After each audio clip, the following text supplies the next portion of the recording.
Prologue. A Caged Empress. The piercing roar jolted Lucilla to full wakefulness, her heart pounding out of her chest as she scrambled to the back of her cage, her body stiff and sore from sleeping on the unyielding concrete. She had been in a deep slumber, dreaming of her home on Palatine Hill, her mind lost in silk sheets and sweet wine of better days when she woke in her sumptuous room, enjoying the view from her balcony overlooking the city, breathing in the sweet smell of orange blossoms from her garden, while her eyes feasted on golden rays of sun dancing off the colourful skyline that was Rome. Another growl from the caged beast across from her brought reality back into sharp focus, pushing away the last remnants of her dream while cementing her firmly into the reality of her dark, dank, and dismal cell. When the Praetorian Guard had thrown her into this terrible place at her brother's orders, she still had hope that he would relent and forget his promise to keep her here forever. But now, after months of loneliness, it appeared, for once, her brother was keeping his word, leaving her with a bitter rage that grew steadily with each passing day. Casting a wary eye at the pacing lion in the cage across from her, she squinted at faint slivers of sunlight peeking through the wooden partitions that made up part of the Colosseum floor above her, the only sign that morning had come, cursing her with another day toiling under the great amphitheatre.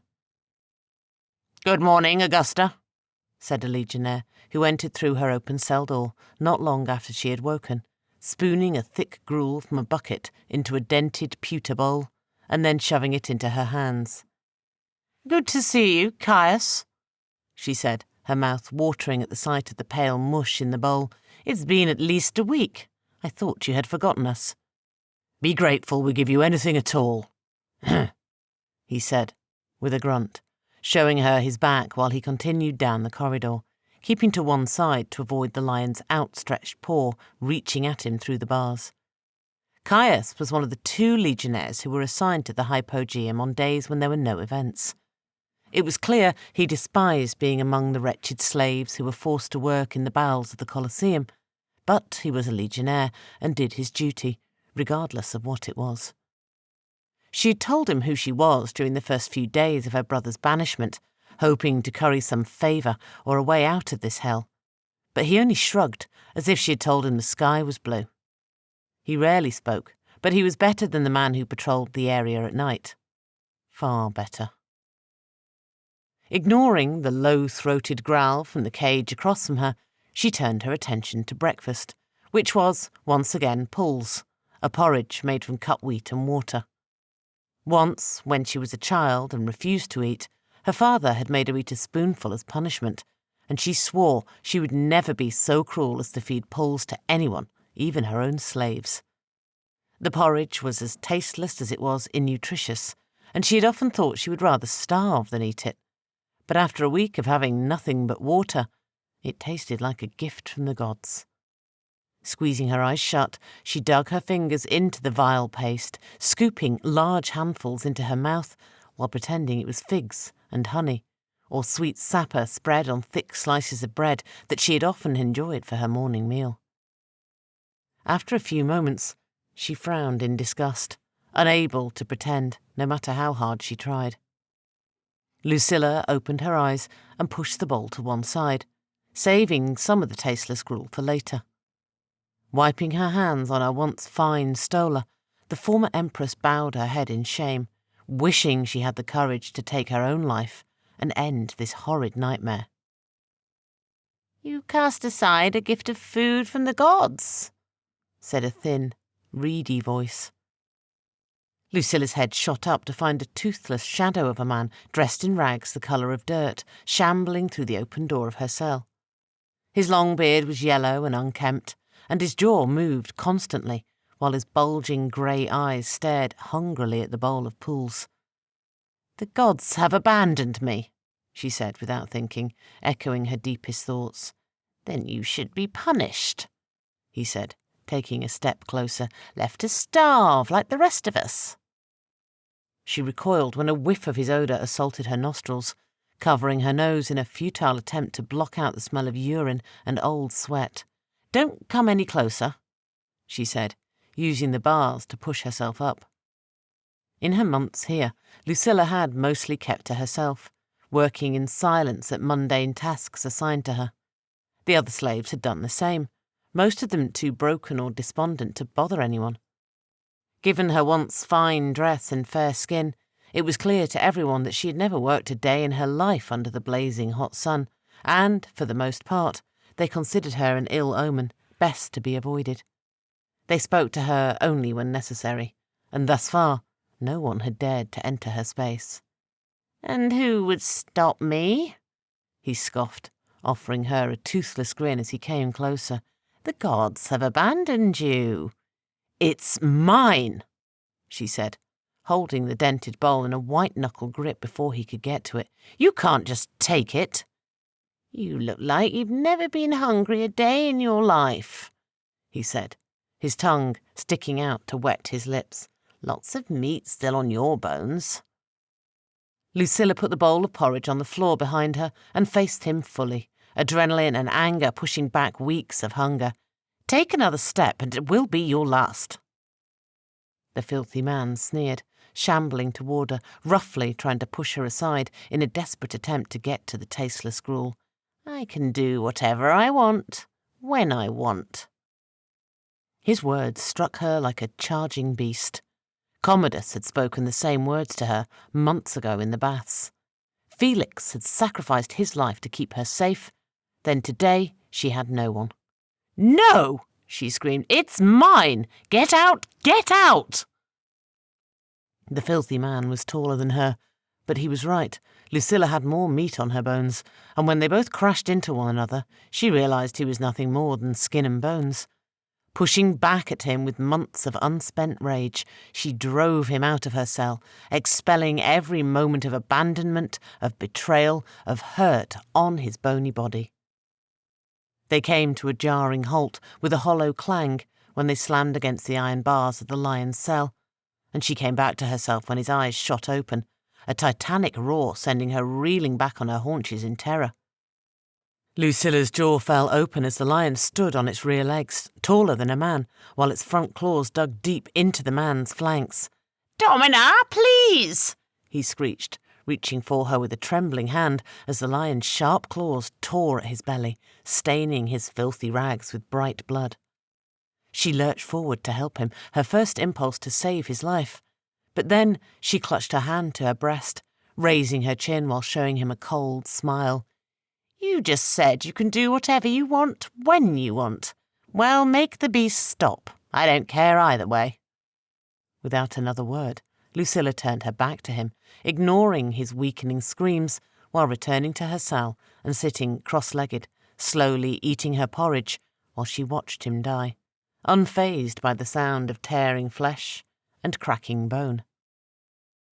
When Caius returned not long after, his face paled when he saw the lion hovering protectively over the remains of its meal. "What happened here?" "One less mouth to feed," she said with a shrug. The legionnaire opened his mouth to protest, when suddenly he crumpled in a heap, falling without as much as a groan. "When they told me what he had done to you," said a dark silhouette who appeared over him, wiping his bone dagger on the dead man's red legionary cloak, "I did not expect for you to survive beyond a few days." Lucilla tensed, wiping her hands on her filthy stola as she stood. "By the gods," she whispered, grabbing her empty dish and holding it in front of her like a shield. A thin man, dressed in a fine tunic and an expertly wrapped purple toga, stepped into view, and she gasped when she saw that his face was concealed by a red-painted human skull, decorated with garish yellow teeth. "Don't fear, I come as an ally," he said, returning the blade to a leather sheath on his hip. "I know who you are," she scoffed. "Vesper and Narcissus told me of you. You're some Sandawai savage playing at being a proper Roman." "Your little oaf witch knows nothing," he said, his hollow voice dripping with hatred, "and her sheep lover is little better." Lucilla raised her chin, a smile coming to her face, knowing she had touched a nerve. Well, the pair of them have killed every one of your people that the gods have put along a path, so I will believe them before you. Well, they are not here to help you now, are they? You stand in the blood of a man I killed today, and I have been trapped down here long enough to know that I am ready to die, so do what you will.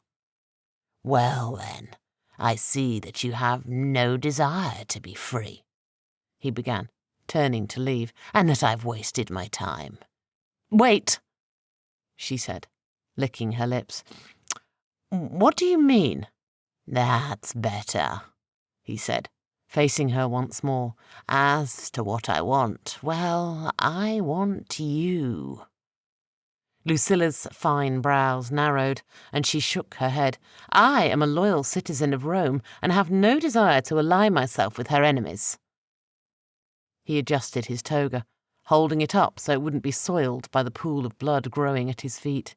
The Empire has not been loyal to you. In fact, now that your brother has done exactly what he promised, the people of Rome consider you to be a traitor, allied with those who tried to kill the emperor. They think you have been banished, and have all but forgotten you. My husband will find me, she began, her hands gripping tightly to the front of her stained stola. And I'm sure Vesper and Narcissus are looking for me. Oh, they looked for a time, he said, in an amused tone, but they assumed that Commodus had you executed, and they have long abandoned the search. Liar! How would you know anything? She shot back, her nostrils flaring, while hope fled from her heart. Little happens in Rome that I don't know about. I have eyes everywhere. She looked away, biting the inside of her cheek so she wouldn't scream. Lucilla had hoped that by some miracle Vesper would find her, that somehow with some trick or incantation she would awaken one moment with the Oath woman taking her home. But if the masked Sandawai were telling the truth, if the world had forgotten her, she was not sure how many more days she could take toiling away like this. I will not betray an empire I have spent my life serving, even if it has abandoned me. I won't ask you to betray the empire, he said. I only ask that you help me remove your brother's head. Commodus? Why? The moment the words spilled from her lips, Lucilla regretted it.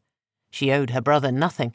He was the reason she was trapped here, and she had often spent the hours of her days dreaming of ways to murder him. For the same reason you and your allies tried. For the same reason others have tried, he said. Your brother is too dangerous to be left alive. I will not kill my brother just so some barbarian enemy from Africa Proconsularis can take his place. You savages will not rule Rome, not while I live. A hollow laugh echoed from behind his mask, and his slim form shook with glee. Oh, no, my dear, I have no desire for that. No, the person we intend to rule Rome has the best claim to be Imperator. She is the wife of a former emperor, daughter to another, and since your brother has no legal heir, she would have the best claim to the title of Imperator and Pontifex Maximus. She finished for him, her voice barely a whisper. Me? Yes, he said, nodding to her. Augusta, not just in title, but in power.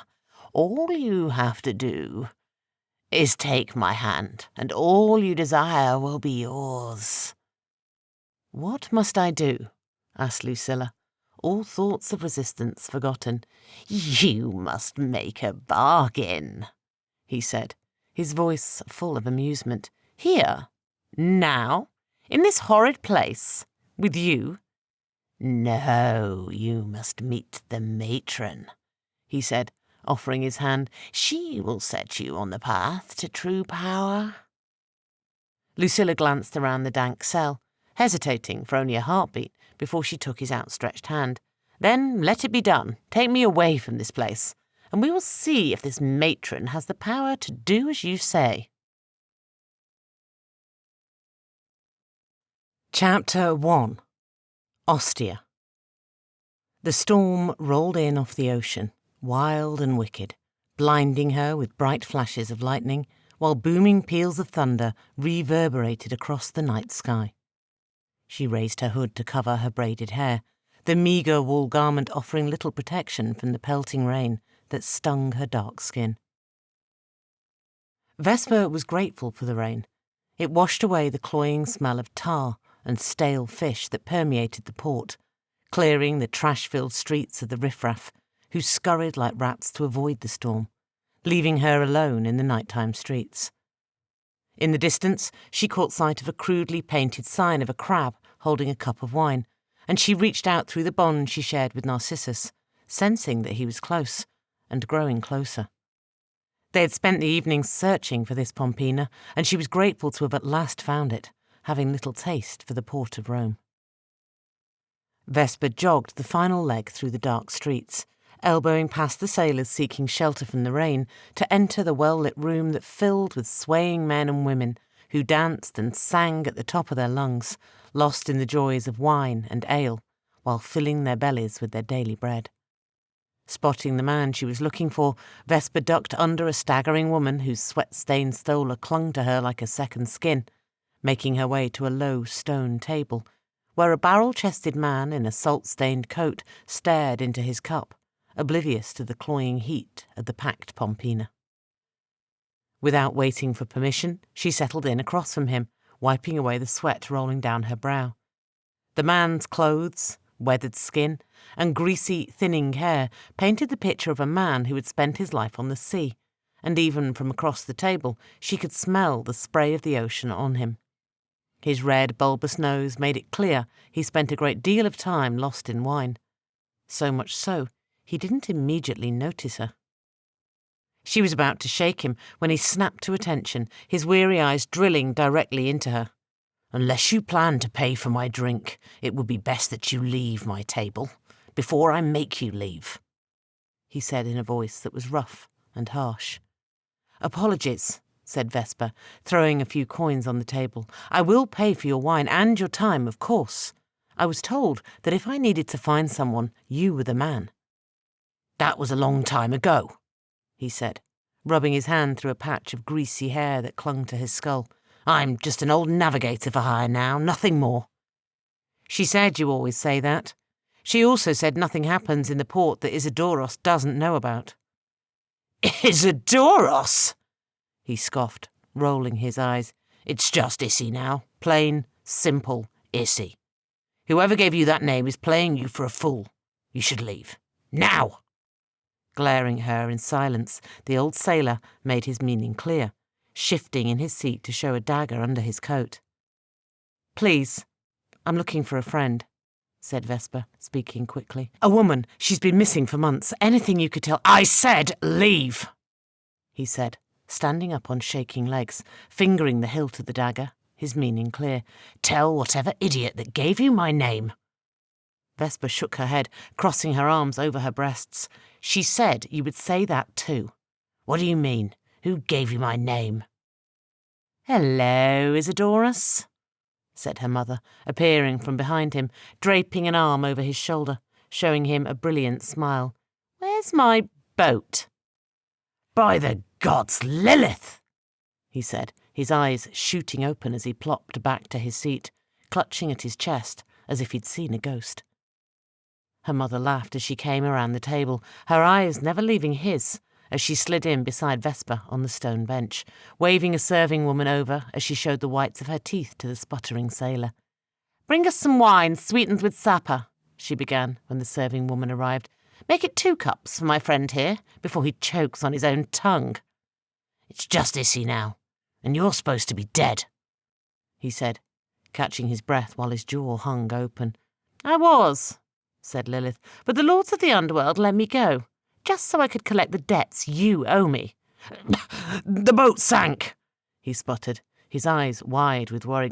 "Years ago, crashed upon the rocks. I almost died." "Well, we stole that boat together," said her mother, putting her hands flat on the table as she locked eyes with him. "You owe me at least half of everything you earned over the years. That was the deal. I'm sure you did the wise thing and put my share aside, right? Quintus told me you were dead! He squealed, as if it explained everything, his voice full of terror. And there were expenses, but I'll find some way to pay you back, I swear. I know you, Issy, said Lilith, crossing her arms. I would bet that my money was squandered away on dice, wine, and women. And a lot of wine. There was the occasional toss and, of course, a bit of wine, but... Vesper raised a hand to cover her smile, enjoying how her mother made the poor man squirm. But after it was clear that he had nothing to offer, she leaned in close to her mother. What's the point of this? Clearly the poor man doesn't have more than a few denarii to his name, much less a boat. Their best debts are those that cannot be repaid, said Lilith with a wink, returning her attention to Issy.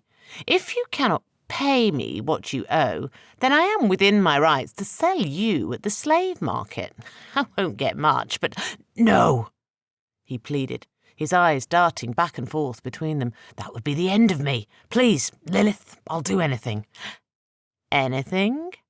Said Lilith, frowning at him. Brave words. Tell me what you know. I'll decide if you're worth my time.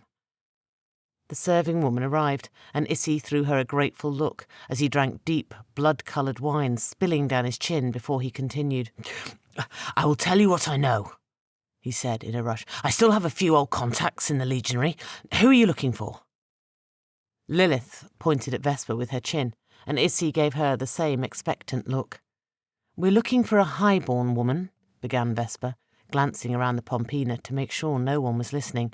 Pale, with fine features, brown hair, usually coiffed, but you're describing half of the patrician women in Rome, he scoffed, scratching his thinning hair. Vesper pressed her lips together, trying to decide how much to tell the man. You would know her if you'd seen her, she said at last, reaching into her pouch to fish out a few hammered silver denarii and handing them to him. I don't understand, said Issy, weighing the coin in his hand. The woman on the coin, said Lilith. She is the one we are searching for. The old sailor paled beneath his weathered skin, and he dropped the coins as if they burned his hands. The Emperor's sister? He rasped, his eyes darting in all directions. She's been banished, of course. Everyone knows that.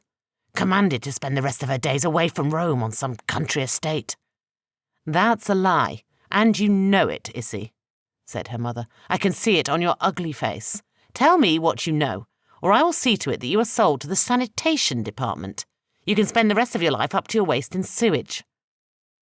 Issy shook his head, squeezing his eyes shut. Please, Lilith, you don't know what you're asking. Things in the city are different now. Everyone is afraid. People are disappearing. Not just slaves and plebeians, but high-born patricians too. How long has this been going on? Asked Vesper. Months now, said Issy, taking another sip of wine, but it grew worse after the attack in the Western Market. Her mother gave Vesper a worried look before moving from her seat to slip in beside the old sailor, draping an arm over his shoulder. Calm down, Issy. Tell me what you know of Lucilla, and I will keep you safe, just like the old days. He wiped sweat from his forehead, offering her a toothless smile. On your word? Of course, Issy, said Lilith, just like the old days. He took another deep draught of wine, and then nodded. From what I know, she never left the city, he said, his shoulders slumping in defeat. That's all I know, I swear it. Who would know more? Asked Lilith. I don't know. My old network is gone for the most part. My contacts are all retired or dead. Don't lie to me, Issy. I find it hard to believe that the Frumentari, who served 2 former emperors, knows nothing of the happenings in his city, said Lilith. Frumentari? Asked Vesper, casting a curious glance at Issy. Why do you think we're talking to him? Issy here was a spy back in his day, posing as a simple sailor so that he could ferret out the enemies of Rome, said Lilith in mocking tones. You never respected what we did, Lilith, said Issy, frowning into his wine cup. Bah! Why waste time with all that sneaking around when you can just bury a blade in a man's belly? Let the gods sort it all out later. doesn't matter anymore. Commodus ordered all of us who served in fettering out secrets to retirement, he said, looking over his shoulder, with many of us suffering fatal accidents not long after we were dismissed. Then tell me who would know, said Lilith. Vesper listened in fascination, while Issy rambled off a list of names to her mother, his face growing wearier the longer he spoke. Vesper was about to pull her away from the hapless sailor when she felt a surge of panic flow from the bond she shared with Narcissus, and she looked up to see his bright red hair and pale face at the door of the Pompina, standing head and shoulders above the other patrons. At first she wondered what he was going on about, but then, seeing him give the signal, she knew their time was up. "Mother, we have to go," she said, scanning for an exit as Narcissus pushed his way through the crowd while glancing constantly over his shoulder. "Legionnaires from the city guard, 12 cohorts or so," he said, answering her question before she asked. "I don't think I was spotted, but they are sweeping across the square, looking for escaped slaves would be my guess." Vesper rose to her feet, pressing her lips together in worry. Hundreds of slaves had escaped in the revolt months ago, she and Narcissus included. But over time, many had been recaptured or killed, as the common slaves had nowhere to go and made the mistake of trying to hide in the very city that had held them in chains. "There is a way out the back into the alley," said Lilith, grasping Issy by his arm. "Come on, you're with us, just to be safe." "I'm a free man," protested the old sailor, clutching the table as he rose unsteadily to his feet. "I don't want to be caught up in any of this business." "Too late for that," said Narcissus, eyeing the old sailor while clearing a path through the throng, bursting into a garbage-strewn alley in back of the Pompina, Vesper cursing when they found the path leading to the street blocked by legionnaires. "If we surrender, perhaps they will show mercy," said Issy, starting to raise his hands. "The Legion is not known for its mercy. I have no intention of surrendering to them," said Vesper, nodding to Narcissus before continuing. "We do this the new way, like we practiced." The big Celt showed her a feral grin, slapping his meaty palms together. "I've been wanting to try this." Vesper's grin matched his as she opened herself to the weave, shuddering with pleasure as torrents of clean ace poured through her body, sending goose flesh up and down her arms. The port city was far from Rome's vile corruption, and as such, the weave here was not tainted, and she was able to draw on its power instead of relying only on her own limited power. The concentric patterns decorating her arms flashed a bright white when she raised her arms over her head while singing an ancient Ose chant, and a moment later a wild maelstrom of cool air descended on the alley, with heavy gusts of wind kicking up dust, debris and garbage, obscuring them for sight for just an instant and blinding the legionnaires. Then, continuing her song under her breath, she called on the knowledge she had gleaned from Eshu, tapping into the wisdom of the ancient Loa. With a flick of her wrist, she banished the blinding dust and debris, and once the air was cleared, the legionnaires as a group fell back, drawing their weapons and raising their massive shields as they suddenly faced off against not one, but 6 massive Celts who all resembled Narcissus. "I see you are putting Eshu's teaching to good use, daughter," said Lilith, nodding with approval as the copies of the big Celt crept forward. Vesper smiled with glee at her new skill of the weave. Reality fought back when the impossible happened, so Vesper did the next best thing, concealing her manipulations in ways that were simple to explain. Dust, wind and debris, all abundant in the filth of Rome. Narcissus and the copies of him charged the confused legionnaires who, despite their wide-eyed panic, followed their training, locking their shields together in an impenetrable phalanx, bracing against the onslaught of charging flesh and heavy blows. Most soldiers would have panicked and lost their nerve when a small army of Titans crashed into their midst, but the legionnaires held with rock-steady discipline, bracing themselves so the heavy bodies slamming into their shields had little effect beyond pushing them back. Then, as one, shouted, their voices echoing in the alley, "Push!" As one, the legionnaires heaved back with all their might, staggering the copies of the big Celt. For a heartbeat. Then, suddenly, their shields were turned to the side, and phalanx opened as they struck as one, spears and javelins plunging into her small army of Celts, the doppelgangers falling back and then vanishing in a cascade of blinding, multicoloured lights. The legionnaires were about to close ranks once more when Vesper and Narcissus appeared in their midst, the big Celt's long arms and meaty fists delivering one titanic blow after another, shattering noses and knocking the hapless men to unconsciousness. Vesper was more subtle, using the hilt of her gladius to do the same. "Why not kill them?" said Lilith, eyeing the pair's handiwork, a distasteful frown on her beautiful face. "I will not kill men for simply doing their duty," said Vesper, locking eyes with her mother. Her mother shook her head. "I would not have shown them such mercy, and they certainly would not have given us any quarter." "Then they are lucky we don't think in such ways," growled Narcissus, stepping protectively in front of Vesper. "How many times did she have to explain that to you?" Lilith opened her mouth to protest when Vesper silenced her with a look. "Enough! Narcissus is right. Now, let's move. We've attracted enough attention as it is." Vesper showed her mother her back, turning just in time to find a blade falling toward her head. By instinct, she jumped back, the blade whistling past her face by a hair's breadth. She staggered into Narcissus, her heart leaping to her throat when she looked her attacker up and down. He was small and compact, no taller than her, with tight-knit curls and dark eyes that never seemed to blink. What shook her was the realization that his dark skin was covered in concentric patterns like her own, and just under the leather vest, she caught hints of something tattooed onto his chest. Vesper opened her mouth to speak when, to her amazement, the patterns on his arms began to glow, and he pointed a heavy, bladed weapon at her.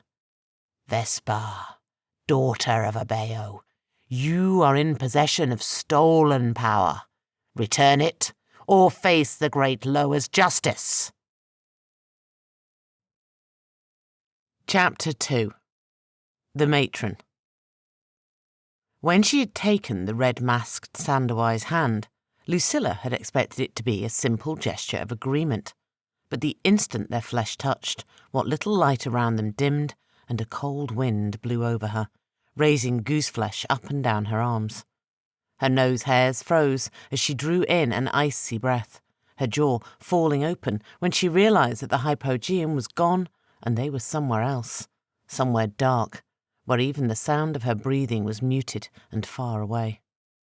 "Follow, and don't dare leave the path," said the red-masked Sandowai, frosted breath coiling like smoke around the edges of his garish skull. "Where are we?" asked Lucilla with a whisper, glancing down to see they were standing on a strange cobblestone path that vanished off into the distance over a small hill in one direction and descending off into darkness in the other. "A place forgotten by the world where even the gods cannot see," he said, speaking as if by rote.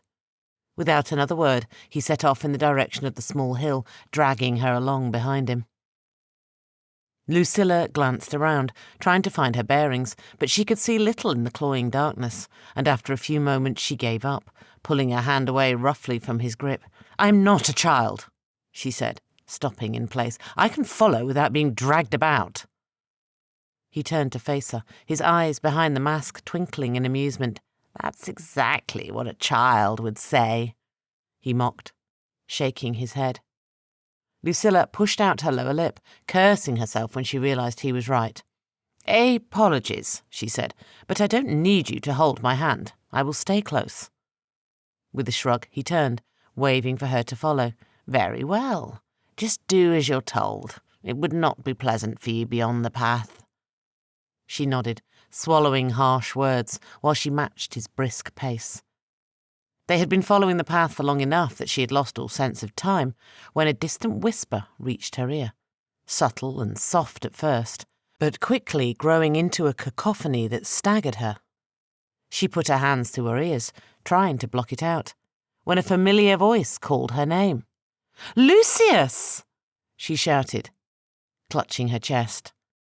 "What?" said the masked Sandowai, stopping to look at her. "Look, Lucius," she whispered, staring hard into the darkness. "My husband." Lucilla took a step forward, drawn to the voice of the first man who had treated her as an equal and not just some prize to be won. A man who could make her laugh at the worst of times and cry with joy during the best, who had been taken away from her heart too soon, struck down in the prime of his life. Before she could take a step off the path, Lucilla found herself pulled back violently, wincing from pain in her bottom as she was hurled onto the cobblestone path. "Your husband is long dead," said the Sandowai, towering over her, "and you will be too if you step into the darkness."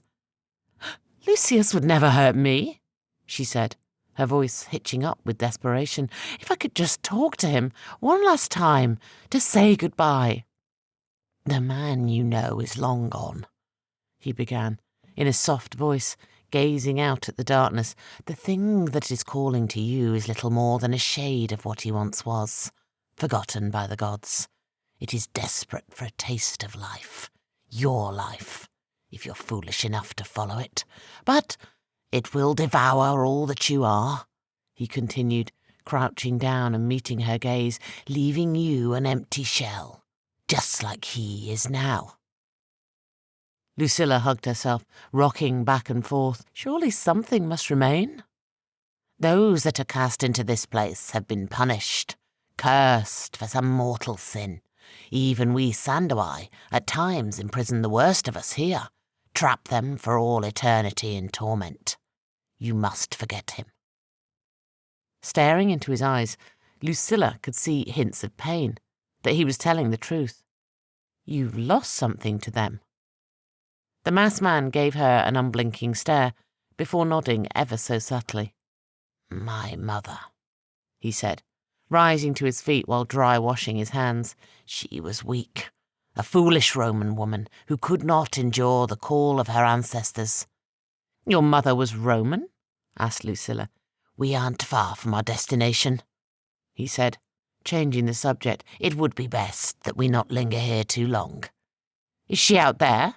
pressed Lucilla, starting to understand the nature of this place. "Is it her voice that calls to you, just like my Lucius?" The Sandowai grunted, adjusting his toga that was dragging along the cobblestone path. "Yes," he said at last, his voice croaking. A chill ran down her spine when something in the inflection of his voice seemed vaguely familiar, and she realized that this was not some stranger standing before her. She knew him. How, she couldn't be sure, but she was certain of it. "You have my sympathies," she said at last, coughing to cover her hesitation. He leaned forward and raised a thin hand, as if he were about to lash out, his eyes wide with anger, only to hesitate when Lucilla raised her chin defiantly, daring him to hit her. After a moment he leaned back, offering a hand to help her up. "Apologies. Offering sympathy is often an insult among my people, a sign that a person is weak and in need of comforting." "Then we will make for strange bedfellows," she said, taking his hand while hunting for any hints of familiarity in his eyes. "Well said." They walked in silence for a time, with only the whispers of the dead for company, and Lucilla was about to ask how much longer that they would be in this horrid place, when the cobblestone and cloying darkness gave way to a loose gravel pathway, the sky growing lighter as they made their way through an overgrown garden that smelled of orange blossom and jasmine. "Where are we?" she asked, catching glimpses of white marble and fire-hardened brick buildings just beyond the high trees along their path. The red-masked Sandowai stopped to adjust his toga while squaring his shoulders. "It would be best that you not know. Not that you would believe me if I told you," he said, shaking his head. "Now, the matron whom you are meant to meet is just ahead. Show her proper respect. Remain calm, and above all, do not lie to her. If you can do that, she will set you on the path to ruling this empire." "I would laugh if I wasn't so terrified," she said, following his lead and adjusting her stola as best she could, despite the filth and grime that covered the garment. They entered a clearing, and Lucilla's hackles rose when she was struck by the familiar odour she had come to associate with the Sandowai, the sickly stench of rotting meat that had been left out too long in the summer sun. She prepared herself to meet some vicious Sandawai warrior or a corrupt Vodan like Sauterus. Instead, in the heart of the clearing was a woman dressed in the modest fashion typical of a Roman matron, wearing a woolen stola that fell past her knees and a brightly patterned palla that covered her exposed shoulders. She had caramel-coloured skin and deep lines etched around her eyes and mouth that creased into a smile when she and the masked man entered the clearing. Lucilla raised her eyebrows in amusement when the older woman ignored them, focusing her attention on a dull grey piece of wool she was knitting, her hands a blur as she deftly tucked and looped the string with a pair of bone-white needles. Lucilla knew the game well and had done the same herself many times, doing some mundane task while forcing those beneath you to wait, making rank and position clear. "You are patient," said the matron at last, meeting her gaze with eyes that were a bright amber. "That is good. A sign of strength." The moment their eyes met, Lucilla's stomach clenched, and she bit the inside of her cheek to control her fear. She could not be sure if it was the smell of death or the odd shade of her eyes, but Lucilla was certain something about the woman was unnatural, inhuman. "Clearly a trait we share," said Lucilla, eyeing the small beads woven into the matron's braided hair, pressing her lips together when she saw that they were not just bits of stone, but carved bones made to resemble tiny skulls. "Your people have been very patient, growing in our fine city while we remain oblivious to your presence." The matron frowned at the man in the red mask, shaking her head at him. "Patience is a powerful tool. A tool that Kubwa here has forgotten in his thirst for power." The man in the red mask sucked in a hollow breath, his eyes going wide. "Matron, don't worry, boy," she said with a dismissive wave. "No one in Rome knows your true name, this one least of all."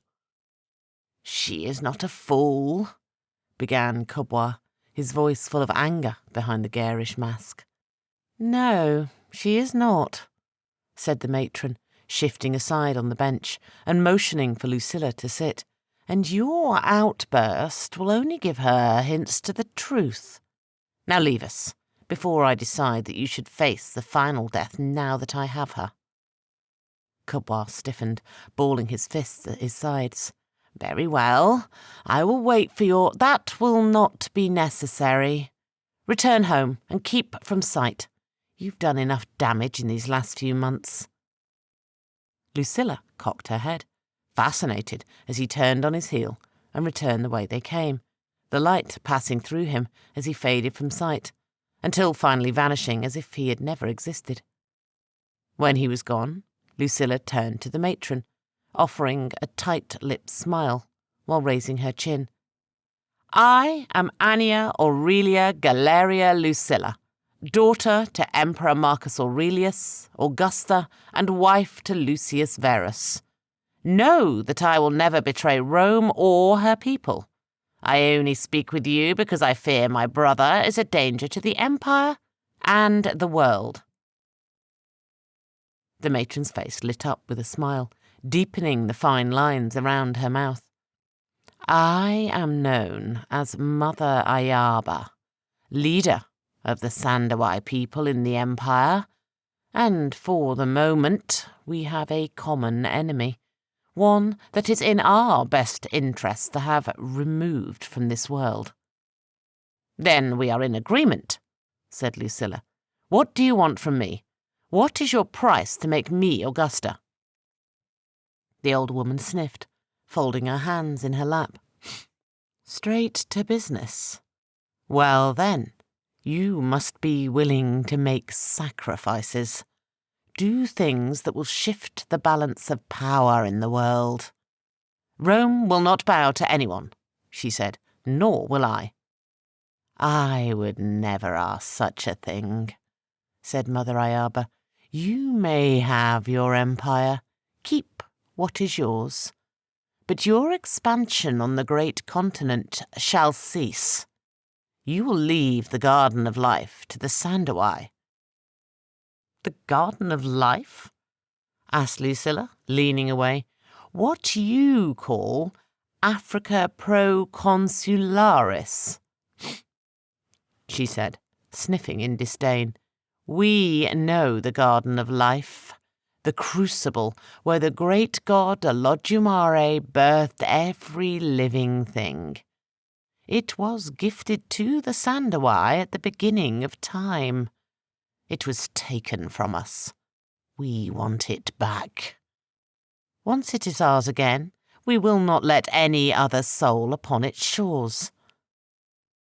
The more she spoke, the more Lucilla found herself nodding along in agreement with the matron's every word, lost in her amber gaze, mesmerized by her warm smile, a sense of calm washing over her the longer the kindly older woman spoke. "Then what would you have me do to begin?" she asked, in a flat tone. "The Senate," said the matron. "They have the wealth and power we need. We need only convince them of our plans, gain their support, and the empire is yours." "Senator Magnus tried as much," said Lucilla with a frown. "It did not go well for him. He almost lost his life, and is still in hiding. The scrawny man was a fool, lacking the birthright and charisma you possess in spades, Augusta." At the mention of her old title, a wide grin spread across her face, while her blood raced with excitement. "It can be done," said Lucilla. "We will have to meet with the senators in secret, convince them of need for a change." "We will meet them together," said Mother Iaba, her smile growing wider. "Make them see that you are the best person to succeed your brother." "A wise plan," said Lucilla, plans already forming in her mind. Mother Iaba offered her hand, nodding that Lucilla take it. "We are allies, then, sworn to end the life of Commodus." Lucilla was about to take the other woman's hand in confidence when a whiff of rot touched her nostrils, and something in her snapped, like a mirage of an oasis fading away when you came to close. The garden, Mother Iaba, were nothing but an illusion, and she could see what was really there. Beneath the overgrown plants were piled, scattered bones, knee-deep in some places, gnawed and cracked with the marrow sucked out. The kindly matron's face was a ghastly skull with yellowed teeth, her aged skin paper-thin and haggard. In that moment, Lucilla knew that every word was a lie, that she was being drawn into part of some great deceit. "Are you listening to me?" asked Mother Iaba. Lucilla's attention snapped back to the matron, swallowing to wet her dry throat. "Yes, of course," she lied, showing her the whites of her teeth. "I was lost in thought of how I could better the lives of the Roman people." Mother Iaba smiled, like a hyena sizing up its prey. "Of course, Augusta," she said smoothly, using Lucilla's ancient title. "You will be a wise leader, one that shall take Rome to greater heights. With my help, of course." "With your help," repeated Lucilla, parroting the treacherous Sandawai's words. Without another word, she took Mother Iaba's hand, keeping her features still when she took it. There was more going on here than Lucilla could see. The Sandawai leader had plans that she needed her for, and if Lucilla wanted to find them out, she would have to play along for now.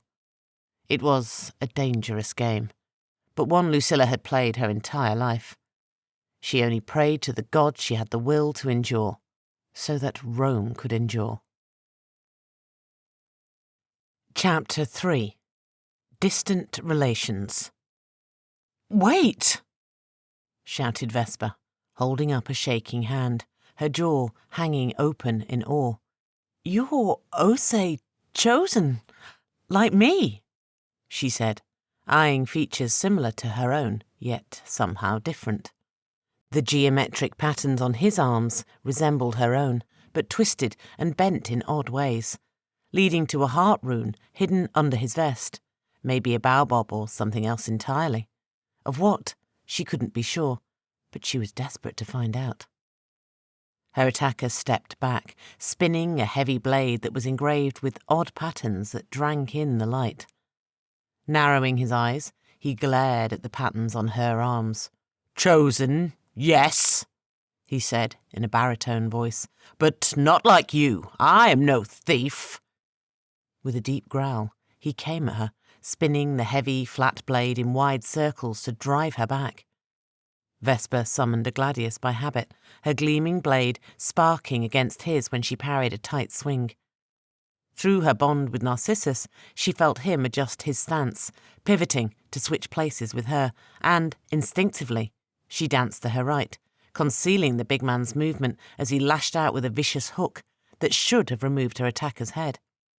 Instead, the big Celt caught only air, and stumbling, catching himself at the last moment so he didn't land on his face. "Eshu's tricks won't help you," said her attacker, appearing behind her, blocking a quick jab from Lilith that kept him severing Narcissus's spine. Moving like a hunting cat, he spun, his boot catching her mother under the chin, sending her reeling. Vesper's stomach clenched when he came at her again, vanishing and reappearing, slipping in and out of existence with every step, his bizarre movement throwing her off guard. "I have stolen nothing," she said, turning away a thrust aimed for her heart, only to gasp when he reversed his grip, his elbow catching her on the bridge of her nose and snapping her head back. "You serve the deceiver," he said, drawing back to stab her, only to vanish when Narcissus caught his sword arm. "Where did he go?" snarled the big Celt, bristling with rage while he scanned the alleyway. "He travels the filaments," said Lilith, holding her gladius up in front of her, using the weave to leap from place to place. Vesper matched her mother's defensive stance, waiting, watching for their attacker to come at them again. "I've done that, but I didn't know you could make such short jumps to use it in battle.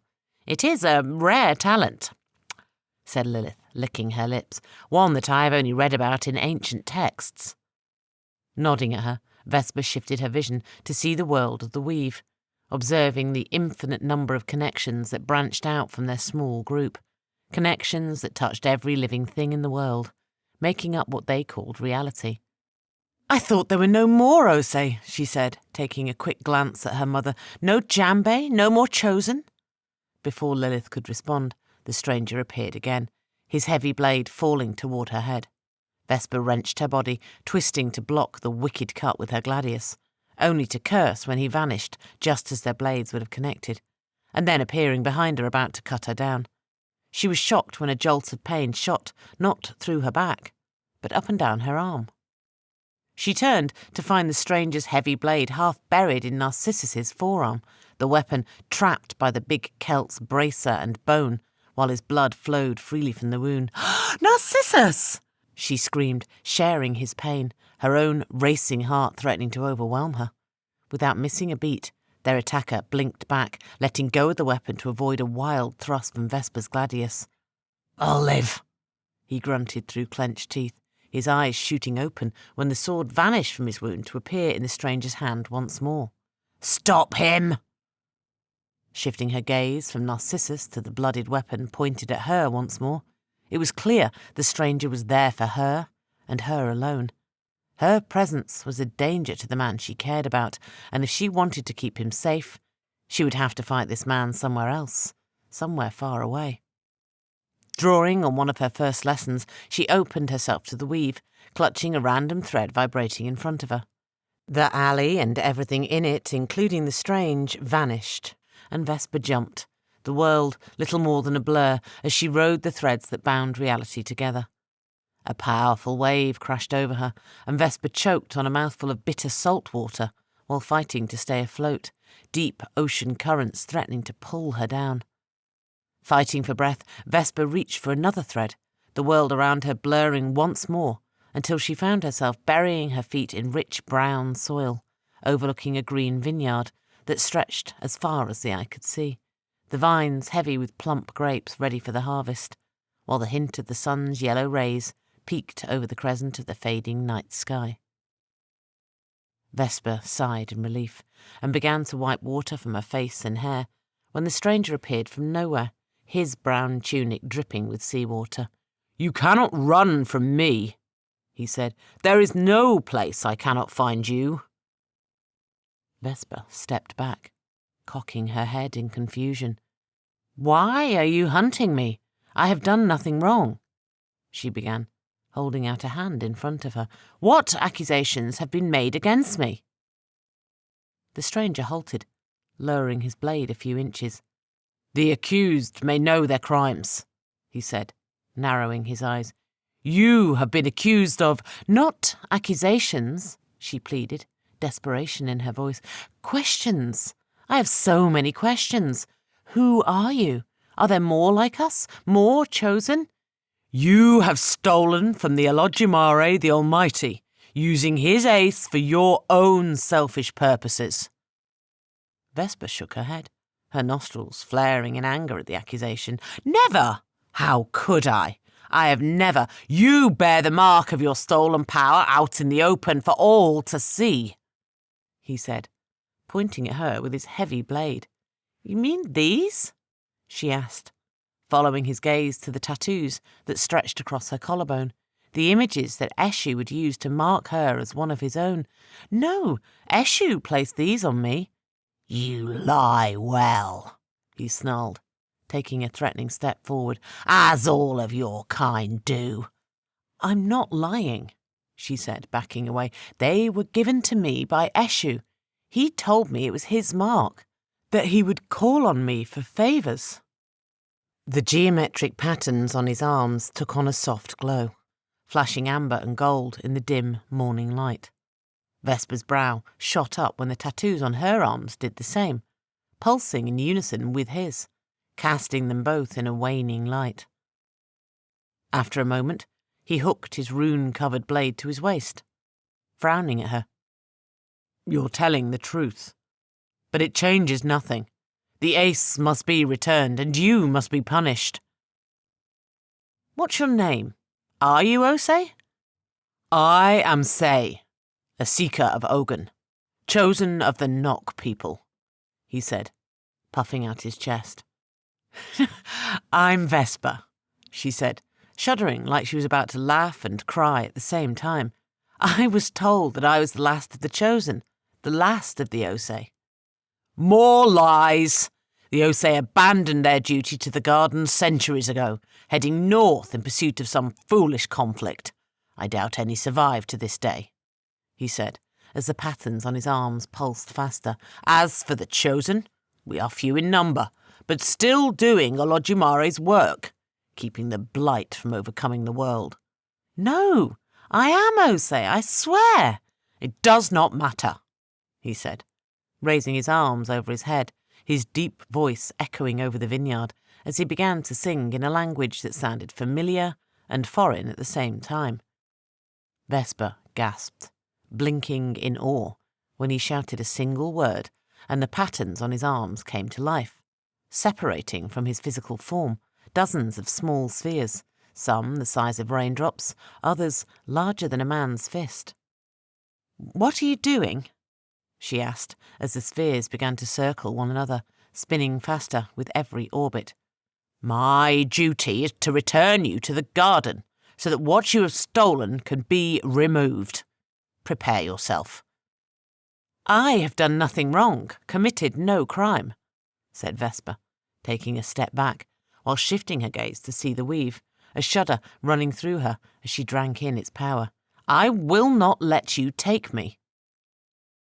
Sei extended his arm, and the spinning spheres took on a life of their own, bolting toward her in a fury of cascading light. "Judgment has been rendered. The choice is no longer yours," he finished with a shout.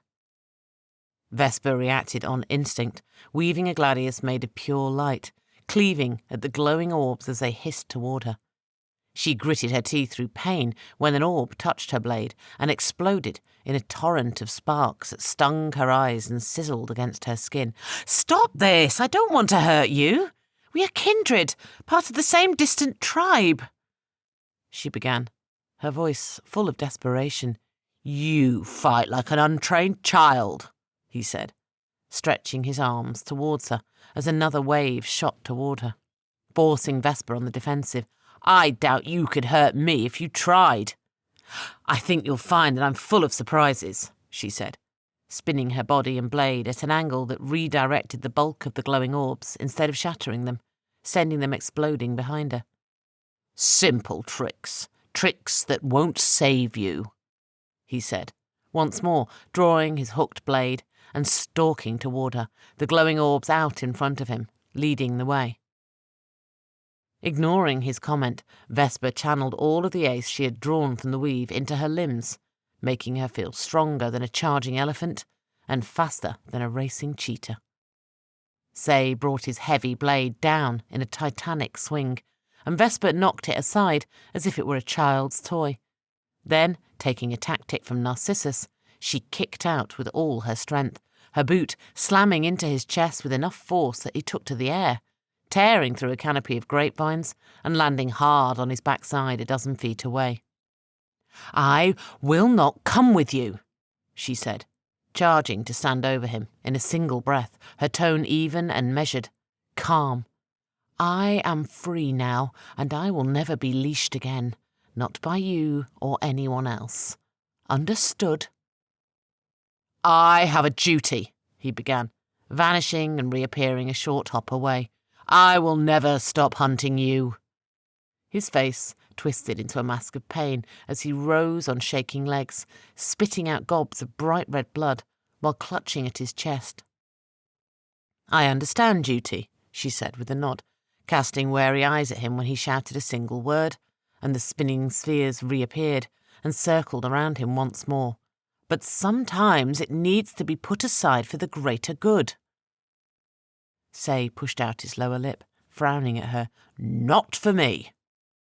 The strange chosen unleashed a burning shower of glowing spheres that raced toward her. Vesper changed tactics, using her ace-enhanced legs to vault over the volley at the last second, landing with the grace of a hunting cat beside him. Without missing a beat, he drew his hooked blade and swung it at her in a single smooth motion, forcing her to bend backward to avoid losing her head. Vesper twisted to get back her footing, only to find herself on her bottom, air blasting from her lungs after Say swept her legs out from under her with the hook in his blade.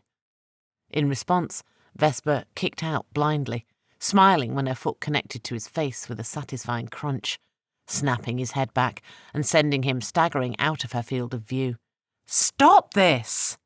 she shouted, vaulting to her feet, her eyes darting in all directions. She caught sight of him not far away on a low rise, the rising sun blazing behind him while he twisted his arms in a complex pattern that made her belly clench with worry.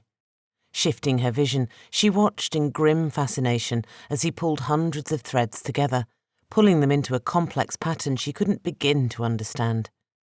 It was clear that he had far more experience than she did, and if she didn't stop him here and now, he would take her, and she would never see Narcissus again. Drawing deep on the ace in her blood, Vesper did the one simple thing she knew well that might stop him. Straining with all her might, she clutched at the threads of ace he was controlling, tearing the writhing threads from his grasp, gasping in ecstasy when a rush of power coursed through her veins, setting her senses on edge, her entire being vibrating like she was immersed in pure joy. "What did you do?" he shouted, falling to his knees while clutching his head, the concentric patterns on his arms and shoulders fading to a dull grey against his dark skin.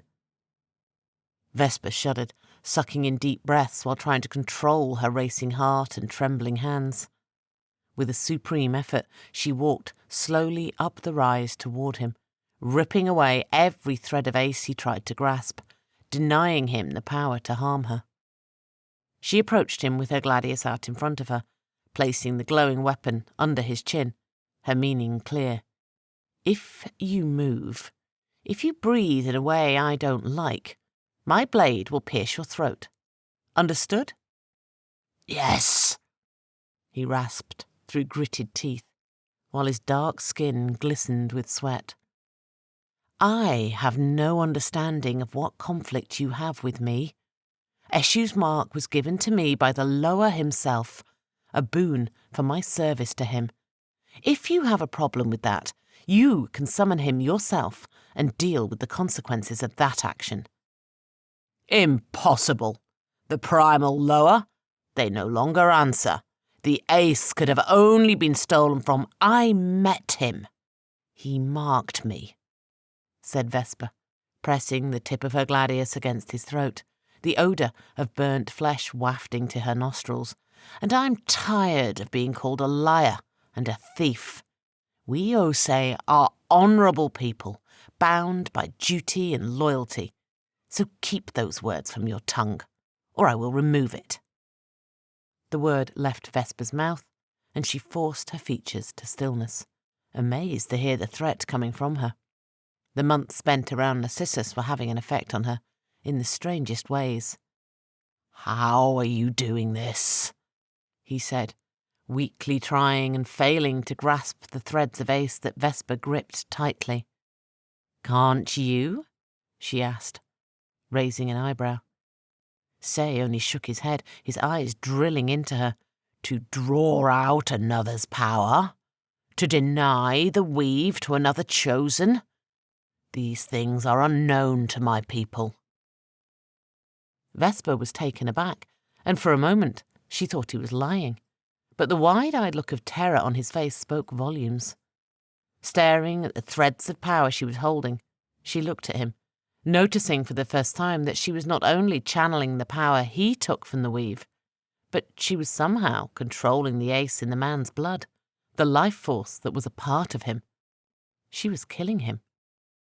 "If I return your strength to you, will you stop this?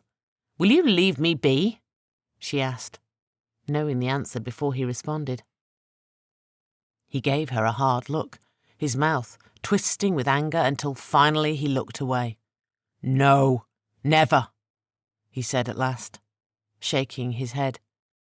"Most people would have lied," she said, her shoulders slumping in disappointment. "I see that we are not so different, duty-bound, no matter the cost. You will never stop, so I will have to stop you." "Do what you must," Vesper cursed, pressing her lips together as she drew back her gladius, aiming for his throat. Such a waste. The blade was about to pierce his throat, when suddenly he plunged his hands in the rich soil, vanishing in the blink of an eye before she could end his life. Vesper spun in place, expecting Say to come at her from any direction. But when the moments ticked by and nothing happened, she let out a breath she didn't know she was holding. Realizing he had fled, with a shudder, she realized the ace she was holding, crumpling to the ground and shaking in exhaustion, her limbs weak from the effort of holding so much power for so long. She sat for a long time, watching the sun rise high in the morning sky, replaying every moment of the battle in her mind, dissecting every word said. "There are more chosen, more like me," she muttered to herself at last, her heart beating faster with a strange mix of excitement and fear. She was no longer alone. Someone could teach her. She just had to find them and convince them not to kill her. Chapter 4. The Senator and the Matron. "Lady Lucilla," said Senator Adventus, his smile widening as he took her hands in his. "They told me you had been banished. There had even been rumours that your brother sent a legionnaire to kill you." Lucilla squeezed his hands back in a tight grip before letting go, relieved that the senator was happy to see her. "Rumours of my demise have been greatly exaggerated," she said. "However, they serve my plans, so I am content to let them stand." The portly senator ran a hand through his shock of thick white hair, bobbing his head in agreement. "I understand. A wise choice, given the recent slave rebellion and your brother's current state of madness," he said, his eyes darting to her companion, who wore a woolen hood to protect her braided hair from the winter rains. Well, let's not just stand here like strangers. Come in and dry off. I was breaking my fast in the garden. Come, I have a new vintage I want you to try. Your estates are impressive. You have an eye for beauty, she said, following at the senator's side while he guided them through the wide halls of his country estate, stopping every now and again to eye the finery on display. Priceless paintings and tapestries from every corner of the empire lined their path, while blades and axes, weapons of all kinds were on display in cases of rare wood and glass, the senator having been a general and then governor in Arabia for many decades. Well, the rewards of a life spent in the saddle, protecting the thing I love most in the world, he said, puffing out his chest with pride. Rome! I'm sure your wife would raise an objection to such words, she said, drinking in a deep breath, a sense of calm rolling over her as they stepped out into a terrace where a vine-covered pagoda provided shade from the relentless winter drizzle that hadn't slowed in days. One of his many servants led them to a small table that overlooked his vast estate, with green rolling hills of grapes to the east and an orchard filled with olive trees to the west. Oh, she knew how I was when we married. I'm sure it came as no surprise to her, he said, with a laugh, settling in on a padded bench. Now, you must tell me who is your exotic companion, and what you would have from me, he said. Lucilla settled in across from him, smiling as a slave poured her a cup of wine from a pitcher that beaded with condensation and the promise of cool wine, the girl doing the same for her companion before scurrying off to wait for the senator's beck and call. This is Mother Ayaba, and we have come to make an indecent proposal, Senator. Senator Adventus sat up straight at the use of his formal title, tilting his head in curiosity as he poured a bit of sapper into his wine to sweeten it.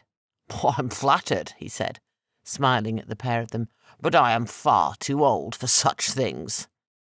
This is no time for jokes, said Mother Ayaba, her kind smile vanishing behind a hard-eyed gaze.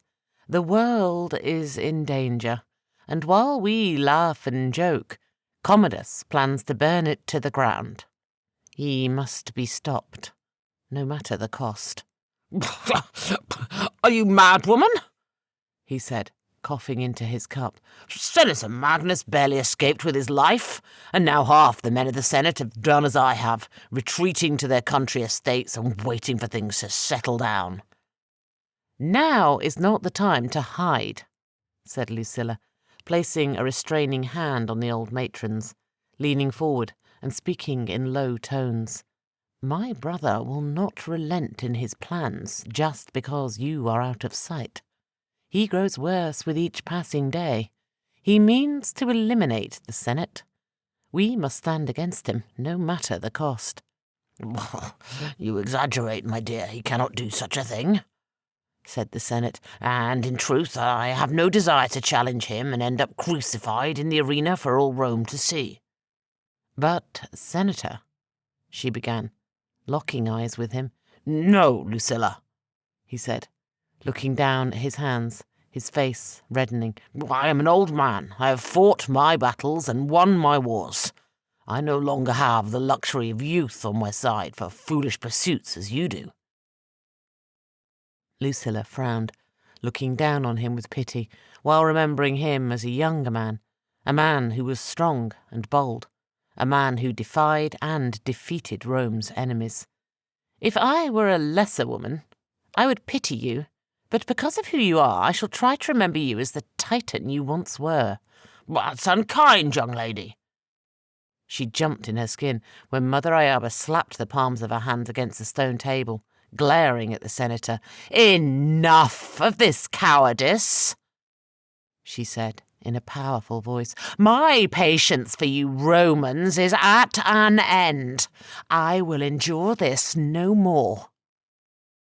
Before either of them could respond, the older woman, with the kind face, spoke a word so vile that Lucilla's stomach turned with nausea. Lucilla paled when she found herself frozen in place, her body no longer in control, "What is the meaning of this?" said Senator Adventus, his eyes widening with panic as she took a step toward him, drawing a bone dagger with a leather-wrapped hilt from under the stola that covered her shoulders and fell past her waist. "This is not as we discussed," began Lucilla, finding that she could speak but not move, her eyes never leaving the bone-white blade. "We are to convince, not kill. Have you gone mad?" Mother Ayaba ignored her, spinning the bone blade in her fingers while cutting shallow, almost invisible gashes on the senator's arms, leaving thin lines of bright crimson on his pale flesh. "Come, Sandoai," she muttered in low tones, pressing herself against him, whispering into his ear. "Come quick." The old matron continued chanting in a strange tongue that set Lucilla's teeth on edge, while at the same time digging the tip of her blade into the senator's soft belly. Senator Adventus stood stock still, unmoving, his lips trembling while his face reddened in anger. "If you mean to kill me, do it quickly," he began in a voice shaking with rage, "because if I live, there is no place you will be able to hide from my wrath." "You have a strong will," said Mother Ayaba.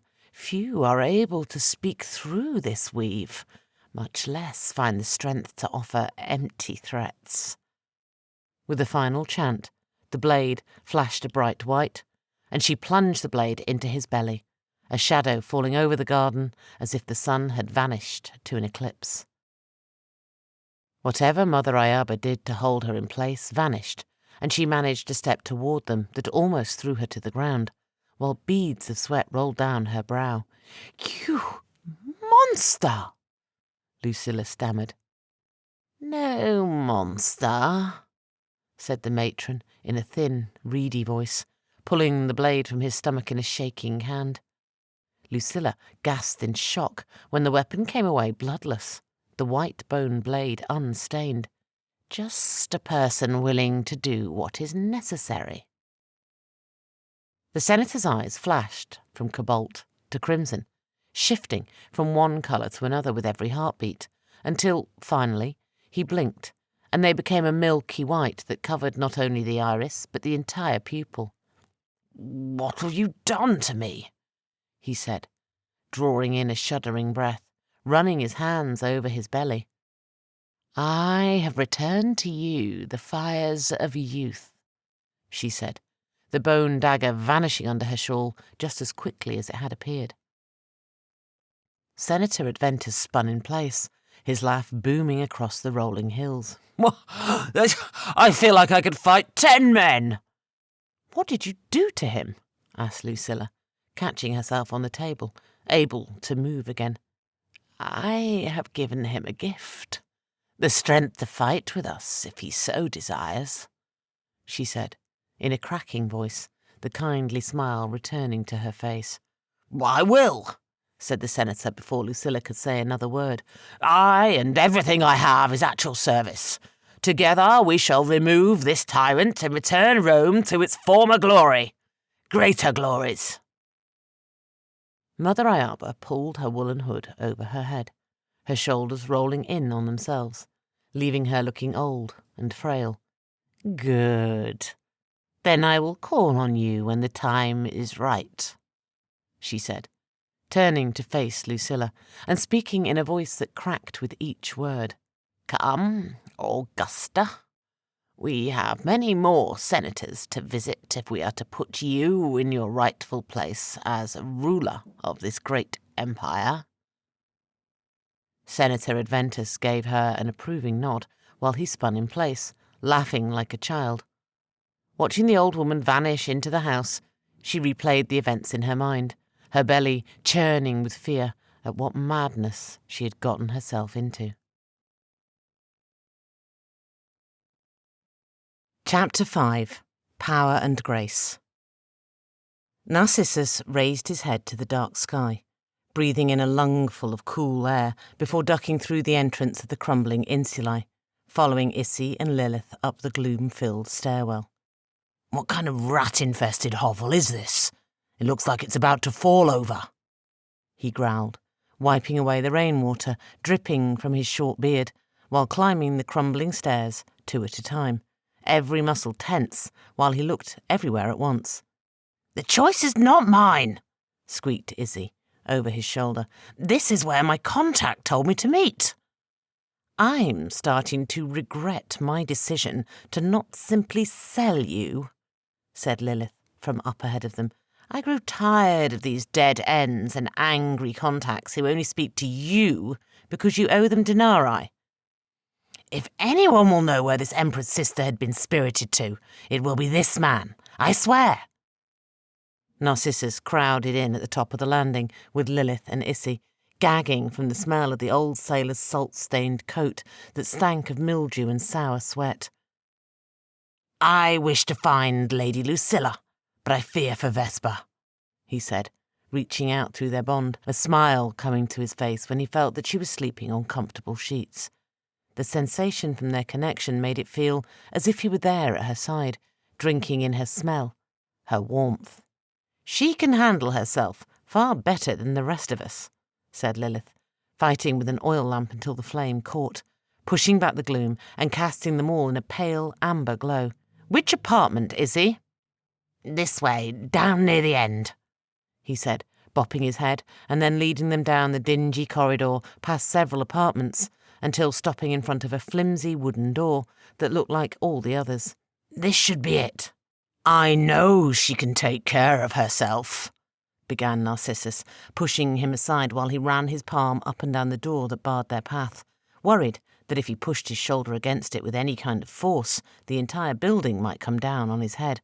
"But after her battle with that strange attacker, she was exhausted, and now we have left her alone to follow this idiot on a fool's errand."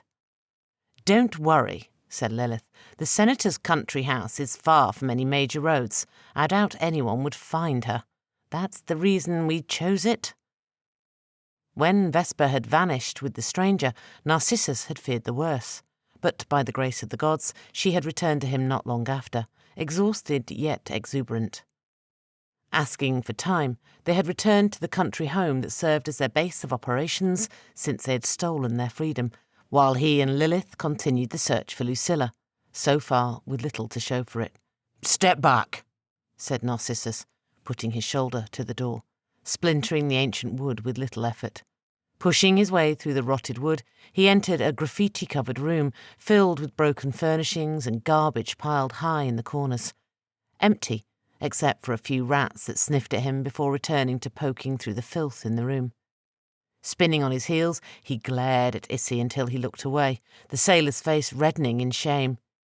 "He leads us in circles," said Narcissus. "We've been to every filthy popineye in Rome, and now this?" "He told me he'd be here," said Issy, speaking quickly. "I've never met him, but Azrael is one of the few Frumentari that Commodus did not dismiss." "Azrael," said Lilith, immediately drawing her gladius and shield, her eyes darting in all directions. "I know of him. He is a dangerous man, an assassin that has served the Empire for longer than most." "You want us to trust a man still serving Commodus?"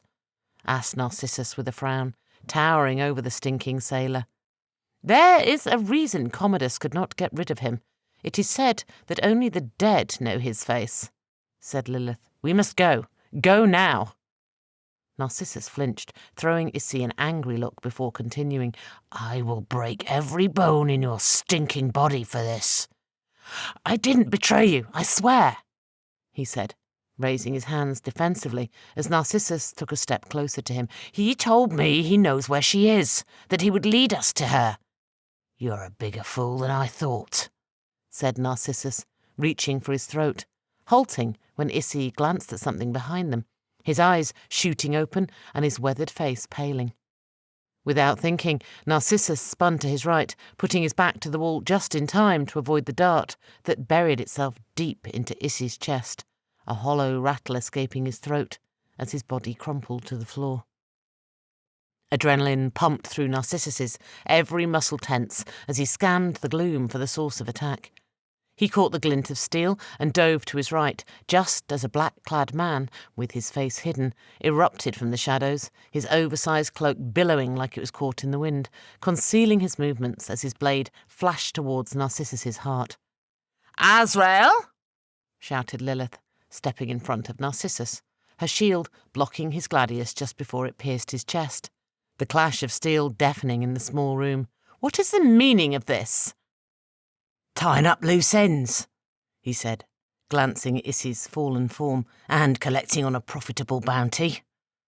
The assassin danced back, concealing the naked steel of his gladius in his billowing cloak for a heartbeat, before he came at her again, the weapon flashing at Lilith from every direction, driving her back on her heels while she alternated with her sword and shield to block his furious attacks.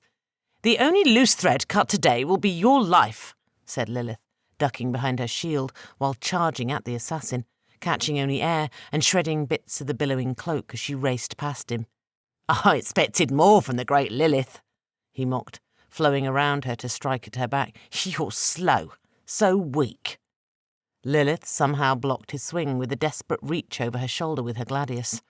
A heartbeat later, she spun in place, clipping him with her shield, sending him reeling back. "Fast enough for you, and that's all that matters." Seeing that Lilith had his attention, Narcissus pushed himself away from the wall with a roar, taking advantage of his long reach to grab at the assassin's loose clothing, catching only air as he spun away from Lilith to focus on Narcissus, his blade flicking out like a serpent's tongue, stabbing with such speed and skill that he left jagged scars on the big Celt's leather vest and steel braces.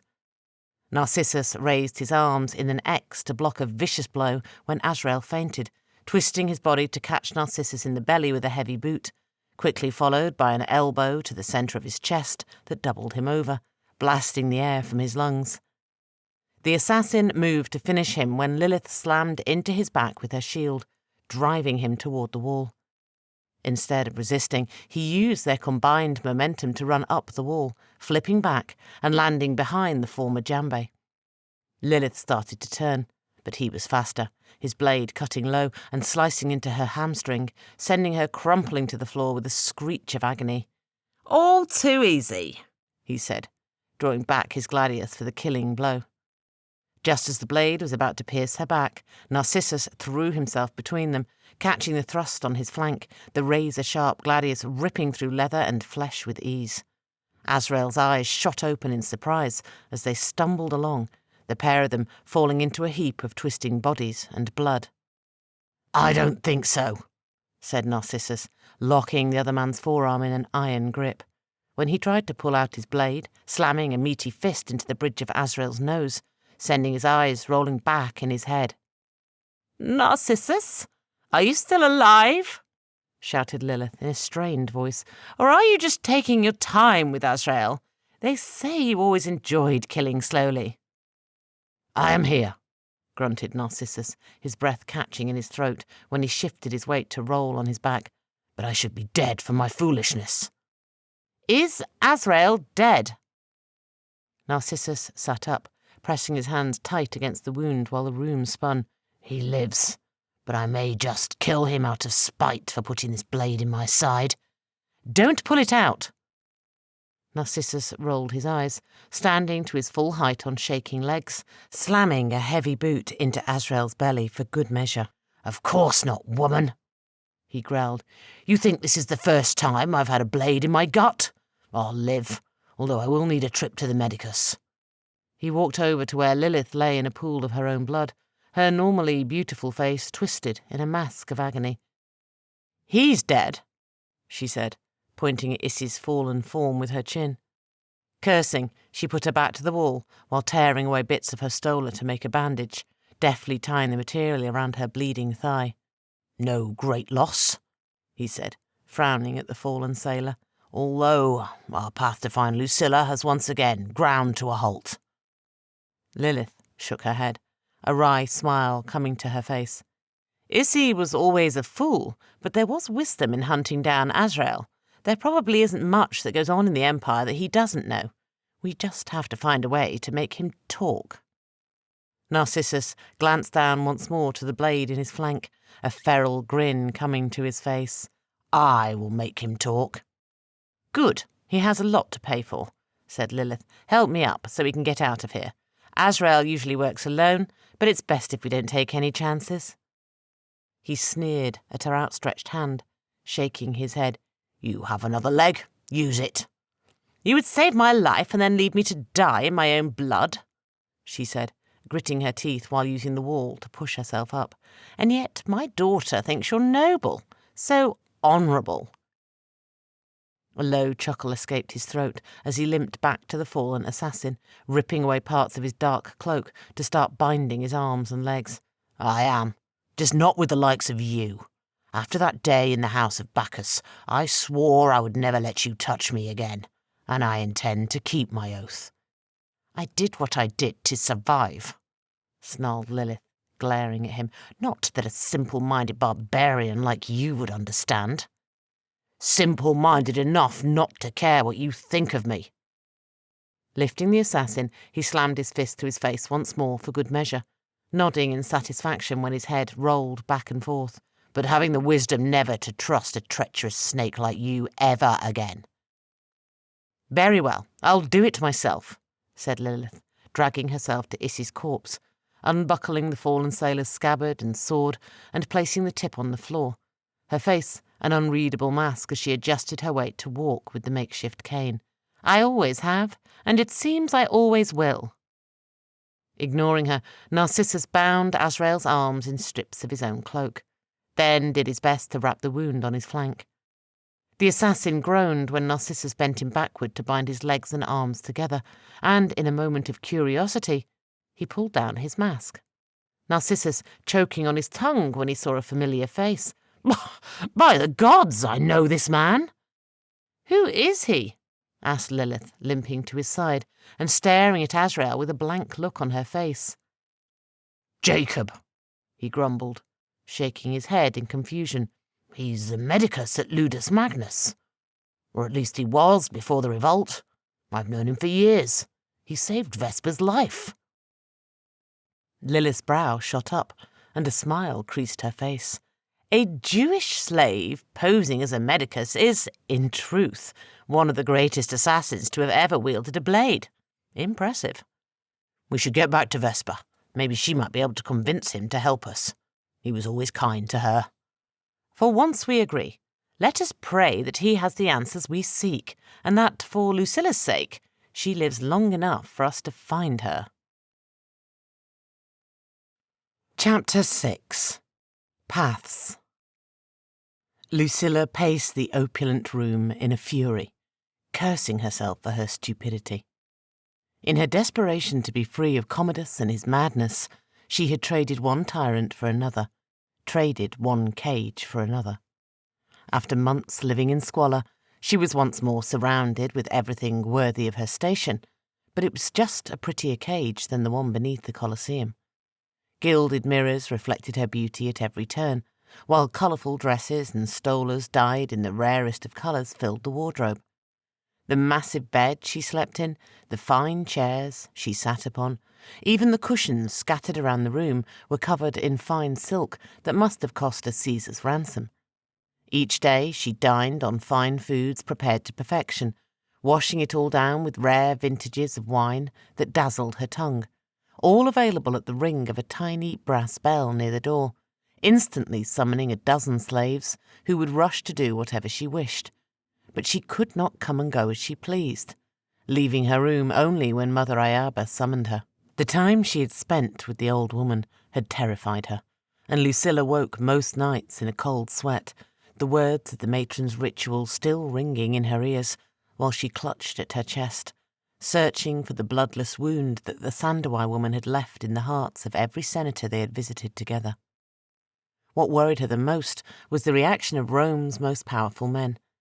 After the matron's ritual, each man had pledged their loyalty to the matron, joyful for the power and youth she had granted them, never questioning the how or why.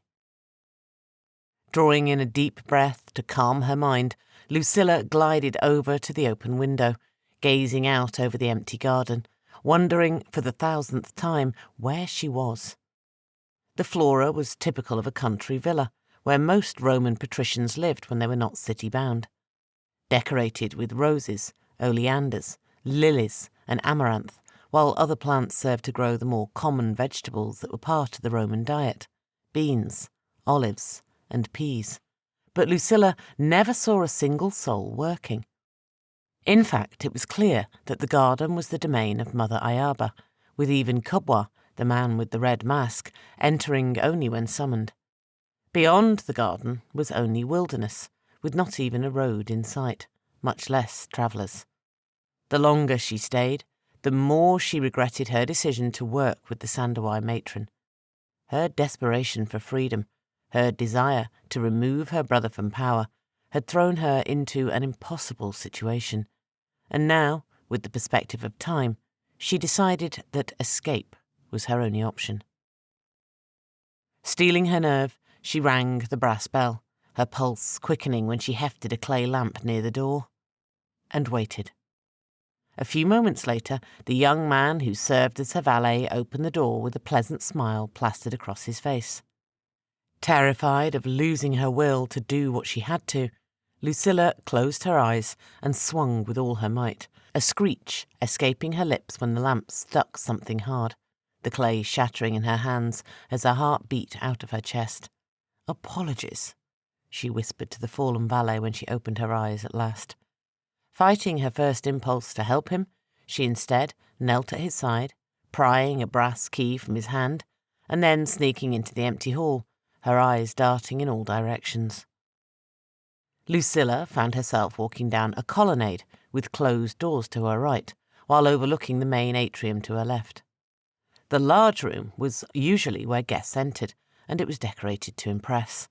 A large skylight provided light that dazzled off the blue and gold mosaic tiles and brightly coloured statues of well-muscled men, while a series of wide benches surrounded a large reflecting pool filled with crystal-clear rainwater.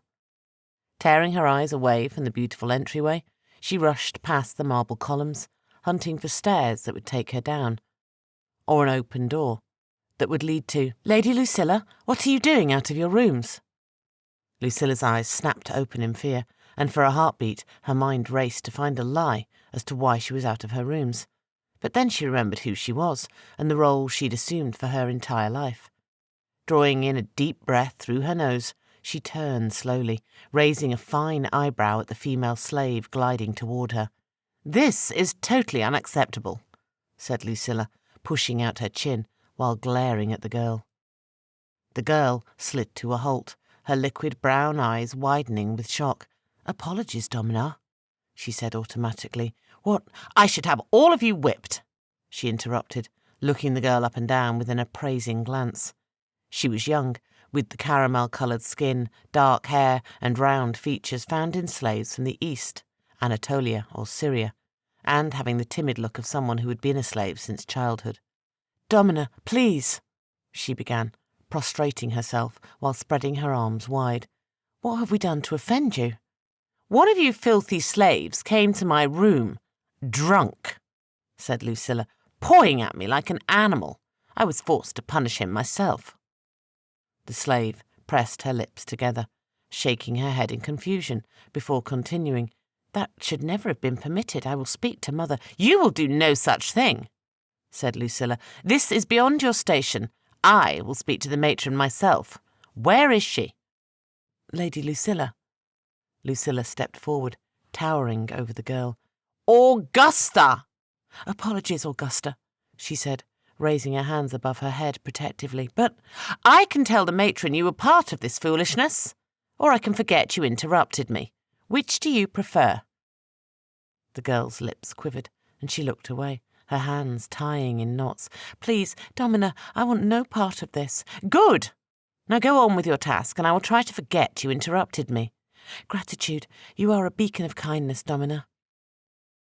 Lucilla dismissed the slave girl with a nod, and she squealed away, casting desperate looks over her shoulder before vanishing around a corner. Letting out a breath she didn't know she was holding, Lucilla continued along the colonnade until she found a narrow set of stairs meant for servants or slaves, a sense of relief flooding through her as she emerged from the dimly lit staircase, to find herself in a small kitchen, her mouth watering when the smell of roasted pork filled her nostrils. Gratefully, the room was empty, and the noblewoman dashed from room to room until she caught a glimpse of the reflecting pool and atrium she had spied from above. Lucilla fought the urge to run when she saw the pair of carved wooden doors inlaid with brass. Instead, she walked slowly, as if she belonged. She found it strange that even here, aside from a small shrine with a few flickering candles meant to honour Lares, god of the hearth, not a soul was present. Squaring her shoulders, she walked to the doors and pulled on the brass handles, cursing in frustration, but not surprised to find them shut tight. Fingering the brass lock, she fished out the key from the slave she had knocked out, turning and twisting it in the mechanism with little success. Lucilla stepped back, closing her eyes and breathing deeply to calm her mind. She and Tiberius had a country villa on the cliffs that overlooked the Bay of Naples, a vast sprawling place with a full staff of slaves and servants that catered to their every whim, including waiting at the entrance so that visitors received the proper greetings when they arrived. This place was empty by comparison, with the few slaves she had seen forced to take on multiple roles. It would only make sense to lock the doors, and that the slave closest to the entrance would greet visitors, and a key would be kept close. "The shrine," whispered Lucilla, her composure forgotten as she raced to the small alcove, hunting for any sign of the key among the guttering candles and wax bust of some ancient ancestor. She covered her mouth to stifle a shriek when her fingers brushed against the smooth brass hidden behind a small statue, a smile coming to her face when she darted to the door and the key slid in with little effort, and the door swung open to reveal a small gravel path, which led through a high shrub in the distance. She took a step out the door and jumped out of her skin when a voice called out from behind her. "I wouldn't step out there if I were you." Lucilla recognised the hollow cadence even before she turned in place, unsurprised to find the Sandwai in the red mask stalking toward her. "Why? What does it matter to you?" she said. "That way lies only death," he said, stopping an arm's length from her, his eyes full of amusement behind the garish skull that served to hide his face. "It matters to me that you keep your word. It matters to the senators who have pledged themselves to your banner. But most of all, it matters to Mother Iarba." Lucilla's head swung back and forth between the sumptuous country house and the path. "No, I'm a slave here, trapped." "Slave?" he scoffed through the mask. "No, you are safe here, with every luxury worthy of your station. Why would you leave, especially when we are so close to elevating you to empress?" She looked past him and shook her head. The villa was filled with everything her heart could desire, every luxury she had wished for, the riches that had blinded her until now. "All of my life it has been the same," she said, staring at the path. "Pretty rooms with pretty dresses hanging in the wardrobe, all while my fate is controlled by someone else. My father, my husband, then my brother, and now Mother Iarba." "You make no sense," he said, stepping closer, reaching out. "When you are empress, you will have more power than you could desire, more than any Caesar in history. The men of the Senate will bow to your will, the people—" "No!" she shouted. "They will bow to Mother Iarba, just as I will if I stay on this path." Never breaking her gaze, he stepped aside, motioning that she return inside. "Come now, don't be a fool. Not now when we are so close." "You show your hand," said Lucilla with a smile. "You and Mother Iarba need me far more than I need you. You need the men of the Senate to open their doors when you come calling. She needs them to trust her long enough for the ritual.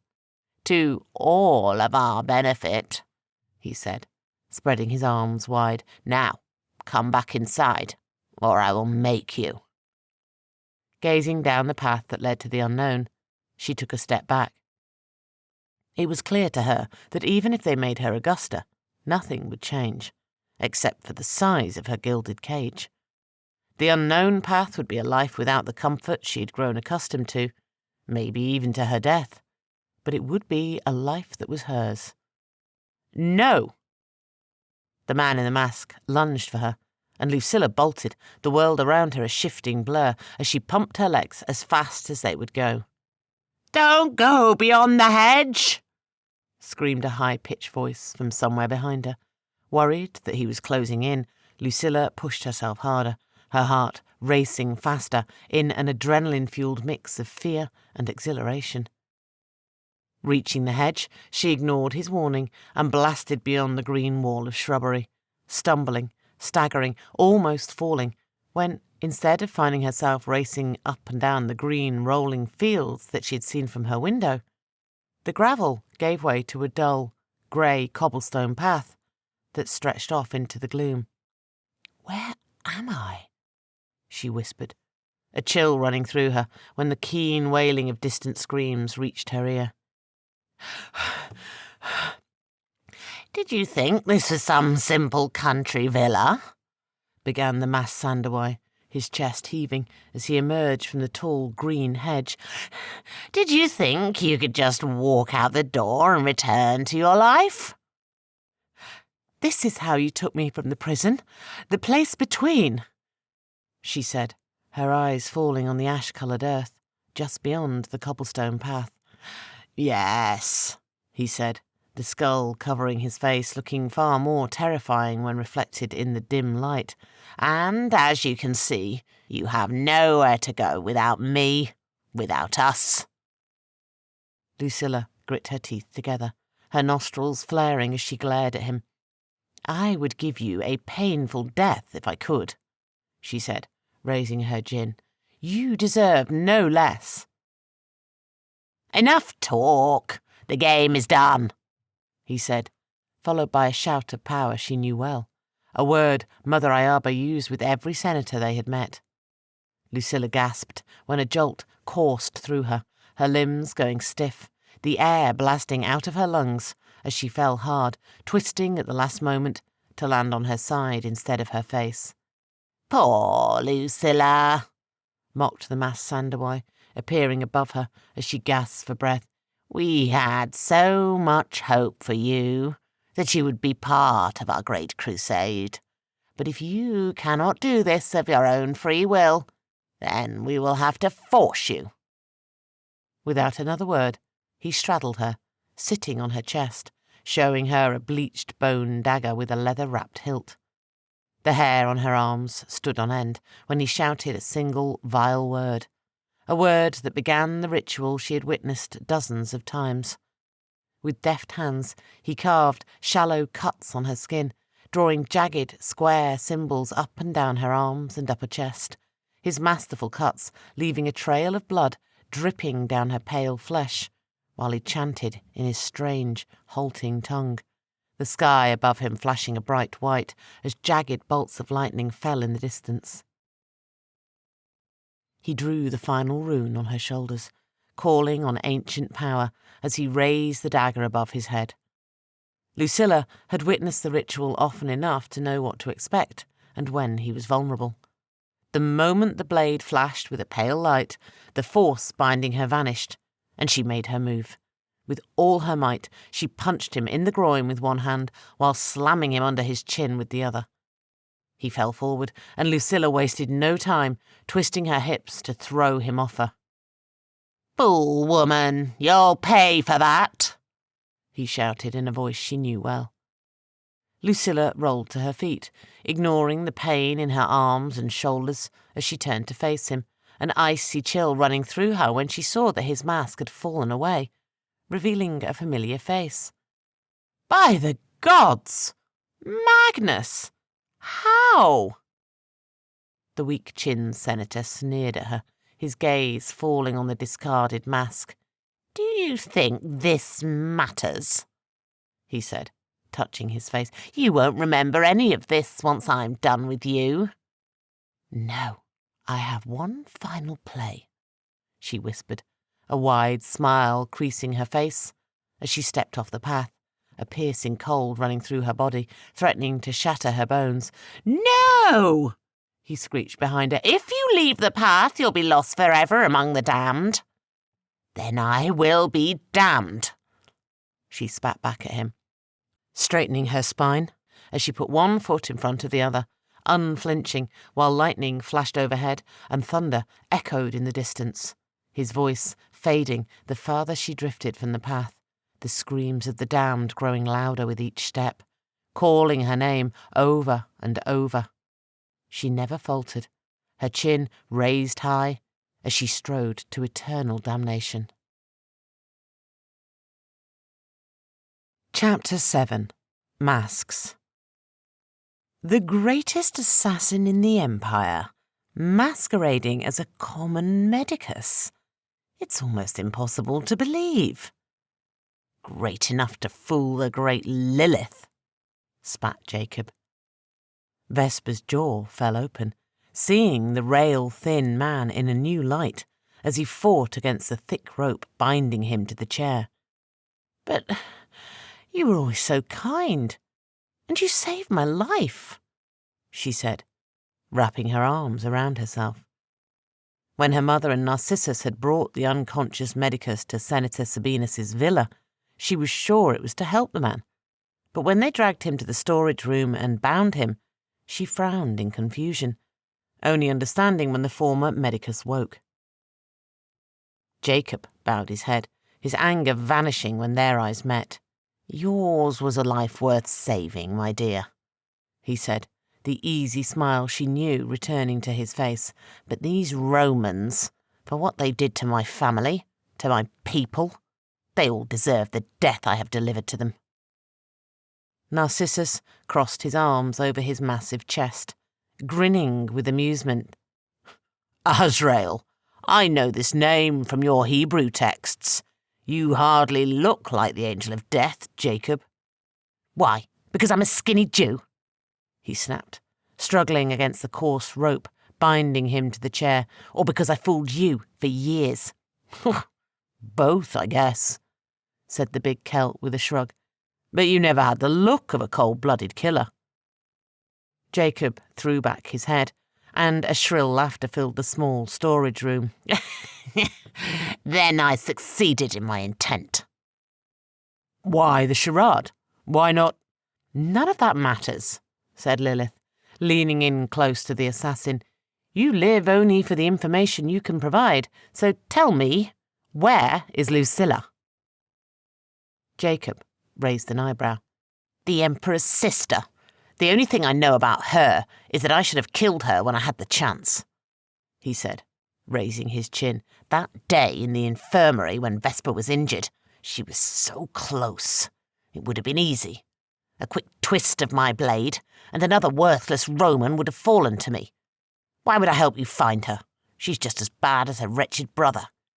"You will tell me what I need to know," seethed Lilith, pulling back her arm to strike him.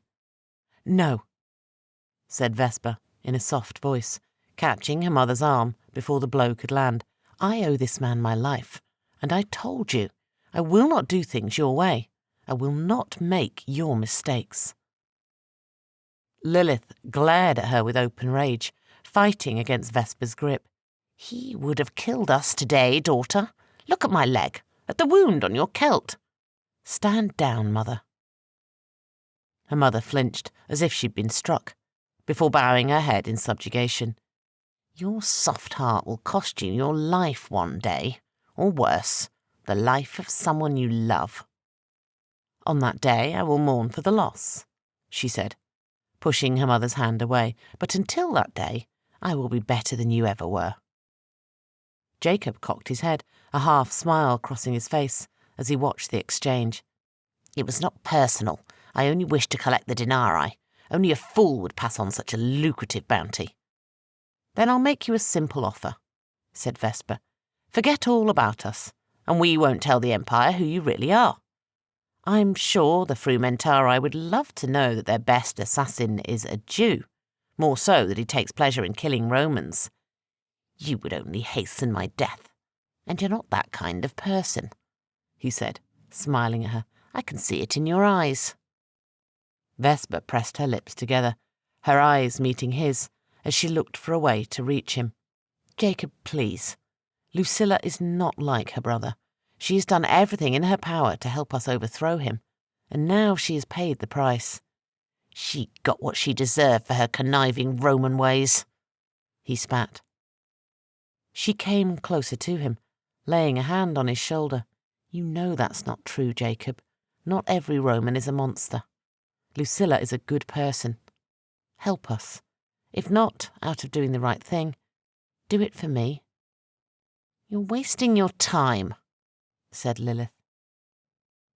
At her side, Narcissus grunted in agreement, while waves of irritation flowing through their bond. For once I agree with Lilith. Nothing good can come from him. If you won't kill him, at least lock him up so he causes no further trouble. Vesper cocked her head, thinking the same thing. We've wasted enough time here. We'll ask Senator Sabinus if there is a cell that we can— Wait! Interrupted Jacob, speaking quickly. I will tell you what I know, if you are willing to do something for me. Now he wants to talk, laughed Narcissus. Tell me what you know. We'll consider if your information is worth our time, said Vesper. The thin man frowned at her, before finally nodding. The last time I saw her, she was chained to the wall in the Emperor's box, during the games. That is nothing new, said Narcissus. We all saw her that day. Vesper brushed his forearm with the tip of her fingers, calming him. Please, after we fled, we need to know what happened to her. I don't know what happened after. I fled, like everyone else, he said. But I overheard her talking to the Emperor courtesan, Marcia. And? Asked Lilith. Jacob ignored them, his eyes never leaving Vesper's. Commodus told her that his sister would be his prisoner, forever trapped in the hypogeum, forgotten by the world. The hypogeum? Asked Vesper. The underbelly of the Colosseum, said Narcissus, his pale skin flushing a deep shade of red as anger flowed through their bond. Is she still alive? Asked Vesper, leaning in close to the assassin, close enough that she could smell some sort of mint on his breath. I don't know, said Jacob, looking away with a shrug. The conditions down there are brutal, and most slaves don't last long in that heat. Vesper leaned back, looking back and forth between Narcissus and her mother. We have to go to her. Vesper, it's been 6 months. I doubt she still lives, said Narcissus, resting a heavy hand on her shoulder. We have to try. We have to look, began Vesper, meeting each of their eyes in turn, daring them to say differently. If it was me, Lucilla would try, she finished in a low voice. Narcissus wrapped her in his arms, and her heart quickened as she drank in his scent, his warmth. Then we will try, he said, his voice rumbling in her ear. Vesper smiled into his chest, wanting more, wanting to be with him. Instead, with a sigh, she pushed him away and turned to their captive. Name your price, Jacob. What would you have of me? A tight-lipped smile stretched across the former medicus's face, and the ropes binding him to the chair fell away as he stood to his full height. Excellent, he said, rubbing his wrists. Snake, said Lilith, hobbling back on her good leg, while unsheathing the gladius and pointing it at him. Enough, mother. If he had planned to hurt us, he would have. Jacob's smile widened, showing his long, white teeth. You are correct, my dear.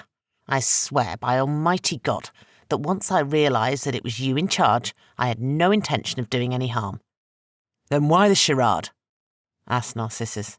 He shrugged, shaking away the rest of the rope. Apologies. It is difficult to undo a lifetime of caution and deception.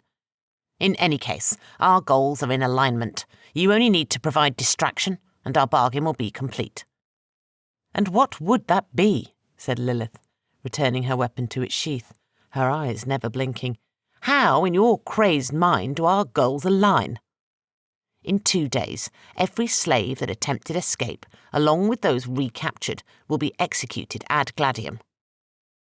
A chill ran down Vesper's spine, her mind racing back to her first days in Rome. She had faced the same justice, sentenced to die at the hand of Rome's gladiators. She had survived, but the memory still haunted her, and she often woke from nightmares of the moment, soaked to the skin, with her heart pounding out of her chest of being back on the sands, watching her father die, before finally facing off against the bronze warriors herself. "How many?" she asked, swallowing hard. "Thousands," said the assassin in a flat tone, his voice empty and without emotion. Lilith scoffed. "We cannot save thousands of slaves who were foolish enough to be caught again." "Mother," said Vesper, frowning at her. "We do not need to save thousands. Only one," said Jacob. "Who?" asked Vesper. "My older brother." Narcissus frowned at him, crossing his arms over his thick chest. "I still don't see how our goals align." "When Emperor Hadrian ordered the Jews from Rome, I was just a child. Those that did not leave soon enough were enslaved. They came for my entire family in the middle of the night. I never saw my father or mother again, and I can hardly remember the faces of my sisters. But the Almighty God performed a miracle, and I was sold, alongside my brother, Linus." "Linus is your brother?" asked Vesper, gawking at him. Narcissus sucked in a sharp breath, and a shock of wild emotion passed through their bond. "Impossible," he snarled. "He escaped with us and left here weeks ago, heading for Neapolis." "Yes," said Jacob, nodding to her. "Linus looked more like a Roman than a Jew, and against my wishes he hid his faith, spending his life posing as a gladiator, while we plotted and planned our revenge." "So, what do you need us for?" asked Lilith. Jacob locked his arms behind his back, his face a mask of stone. "Well, the three of you are the most wanted people in Rome. Your very presence at the execution will anger the Legion to madness and rally the slaves, perhaps to fight once more." Vesper found herself nodding along with his words as she drew in a deep breath. When he was finished, she looked up, coming to a decision. "Well," she began, her gaze taking them all in, "it looks like we have one more battle in the arena. Let's make it a good one." "A battle?" said Jacob, frowning at them. No, a distraction, followed by a quick escape amid the chaos." Vesper opened herself to the weave, goose flesh running over her body as torrents of ace flowed through her, and the room was cast in a bright white light, when the concentric patterns on her arms began to glow. "No more running," she said. "My control of ace is greater than it has ever been, and it's time we took full advantage of my growing strength." "Daughter, that is not how it works. You cannot call bolts of lightning from the sky and belch fire without reality fighting back. Those days are long past. Rome, in their conquest to control the physical world, has changed the spiritual one too. We cannot perform the miracles we once did." "I know, Mother, but that does not mean I cannot use my power to stop Commodus and his cruelty. Not when so many lives are at stake." Lilith slid closer to her, her voice dropping to a whisper. "That is only because you have never lived through a backlash or witnessed the destruction. Why risk it all for a few slaves who would not care if you lived or died?" "It is a risk I am willing to take, Mother," she said, her thoughts going to Linus and all the other slaves who had sought freedom, only to have it snapped away from them. "And we take the risk because I know now what it means to be a slave and to be free once more. If we succeed, more will be free, and the world will be a better place, not just for a chosen few with wealth and power, but for everyone." Chapter 8. The Best Laid Plans. Narcissus fell back on the thick grass, his body spent, his hairy chest heaving. "You have to give me a few moments before I can do that again." Again? Have you lost your mind? I can't do that again, laughed Vesper, falling on the grass beside him with a beaming smile on her face, looking just as elated as he felt. Oh, thank the gods, he said, wiping beads of sweat from his brow. He closed his eyes for a moment, enjoying the sounds and smells of night, a smile creasing his face when she snuggled in close to him. They had spent the rest of the day planning their attack on the Colosseum, and now had retired to Senator Sabinus's garden after a simple evening meal of olives, cheese, and bread drenched in garum. Narcissus usually found the popular fish sauce too pungent for his tastes, but the senator's cook had a more subtle version of it that was not too rough on his tongue, and he had overeaten, much to his regret, when Vesper had started kissing his neck, and then, against his protests, dragged him to a secluded section of the garden where they wouldn't be heard or seen. For a proper Osei girl, you seem to have lost all of your sense of inhibition. You're a bad influence, she joked, her small fist connecting with the wound on his ribs when she punched him. Oh, careful, he said, his face taking on a sour look when a jolt of pain shot through his side. The wound is still sensitive, even after your healing. Oh, apologies. I wish that I could do more, but my mother could only describe how to use ace to heal a wound. Narcissus passed a hand over his flank where Jacob's blade had pierced him, shaking his head in amazement. I am grateful. The wound feels as though it happened weeks ago, not today. For the first time, I feel like my skills are strong enough that I can make a difference, to truly fulfill my destiny to be Rome's Jambe. He nodded in agreement, having watched her grow in power these past months. She was confident in her abilities now, displaying abilities beyond imagining. I agree, he began, his eyes drawn to the curtain of stars glittering above them, smiling at her before continuing. That is the only reason I am going along with this mad plan of yours. It will work, she said, leaning back to look at the night sky. I used to do this with my Aunt Magda. Every day after our evening meal, she would brush or braid my hair, and we would gaze at the stars. It was always my favourite time of the day. I did the same with my father a lifetime ago. What was he like? She asked. Narcissus shrugged, squeezing shut his eyes in an attempt to remember the man. He was hard, but fair, big like me. More than that I can't remember. I was young when the Romans took me, so young that I cannot remember his face. And your mother? It was she who blessed me with the fiery hair and temper, he said with a wide smile, but no more than that. At his side, Vesper sat up, her normally brown eyes flashing with a golden hue. Through their bond, he felt the thrill he knew well, the rush of energy coursing through her as she drew on the ace in her blood and that of the weave, filling her with potential. The power to impose her will on reality, to twist it to her will and desire. I'm going to try something, she said at last. Something I have been wondering about since we began sharing our strength.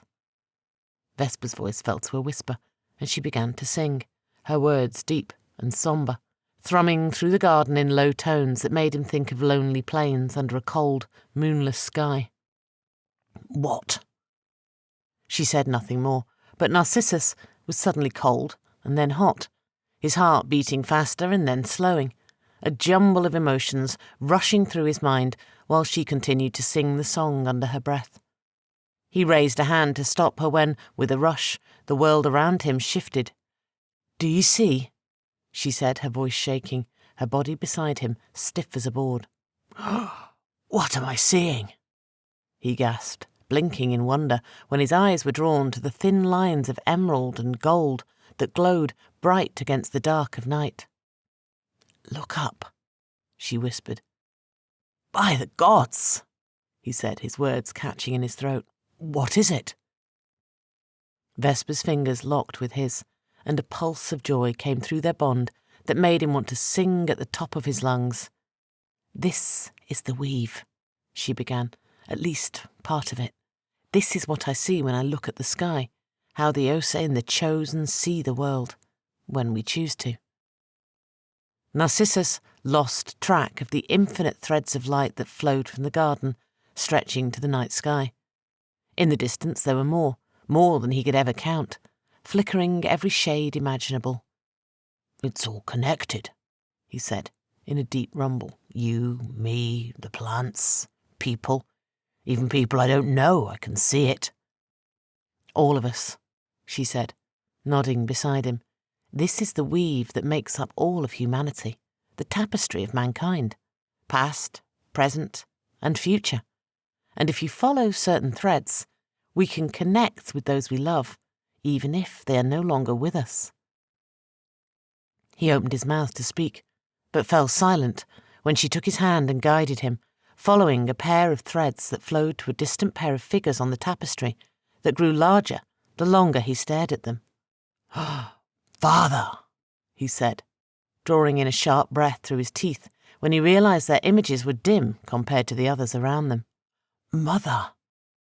"Yes," she said, rubbing a soft hand up and down his arms, her eyes full of sympathy.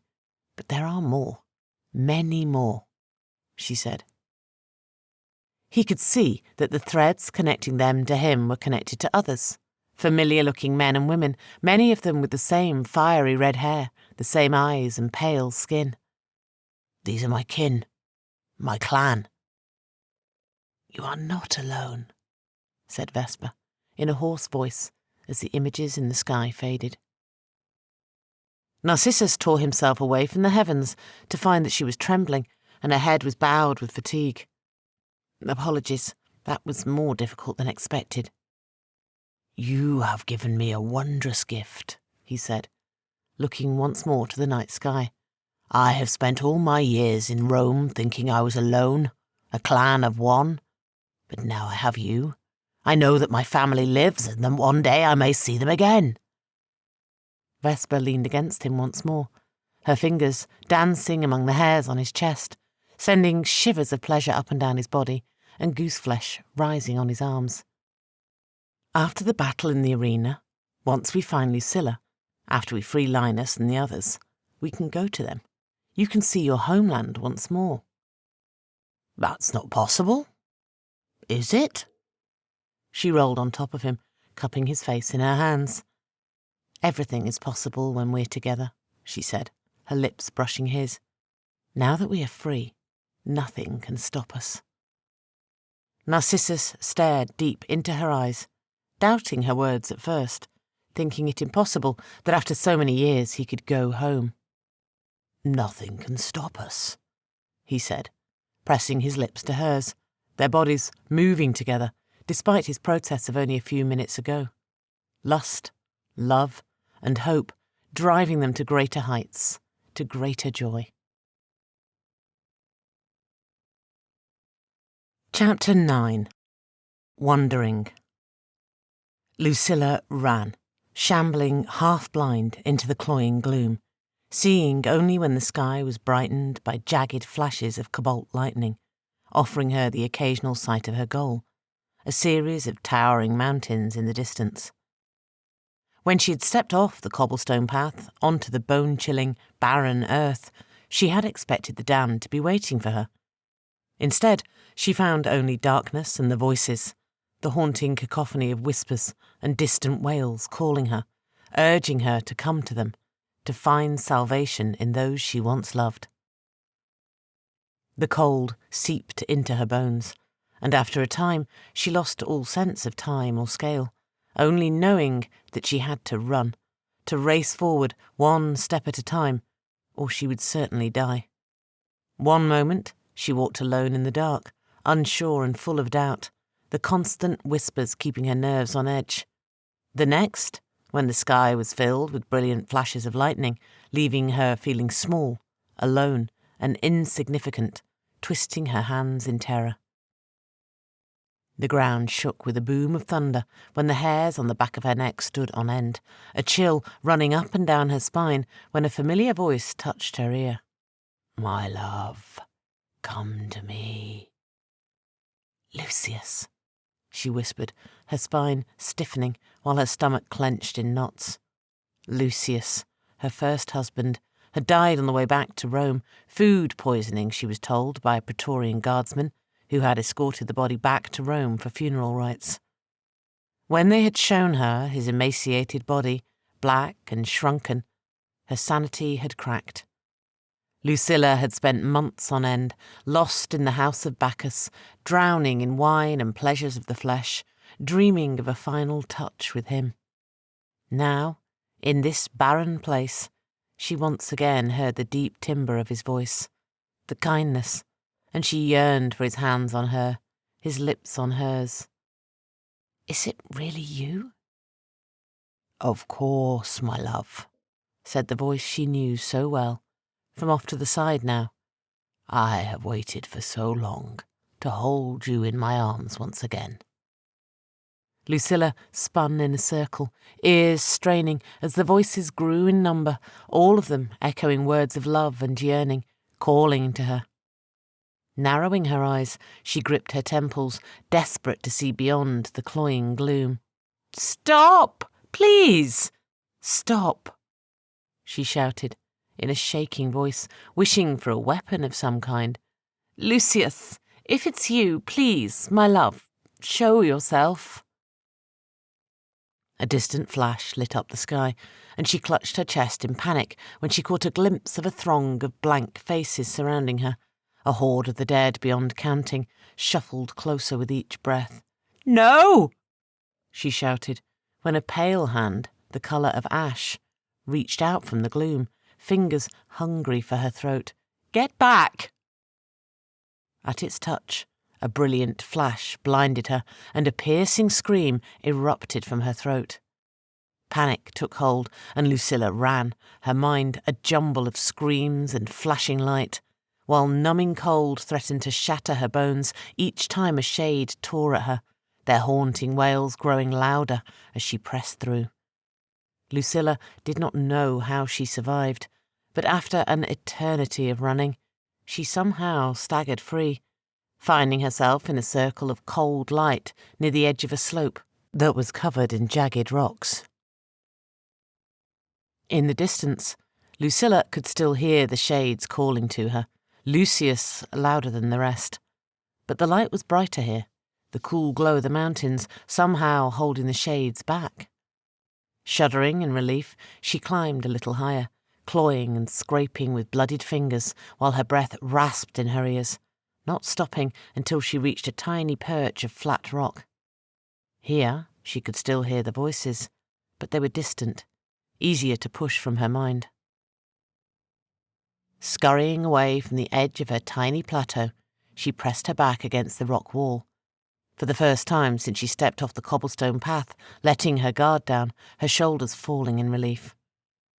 She stayed like that for a time, in a state of panic, taking in gulps of stale air to calm her racing heart, flinching each time thunder boomed in the distance, or lightning flashed across the sky, until she at last fell into a fitful slumber, her sleep disturbed by dreams of Mother Iaba arguing with Magnus, their words full of spite, with Magnus finally storming off, vanishing down the cobblestone path, to where she could not say. She came awake with a start, the faint glow surrounding her still present, sure that a warm breeze just had caressed her pale skin. Rubbing sleep from her eyes, she dragged herself over to the edge of her tiny refuge, taking advantage of the flashes of lightning to survey her surroundings. Lucilla bit her lip when she saw that the damned were still present, huddled in numbers beyond counting at the base of the jagged mountains. Narrowing her eyes, she searched the horizon for the cobblestone path, hoping beyond hope that she could somehow make her way back, cursing herself when she saw nothing but barren, lifeless soil. "If the damned don't get me, thirst and hunger surely will," she said, gasping as she rolled on her back, realizing that the pale glow came from the shallow cuts Magnus had carved along her arms and chest during his failed ritual. "What in the name of the gods is this?" she muttered, removing her filth-streaked stola, her curiosity greater than her need for modesty. She had watched Mother Iaba perform the same ritual repeatedly, carving the same symbols on the arms of every senator she had introduced the old woman to, and each time the Sandawai matron had finished by plunging a bone-handled dagger in the men's hearts. Now these symbols decorated her own flesh, yet somehow the ritual was incomplete, and the symbols were casting a pale light. Lucilla was about to inspect them further when a peal of thunder sounded directly overhead, forcing her to throw her hands over her head as a shower of tiny stone shards rained down on her, one of them cutting her just below her right eye, leaving a tear-shaped droplet on her pale cheek. Cursing her luck, she picked up her grime-covered stola, ripping away the hem of the garment and using it to staunch the bleeding. The sky was bright once more, and Lucilla caught sight of herself and began to laugh. It was a small giggle at first, then a deep-throated laugh, and after a few moments her whole body was shaking with laughter until her belly hurt from the effort of it, her heart full of joy. Today she had made one of the few decisions that she had ever made, and had ended up naked, crying blood on the side of a mountain while being watched by the damned. For some reason, it made her laugh. Wiping the remaining blood off her face, she dressed, intending to climb as high as she could. She had only managed a short distance when a whisper reached her, making the fine hair on her arms stand on end. "Do not go up there, my love," said a shade, its voice taking on hints of the husband she once knew. "Only death awaits." Lucilla stopped climbing, almost falling when her grip faltered. "Then I shall die," she said to herself, or to the shade, she couldn't be sure. Despite her defiance, the whispers continued, growing fainter the higher she climbed, pushing her to climb faster to escape them. Lucilla pushed herself beyond her limits, ignoring her shaking arms and legs, enduring the pain and the blood flowing freely from the cuts on her hands and knees, defying her every instinct that told her to go back, to return to the gilded cages that had been her life. She began to climb faster when she saw another plateau not far above, to her right, adrenaline giving her a strength beyond what she thought possible. Scaling along the near flat face of the slope, she shifted ever so slightly to her goal, shuffling along higher and higher, while she pressed her body flat against the jagged stone, her skin bruising with each step. She was almost at her goal and reached out, nearly falling, when she realised the handhold was just out of reach. Catching her balance, Lucilla changed tactics, leaning forward as far as she could while reaching once more, only to curse when she slipped, her breath catching in her throat when she fell a few inches, the luck of the gods saving her when she found another handhold just below her. Clutching at the rock wall in desperation, she shook with wide-eyed terror. Looking over the cliff face, she hunted for another way, any way to reach her goal. But the longer she looked, the more despair set in, and she knew there was only one way up. "I have to jump," she croaked, wanting to let go, but she didn't dare, not after coming so far. Reaching down deep, delving deep to memories full of hurt and anger, screaming them loud like a battle cry. "I curse you all! I curse you, brother, for your arrogance. I curse you, father, for leaving the Empire to your weakest child.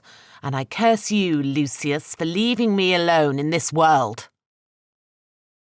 With everything she had left, she leapt, screeching like an eagle as she flew, a shout of victory escaping her lips when she caught the rock hold and swung herself onto the plateau, laughing and crying from the sheer joy of being alive when she fell on her hands and knees, not caring for the pain, only grateful to be alive. Rolling onto her back, she wanted nothing more than a moment to catch her breath, only to fall silent when a slow, rhythmic beating, combined with a hypnotic twang, reached her ear.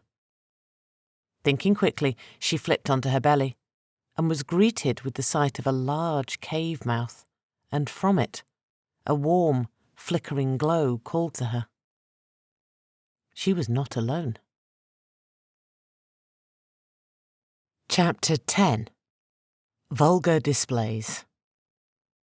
Vesper crossed an invisible line, and the taint was there once more, her belly churning with waves of nausea the moment they passed Trajan's Market at the edge of the inner city.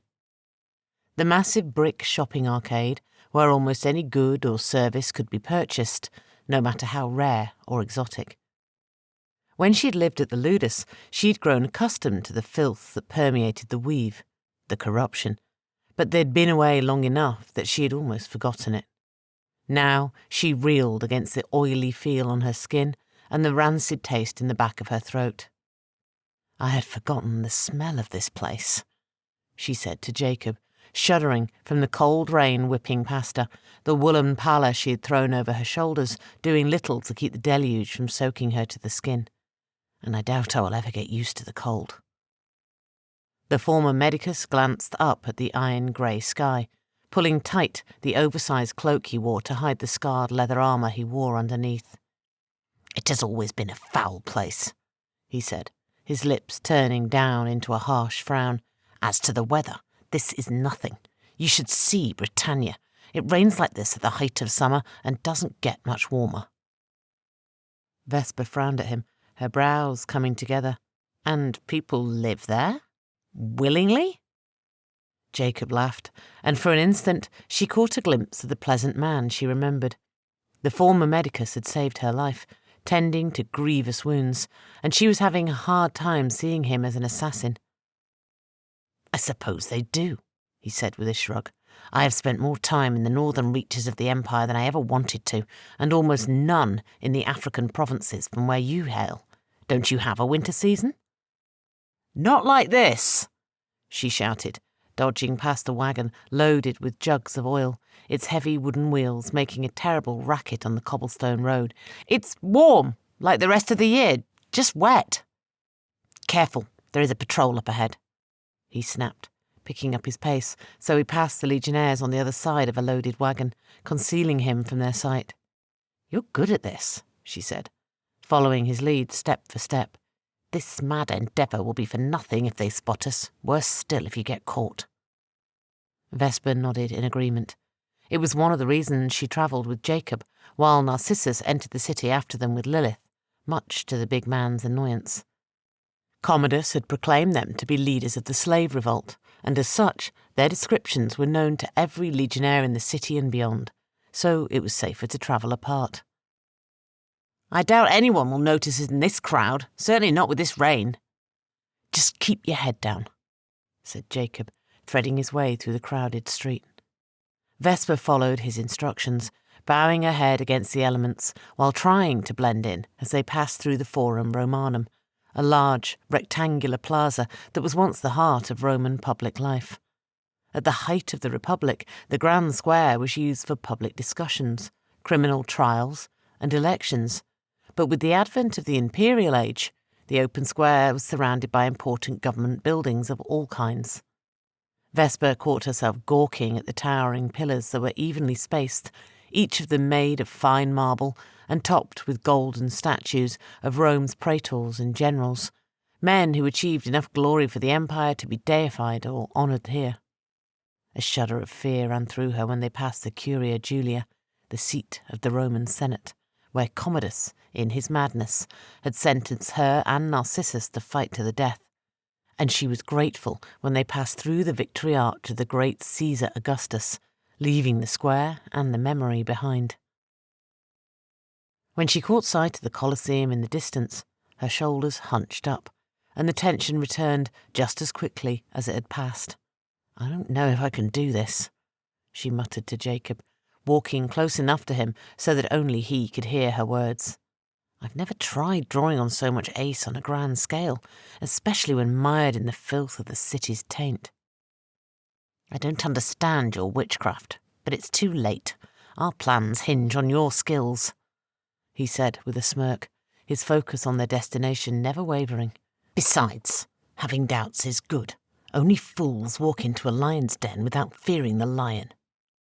"Gratitude," said Vesper, the tension easing in her shoulders the more he spoke. "Don't thank me. We've done nothing yet. Focus on the mission, prepare yourself, and follow my lead, no matter how bizarre." "Of course," said Vesper, craning her neck to marvel at the size of the great Colosseum as they drew closer. Even after having battled on its sands, knowing what kinds of horrors were done within its walls, she was still in awe of its majesty, its craftsmanship. Pushing away her doubt as they approached one of the many entrances, she did as she was told. Drawing on the innate ace coursing through her, Vesper formed a razor-sharp gladius and leather scabbard on her hip, concealing the conjured weapon under her cloak.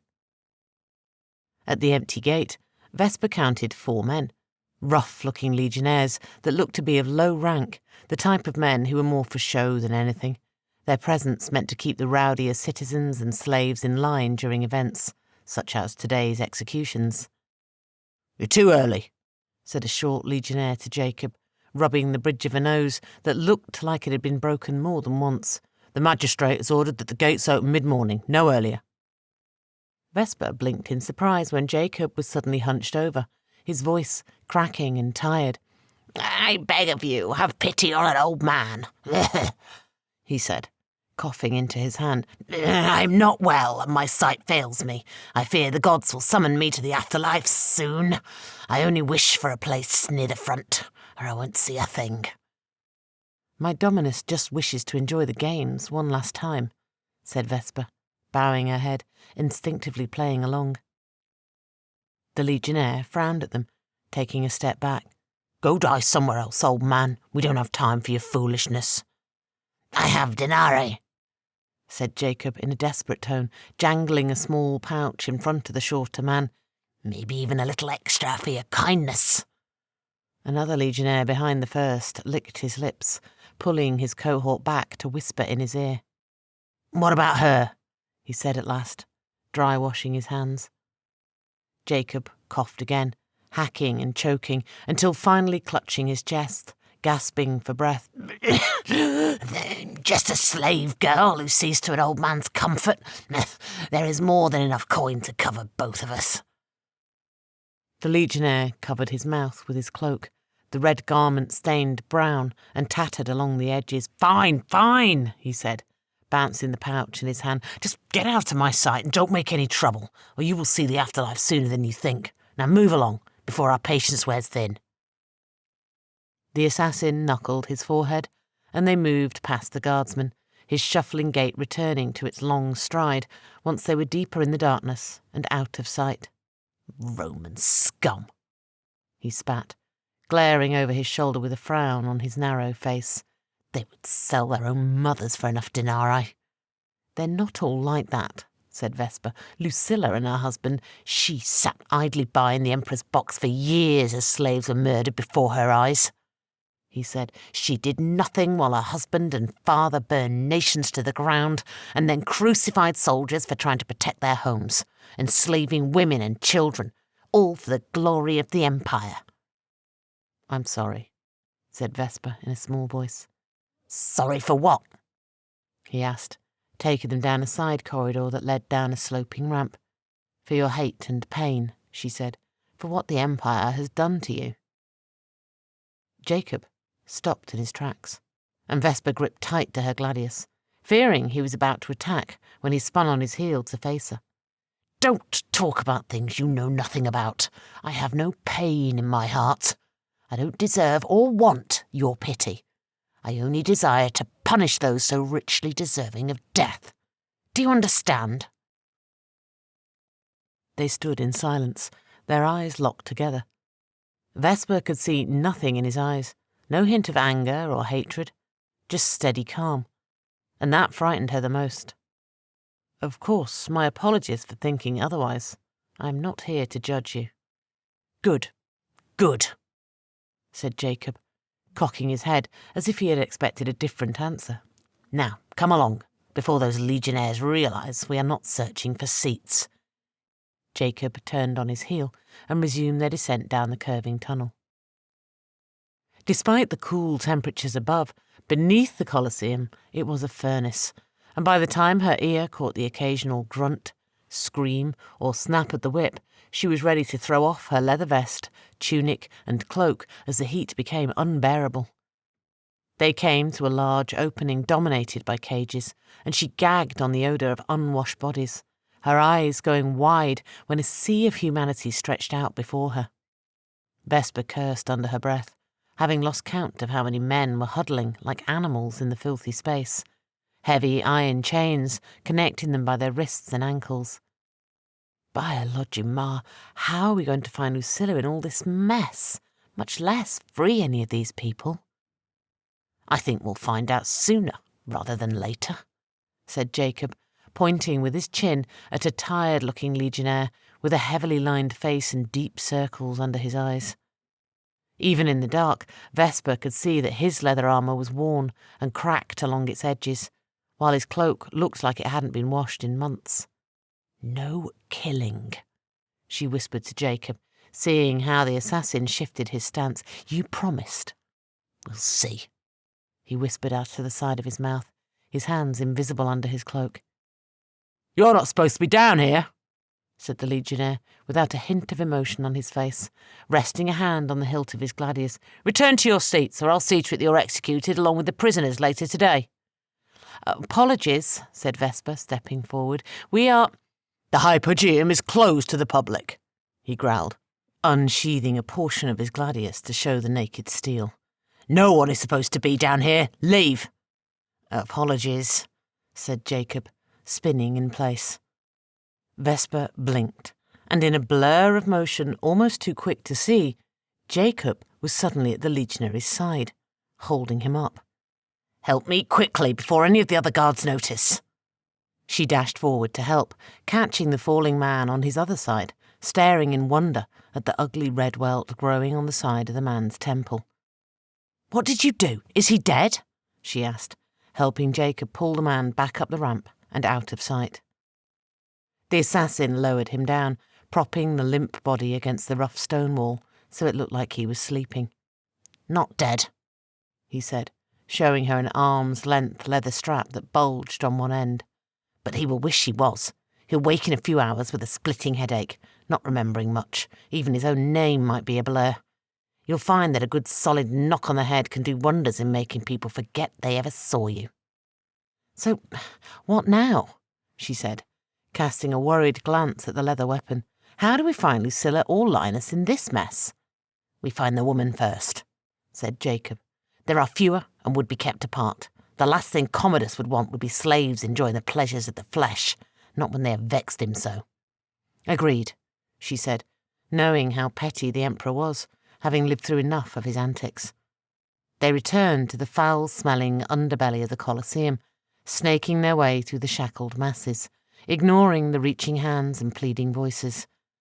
Vesper's heart broke when she saw the battered bruising on their faces, the welts on their backs, and she was grateful that the dark hid her shame for not being able to free them right away.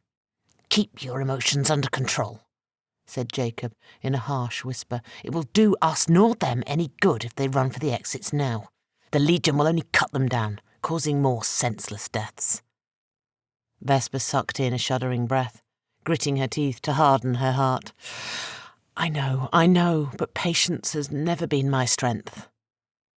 They made their way to the opposite side of the underground complex, squeezing around wooden platforms attached to winch and pulley systems that could lift them to the main level of the Colosseum to replace parts of the grounds with different scenery, elevate exotic animals in cages, or even provide battlefield fortifications to reenact many of Rome's ancient wars.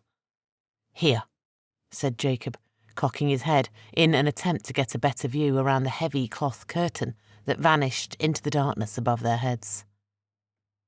Vesper pushed past him, entering a better-lit area that had an odd mix of cages filled with female slaves, along with big cats of all kinds.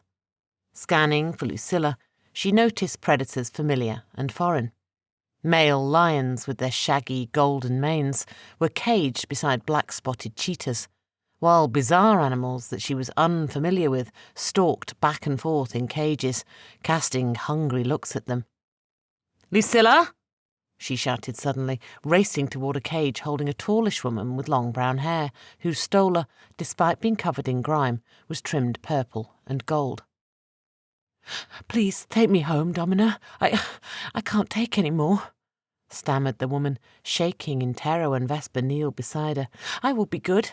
Never will I touch your things again, I swear by the gods."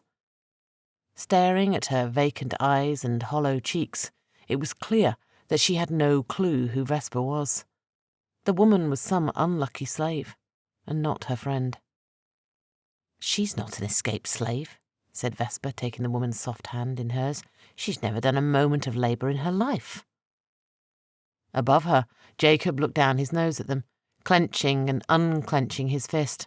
"I'm sure many a Roman has taken this opportunity to purge unwanted slaves from their service." Vesper stood, wiping away dirt and grit from her knees. "Surely she has value. Why not just sell her? Why cast her away like this?" "Some don't care for the coin," said Jacob with a shrug. "But from the looks of her, she was some patrician woman's handmaid for a time. She must have done something to upset her domina, and this is her punishment." Vesper's blood boiled, and she ground her teeth in a flash of anger. "Let's find Linus and Lucilla before I do something I will regret."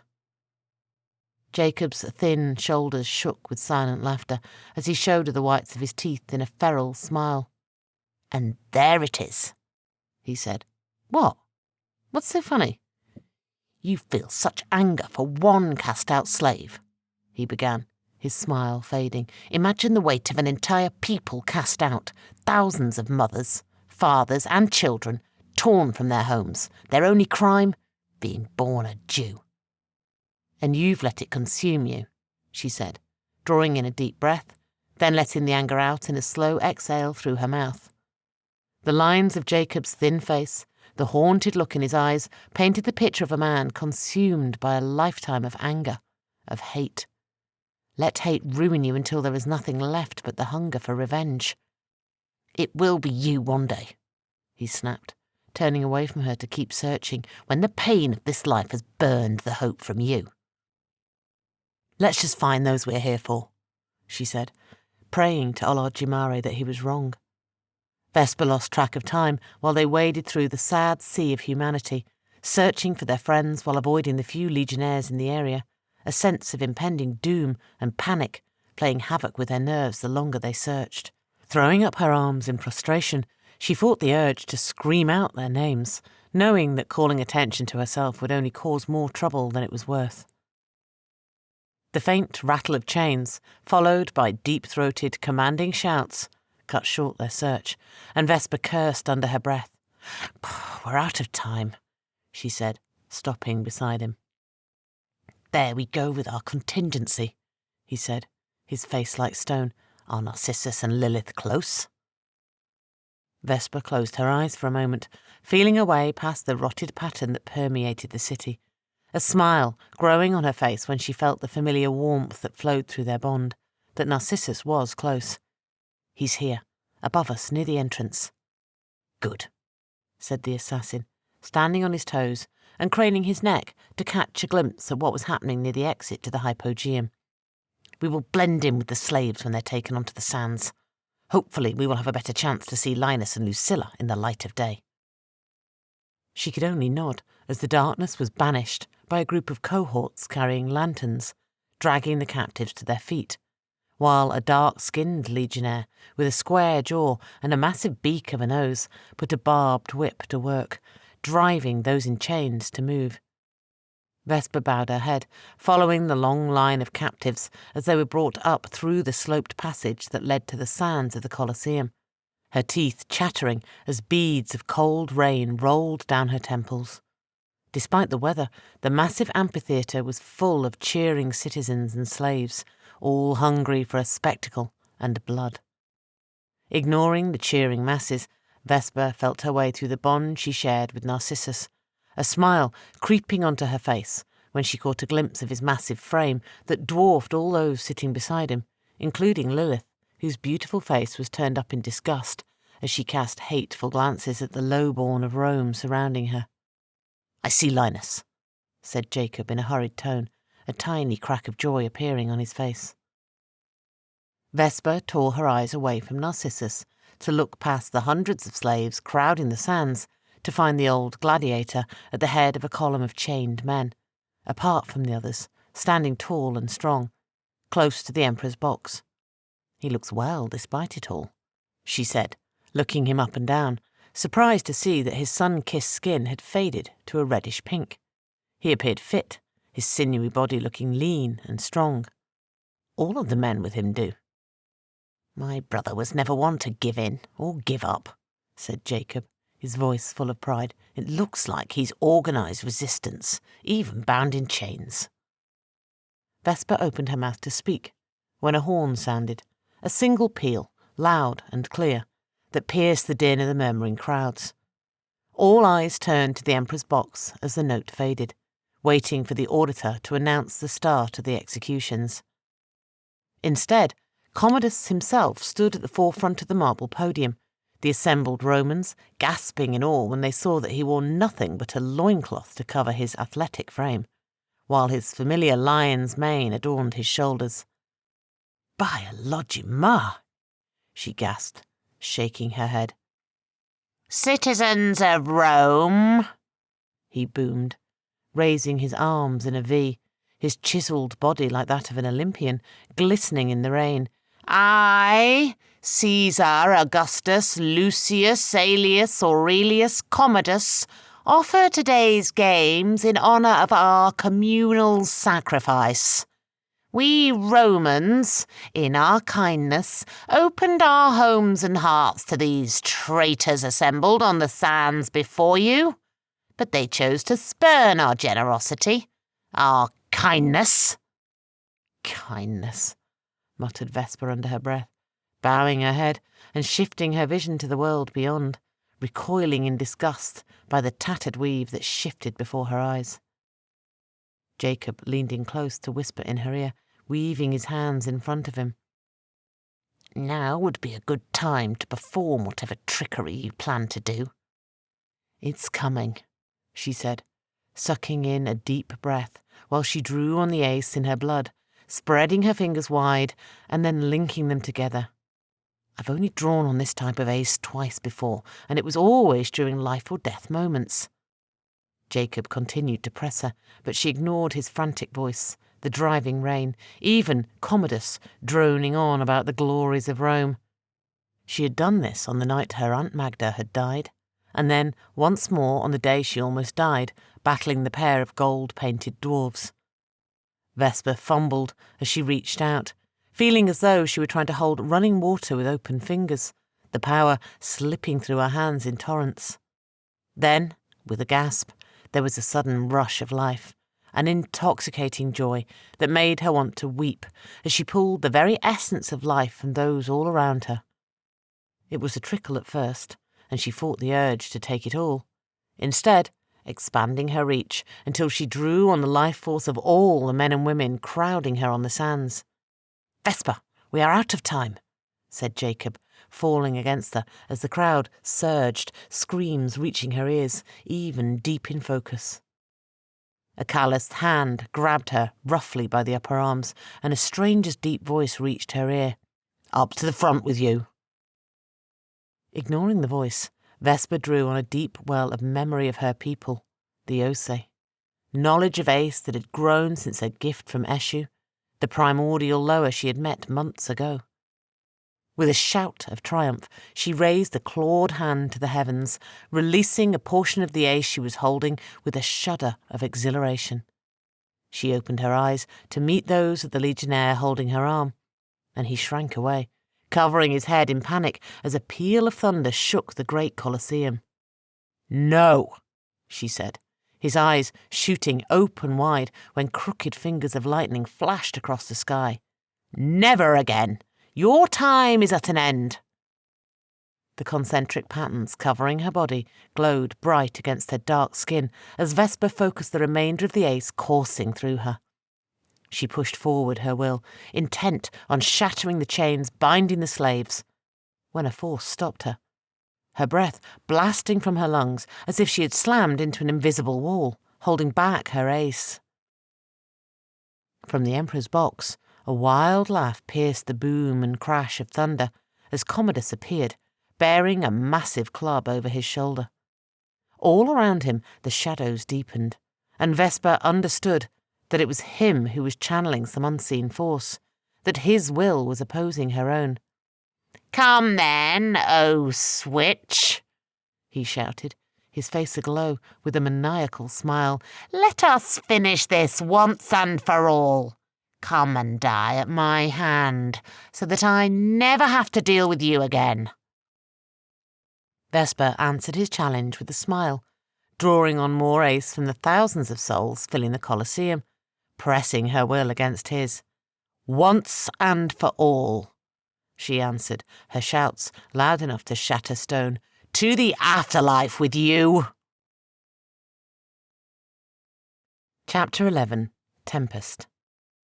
Narcissus rose to his feet, flinching along with the rest of the Colosseum when peals of thunder echoed across the sky, while fat drops of rain fell in a blinding torrent.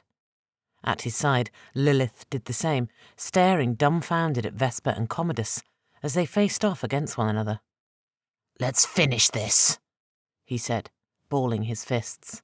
"Agreed," said Lilith, a feral grin crossing her beautiful features as she drew an ornate gladius from her hip, hefting a shield taken off her back adorned with the same concentric patterns that Vesper had on her arms. "Don't stop. Crush everyone in your path," he grunted, his eyes never leaving Vesper, who stood stock still in the middle of the Colosseum. "Get Linus out with as many others as you can. Leave the rest to Vesper and I." Lilith nodded to him, hefting her shield. "Go!" Narcissus bellowed an ear-piercing battle cry, vaulting down the slope steps in twos and threes like a madman, until, finally, leaping from the seating onto the sands with a grunt. He took his first legionnaires from behind, crashing into their phalanx and throwing it into chaos, while the men scattered in all directions. Before they could recover, the giant Celt grabbed the man closest to him, crushing the hapless legionnaire's windpipe with a meaty hand. In the next breath, he tore the shield away from another man just getting to his feet, kicking out his legs from under him, and then using the edge of it to pierce his breastbone, spilling bright red blood onto the sands. "Javelins, from the left!" shouted Lilith, appearing at his side, burying her gladius in the shoulder of a legionnaire still on his knees. Spinning on his heel, Narcissus ducked under the bloodied shield just as a volley of the steel-tipped javelins clattered off its wooden surface. "Cowards!" he seethed, his blood boiling with rage as a surge of adrenaline coursed through his veins. Despite the chaos around them, Lilith smiled with glee as jagged arcs of lightning flashed across the sky. "If you saw your face, you would be afraid too," she laughed, blocking a clumsy strike from a legionnaire whose leather armour bulged around his thick middle, her quick parry neatly slicing his throat open. "They should be afraid," he growled, losing himself in the violence, animal instinct taking over. Like a beast, he ploughed into those who opposed him, deflecting thrusting swords with the fine steel braces on his forearms, while shattering faces with his fists, breaking bones with his elbows and knees, striking fear into the men facing him. Around them, the darkness deepened as the storm grew, and in the distance, he caught sight of Vesper standing in an empty circle, her face locked in concentration, not having moved since the start of the storm, those around her battling as if she didn't exist. "They battle with their very wills, with ace," shouted Lilith, pointing to Commodus, who did the same, his face a mask of stone, while he focused all his attention on Vesper. Narcissus bent his knees, springing toward a single legionnaire who charged at him, the impact of shields dwarfing the thunder as they slammed into one another. The other man was thrown back like a rag doll from the blow, landing on his back with a deep groan, his eyes rolling back in his head. "Can we help her?" he said, catching another legionnaire's spear between his arm and body while slamming his head into the bridge of his nose, flattening it to a pulp.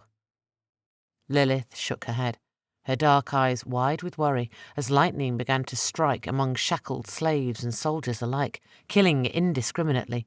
"No, but I fear what will happen. I've never felt this much ace being channeled in one place." "I thought your abilities were gone," he said, slamming his shield into another man and sending him reeling. "They are," she said, ducking past a thrown javelin. "But can't you feel it? The hum in the air, like the world is about to fly apart." He stopped for a heartbeat, his massive chest heaving as he opened himself to the connection between himself and Vesper, gasping in shock when he sensed what was coursing through her. At most times he felt her emotion, joy and sadness, hate and love. If he focused hard enough, he could feel what she felt, the heat of the sun on her skin, the taste of wine on her tongue. But now, it was beyond his understanding. She vibrated like a cord drawn taut, as if she were about to shatter into 1,000 pieces of glass. Most of all, he felt fear and a desperate sense that she was trying to hold on to something. What, he couldn't say. "She's terrified, losing control." "Then we have to stop this before it's too late. Not just for her, but for all of us," said Lilith, dancing forward to catch a killing blow meant for Narcissus with her shield, her gladius spitting out like a viper's tongue, taking the Legionnaire's eye and sending him falling back. Narcissus looked around, his jaw falling open when he saw that many of the slaves were throwing themselves against the Legionnaires, fighting with chains and shackles. "I will end this," he said, finding what he was searching for among the fallen, a still intact javelin. Leaning back on one leg, he drew back his arm, taking aim as he sprung forward, hurling the javelin with all his might. Narcissus held his breath as the razor-sharp weapon flew straight toward its target, Commodus himself. A smile came to his face when his throw landed true, striking the Emperor's chest, sending him falling from sight. The sky brightened for a heartbeat, the rain slacking. "Did you get him? Is he dead?" asked Lilith, a smile creeping onto her face as the arena fell silent. Ignoring her, he took a step toward Vesper, only for his breath to catch in his throat as Commodus reappeared on the podium holding a bloodied javelin, his taut stomach glistening red from a deep gash along his side. "No," said Narcissus, swallowing hard as Commodus hurled the javelin, blinking in confusion when a web of pain spread from his belly and out his back as he fell to his knees, warm blood spilling onto his hands as he clutched at the weapon in his gut. Kneeling in front of him, Lilith appeared, words spilling from her mouth but not reaching his ears, her face twisted by worry. He tried waving her away, muttering that he was fine, that he just needed a moment to catch his breath. But only a groan escaped his lips as he fell to his side. Narcissus wanted to close his eyes, to rest, but she kept shaking him. With his last ounce of strength, he pushed her away, his sight fading as a peaceful silence descended on him, his last thoughts being of Vesper and her smile. And then, nothing. Chapter 12. Destiny. Vesper threw her arms up in victory, shouting in triumph when the javelin slammed into Commodus, and the barrier holding back her will vanished with him as he fell from sight. The bottled torrents of ace coursing through her body exploded suddenly in a fountain of power. A shockwave of ace exploded from her, hurling bodies back while shattering the iron shackles of every slave in the arena, grinding the metal to dust. The smile on her face lasted for only a moment, replaced by a look of wide-eyed shock when Commodus reappeared with only a faint line of crimson on his flank, his arm cocked to hurl the javelin that had driven him back. Vesper clenched when he threw, expecting to be impaled. Instead, she spun on her heel when the lethal weapon hissed over her shoulder, gasping, despite being untouched. Jagged arcs of pain radiated outward from her belly, and she found herself clutching a wound that was not there. "Narcissus!" she shouted, taking a single step toward him, only to be frozen in place, her breath catching in her throat when an invisible force slammed into her. She turned to find Commodus's dark gaze focused on her, a torrential gale pummeling against her, forcing Vesper to use every ounce of ace she could draw upon just to stay on her feet. The towering Emperor hefted his club on his shoulder before leaping from the podium to the sands, his very presence driving slaves and soldiers to flee like gazelles, scattering to avoid a hungry lion. You have defied us for the last time, he shouted, his deep voice somehow reaching her ear, despite the howling wind and chaos all around them. Us? Asked Vesper, fighting the panic taking hold of her as she felt Narcissus's lifeblood spilling onto the sand.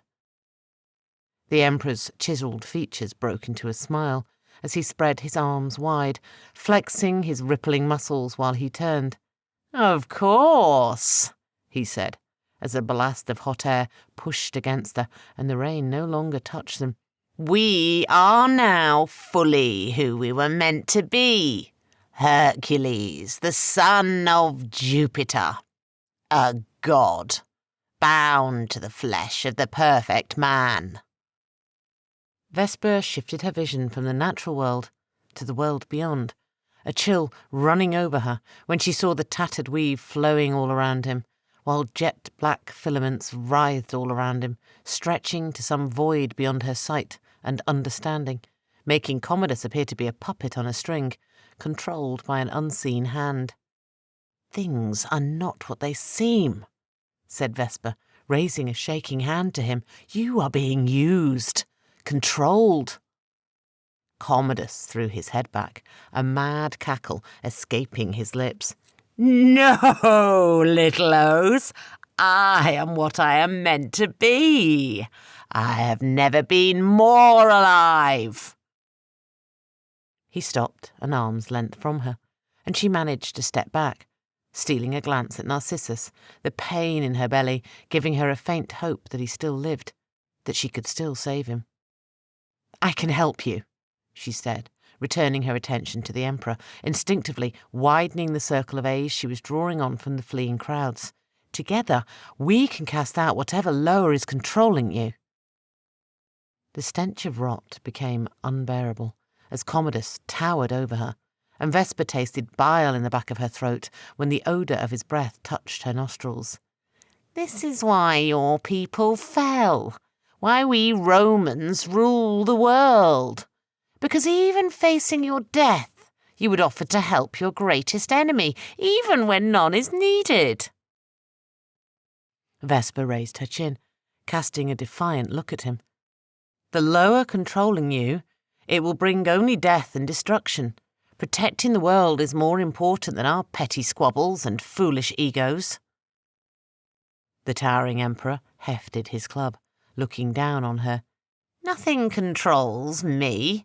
There is nothing to save, he said, raising the club over his head, and our petty squabbles are at an end, along with your wasted life. When you lie dying, said Vesper, her body vibrating with potential as Ace raced through her blood, remember that I gave you a chance. Vesper didn't flinch when Commodus brought down the club, the heavy weapon whistling as it cut through the air, aiming for her skull, smiling at him when she released the Ace boiling in her blood. A blast of lightning flashed between them, the club burning to dust as Commodus staggered back, his eyes going wide when he realised he held nothing more than a blackened stump of wood. Haw! He shouted, throwing the now useless weapon while raising a hand to strike her.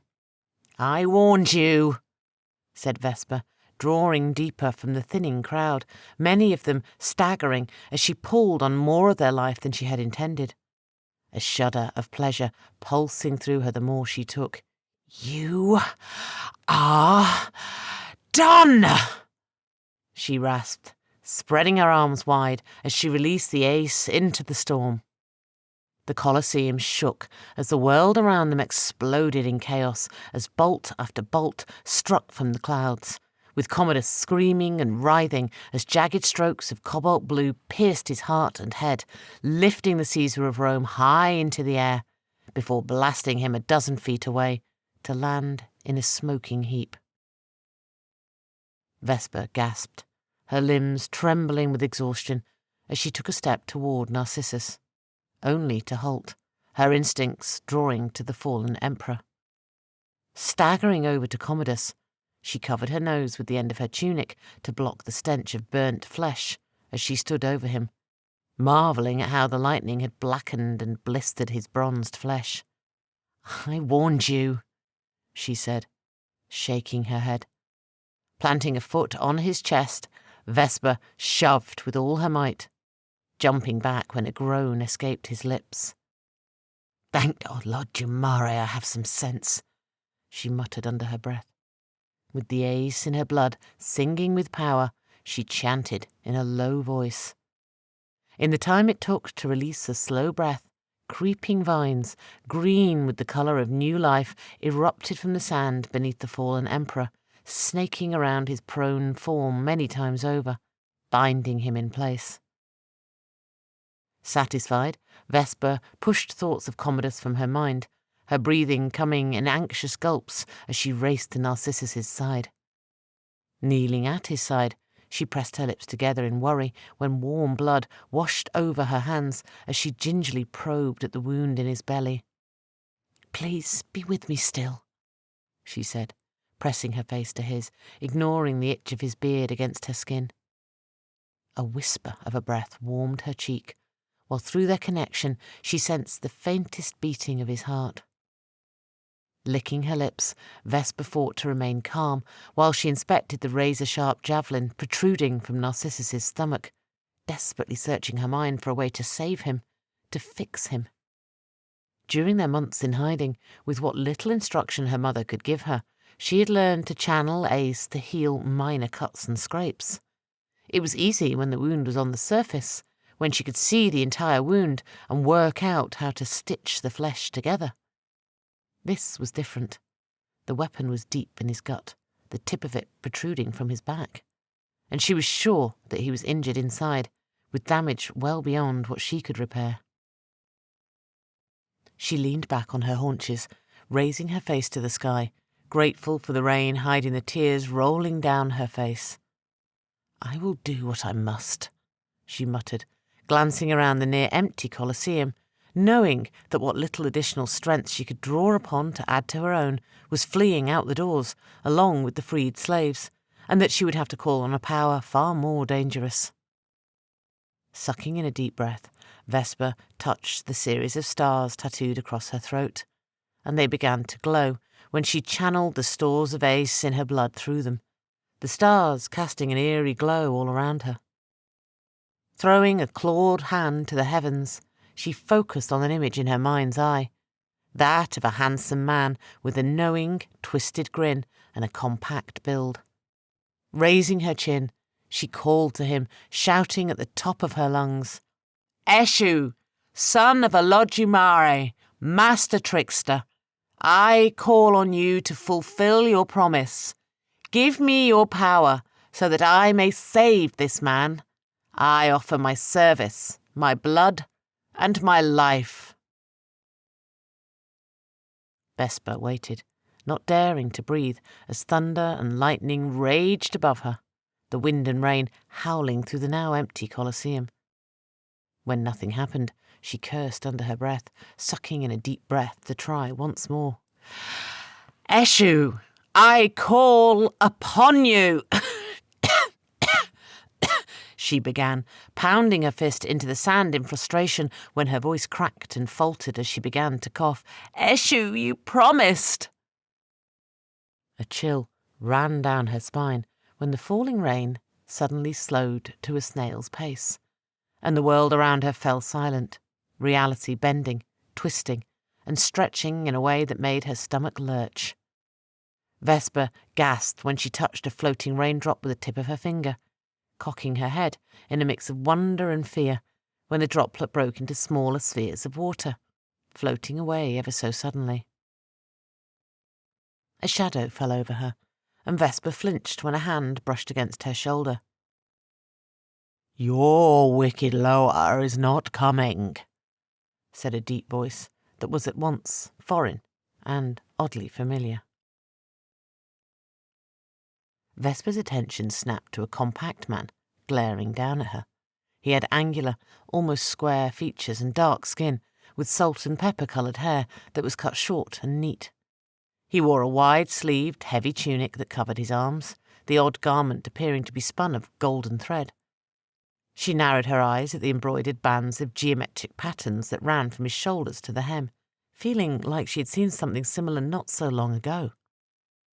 "Who in the name of Olodumare are you? What have you done?" she asked, eyeing the droplets of rain as she rose to her feet, cautiously backing away from him. "Greetings, Vesper of the Os," he said in a formal tone, offering his hand. "I am Guardian Shoibi of the Knock. As to what I've done, well, it's difficult to explain, but let's just say I've cut out a few moments of time so that I may repair the damage you and that savage have done, before it's too late." Vesper eyed his hand as if it were a snake, standing on her own. "How do you know me?"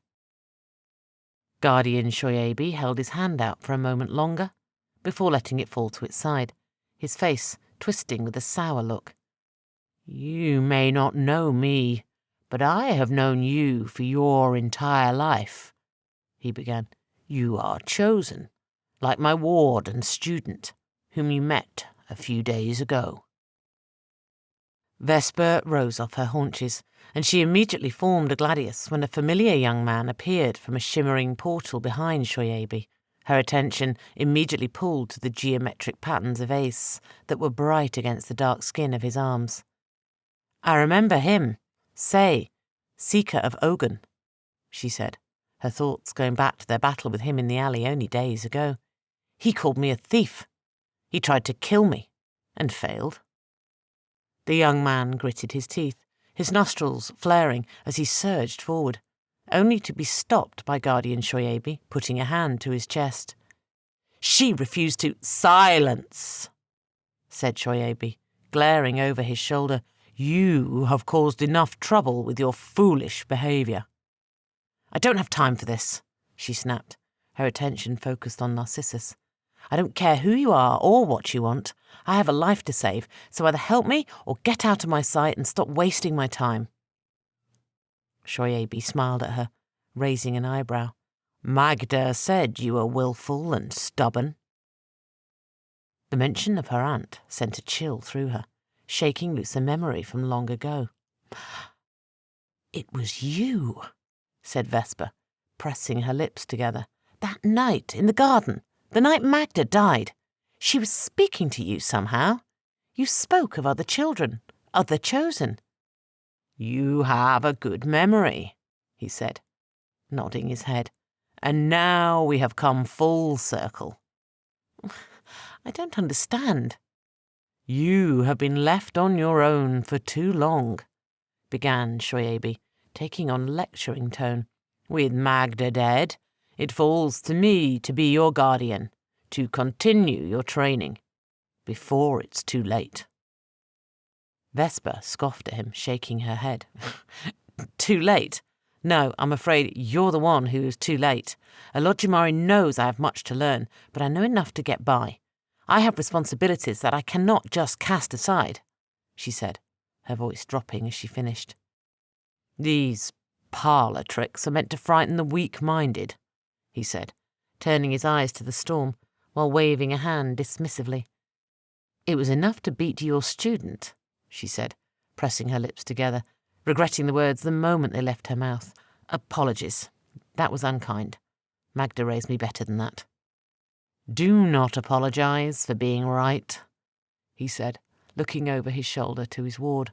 "Magda said you had unnatural strength, and after years under my tutelage, Say should have bested you with ease. But that was not the case. Gratitude, but none of this matters. The life of someone I care about hangs in the balance. Nothing matters more to me at this moment than saving him." "Say," snapped the older man, pointing to Narcissus. "Show me that you have understood the lessons. Do what must be done to save her man." "You would waste our strength on this?" growled Say, rushing past his guardian with a sneer on his face. "On her Roman dog? Just do as I say. Prove to me that you deserve my teachings, that I have not wasted my time with you." Vesper's hand twitched as she held back the urge to throttle him. Instead, she took a deep breath and held her tongue. If this Say could save Narcissus, she would bear his arrogance. "The wound is deep, through his back," she said softly, "and he is a Celt, not a Roman." "Is that supposed to make it better?" said Say, wrinkling his nose while he probed the wound with his fingers. "At least the Romans bathe." "Can you save him?" she snapped, bristling at the insult. Say shrugged, closing his eyes while bowing his head. Curious as to what he was doing, Vesper shifted her vision to the world beyond, raising an eyebrow when she saw that an enormous amount of ace flowed from the markings on his arms, and she pursed her lips in surprise when she finally caught a glimpse of the baobab under his brown leather vest, watching in fascination while it pulsed and flickered. "What have you done here?" he gasped suddenly, looking up at her, eyes filled with wonder. "You mean the bond?" asked Vesper, making a sour face while he probed her connection with Narcissus, feeling violated, like he was touching her soul. "Yes," he said, nodding to himself. "How is such a thing possible?" Vesper hugged herself, a chill running through her while he delved deeper. "I don't remember," she said. "He was near death, and I had joined with the lower, sharing its knowledge." "You despoil yourself," he said, looking down his nose at her, "taking on such corruption. It is beyond vulgar." Shoyabi tapped his ward on the shoulder, clucking his tongue. "Do not pass judgment without knowing another's struggles. You have had the privilege of spending your days sheltered from the world, while Vesper has been forced to live in it." "Apologies, Guardian," said Say. "I will try to do better." "Your apology should be directed not to me, but to her." Say's nostrils flared as he offered her a tight-lipped smile. "Apologies. Just help him," she said, not caring for his forced words. "I will try," he said, eyeing her up and down, "but I dare not use my reserves. Instead, I'll use this bizarre connection you have to transfer ace from you to him, using your strength to stitch his wounds. Do you understand?" Vesper pressed her lips together, shaking her head. "No, but if it saves him, I will do what I must." Say shrugged once more, bowing his head in concentration as the geometric patterns on his arms cast them all in a warm glow. "This will feel a little strange." Vesper was about to ask how when suddenly her stomach clenched, the breath in her lungs fleeing while she fought to stay conscious. The pain in her belly spread up to her chest, and she fell on top of Narcissus, arching her back as if her innards were being pulled out. "It burns," she said, through clenched teeth. "It will be over soon," said Shoyabi, looking down at her with the blank expression on his face, as if they were discussing the weather. "Pain is a part of life, a lesson that you must learn to endure, a lesson that I will teach you." She nodded as beads of sweat rolled down her temples, the heat burning through her body growing with each passing moment. Vesper's eyes snapped open wide when Say pulled the spear from Narcissus and threw it aside, the sensation in her belly changing, her skin growing clammy and cold as her eyes grew heavy. "What are you doing?"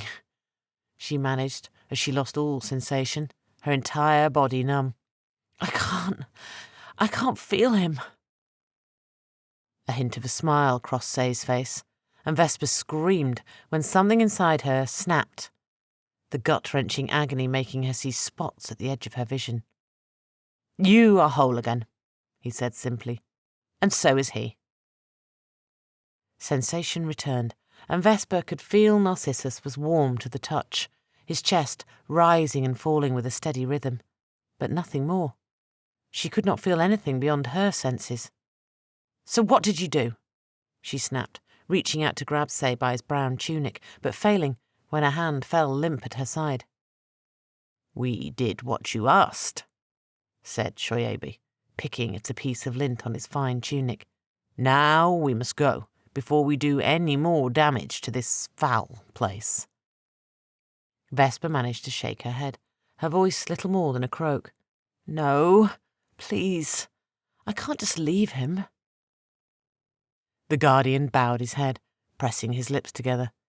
"Along the path of every chosen, There comes a time when they must make a choice to leave childish pursuits in the past, he said, looking down his nose at her. That time is upon you now, Vesper. If you wish to learn the limits of your power, to learn the history of your people and how you may shape the future, you must come with us. Looking back at Narcissus, she could see hints of pink on his pale features, while his breathing was steady as his massive chest rose and fell. Can he come? Shoyabi shook his head, frowning at the massive Celt. Where we go is not a place for outsiders. But, if you wish, you can remain here in ignorance, and live out your life as a failed Jambe with your destiny and duty forgotten, while the world falls to darkness. Vesper stiffened, as if he'd slapped her. From a young age, her parents, then her aunt, had instilled a profound sense of duty in her. It was why she chose to stay in Rome when she could have fled long ago. Why she fought against the Sandawai, even while Commodus hunted for her and Narcissus, and why she had to make the decision she made now. I will come with you, she said, swallowing hard as the words fell from her lips. Without another word, Say waved his hand, and a rippling pool appeared in front of them, waving and bending like waves on the ocean. He will survive, he said, waving her through the portal, and one day you may fight at his side once more. But for now, destiny calls. Vesper clutched at her belly, feeling hollow, missing the connection she shared with him. I will be back, I promise, she whispered, taking one last look at him as she stepped through the portal, leaving Rome and the man she loved far behind. Chapter 13. Fallen Kings. Lucilla lurched toward the cave opening, on legs that shook like a newborn foal. Her back, knees, and hands aching in protest from her relentless climb. When she had reached the top of the plateau and saw the flickering orange glow coming from the cave, she dismissed it as her exhausted mind playing tricks on her. But when the smell of roasting meat reached her nose, making her mouth water, she somehow found the strength to stagger to her feet, approach the cave, with a mix of gut-clenching worry and ravenous hunger. Unsure of what else to do, she crouched low, making as little noise as she could, cursing when her stomach betrayed her, growling like a beast. There be no point in sneaking, woman, said a voice, speaking in a familiar, halting cadence that made Lucilla stop short, covering her mouth to stifle a scream. Ya already yelled loud enough for all the damned to hear. Lucilla froze in place, feeling stupid for doing so. Are you real, or are you damned, like everything else in this horrid place? I be damned for sure, said the voice, full of amusement, but be assured, I be as real as you. Come, fill your belly before its rumble call down the mountain. Lucilla let out a breath she didn't know she was holding, and peeked into the cave, raising an eyebrow when she found a dark-skinned man sitting cross-legged, his milky white gaze going wide with shock for an instant when he saw her. You are Sandawai, she said, taking a step back, her lips pressing together as she eyed the familiar markings and chalky white paint covering his dark skin. And despite bearing the markings of my people, you be a Roman, he countered, unfolding his long legs and standing to tower over her, the bones tied to the side of his head clicking together when he bowed ever so slightly in way of a greeting. But I won't hold it against you. How do you come to be here? Lucilla frowned at the markings on his arms that matched her own, craning her neck to look him in the eye. He was bone-thin, being easily the tallest man she had ever seen, and despite his claims that he was alive, he was little more than skin and bone, his face gaunt and hollow. It is a long story, she said, returning his greeting with a nod of her own. The tall Sandawai continued to stare, frowning at her arms. If you be here, a long story it is for certain, he said, returning to his seat by the fire, folding his impossibly long legs beneath him, his attention locked on a meat-filled spit that he slowly turned over a bed of hot coals. "Not many make it this high. The last jump. It not be for the timid." Lucilla opened her mouth to speak, but her belly protested, growling like a wild animal when a whiff of smoky roasted flesh filled her nostrils. "Apologies," she said, her pale skin flushing a bright shade of pink in embarrassment. "Do not apologize for hunger," he said, motioning for her to sit. "My stomach often rules me, and I have been so long without company. I forget my manners. Come, share my supper. Tell me how you have come to be wandering among the damned, in this place even a Logimare has forgotten." She was taken aback by his courtesy, and after a moment's hesitation, she folded her legs beneath her and sat, grateful for the warmth of the fire.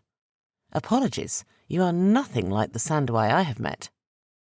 "I be Papakita, Oba to the Sandawai people. It is clear by your Aitan that you have spent time among my people. I am curious how this be. We are not fond of outsiders." "Aitan? You mean these?" asked Lucilla, realizing that his milky eyes were focused on the cuts Magnus had carved on her arms. It was not by choice. He nodded. "That makes sense," he said, tearing off a sizzling piece of meat from the spit and offering it to her. "Long ago, the Aitan were meant to tell the world who you are, your father, mother, brothers and sisters, what you Romans would call history. But those are not like any I have seen with these old eyes. They symbolize power, strength, but more, they remove what is already there, preparing the body for something else." "I have seen the ritual to completion. I know what they are meant for," said Lucilla, pushing away the memory of all the poor senators that Mother Ayaba stabbed in the chest. With a sigh, she took the charred meat, hot grease rolling down her fingers and burning the roof of her mouth as she devoured the delectable roast. "Rabbit?" she asked, licking her fingers with glee. "Rat," he said simply, tearing a piece off for himself and swallowing it whole. She stopped, mid-chew, wrinkling her nose in disgust, wondering how rats could live in such a place, and what they ate to grow so big. She was once Empress of Rome, the most powerful woman in the world, and now she found herself in a cave on the edge of nowhere, eating rats, of all things. She was about to put it aside when her stomach rumbled once more, and she remembered her months in her cell beneath the Colosseum, eating nothing but tasteless pulls. "Hunger makes the best sauce," she said, with a shrug, taking another bite, closing her eyes while enjoying the smoky flavour. "You'll be wise," he said, with an approving nod. "Now, tell me who you be. How do you possess these markings? How did you come to this place?" Lucilla wiped her grease-covered lips on her shoulder, all sense of decorum forgotten as she took another bite. She cocked her head, retracing the decisions that had brought her to this place. The burden of responsibility had always been the bane of her existence, the need to sacrifice her place in life, always pushed into the difficult path, while those around her were blessed with power and rank. Her father had chosen Commodus over her to rule Rome, despite his obvious madness. Her first husband had chosen war over her. She was always what Sarteris had once called her, a pretty bauble, traded between those more powerful than her. She decided that it would not happen again. She would forge a different path. "Apologies. You are very kind, but I made a promise to myself not long ago," she said, raising her chin. "I will tell you what you wish to know, but you will go first. How did you come to be here, and despite your kindness, why should I trust a man like you?" "I have shared my fire, my food. I have asked for nothing in return." "Yes," she said, looking around the cave, "but your people are enemies of Rome, have killed innocent Romans. You live among the damned, unhurt, unbroken. You understand my concern." Papakita fell silent, his milky eyes never leaving hers. After what felt like an eternity, he nodded, spreading his arms wide. "Very well," I will show you who I am. Come, come, he said. Unfolding his lanky body, he rose, motioning for her to follow as he walked deeper into the cave. Raising an open palm to his face, he blew a soft breath over his hand. Lucilla blinked when the tips of his long fingers began to glow with a cold white light, casting flickering shadows on the walls, revealing a vast fresco covering every inch of the cave wall. It will change little, and I will be proud to tell you my story. What's all this? She asked. Look, look, this is my tapestry. How the world saw me during my time, he said in a hushed tone, pointing to a crude drawing of green hills and a series of small towns, all of them growing together under the shelter of an eagle's outspread wings. When I first drew breath in the world, this was Rome, little more than a few outgrown villages, huddled together for safety around the 7 hills. Lucilla narrowed her eyes at the image, recognizing hints of the city she knew today. Impossible, she said, looking him up and down, noting that he was fit and healthy, despite the wrinkles on his gaunt face. That was centuries ago. Papakita ignored her statement, his long stride taking them deeper into the cave. You Romans always thought highly of yourselves, moulding the world in your image, calling yourselves a republic, even when you were little more than barbarian kings who stole even your gods from others. What does that have to do with you? Said Lucilla through gritted teeth, the insult to the city of her birth driving her to anger. Because I am the one who did not see your threat.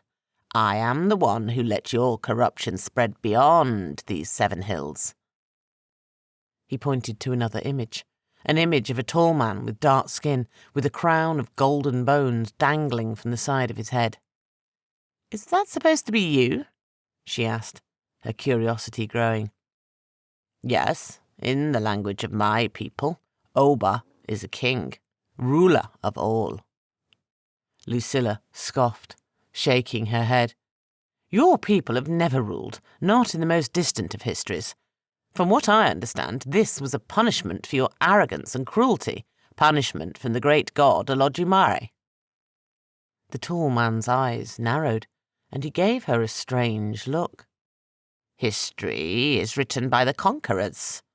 Trust me when I say, we Sandawai held the world in our thrall, he said, nodding to himself. Now, tell me, how do you know the history of my people? She was about to speak of Vesper, of her father, and the truth she had discovered about the Sandawai, of what she knew of the Oaths.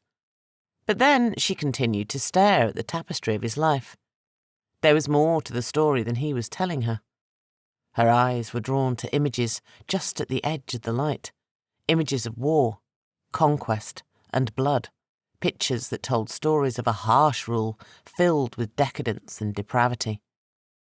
Their eyes met, and she saw that these parts of the story were true as well, and her hackles rose, trust vanishing, replaced by worry.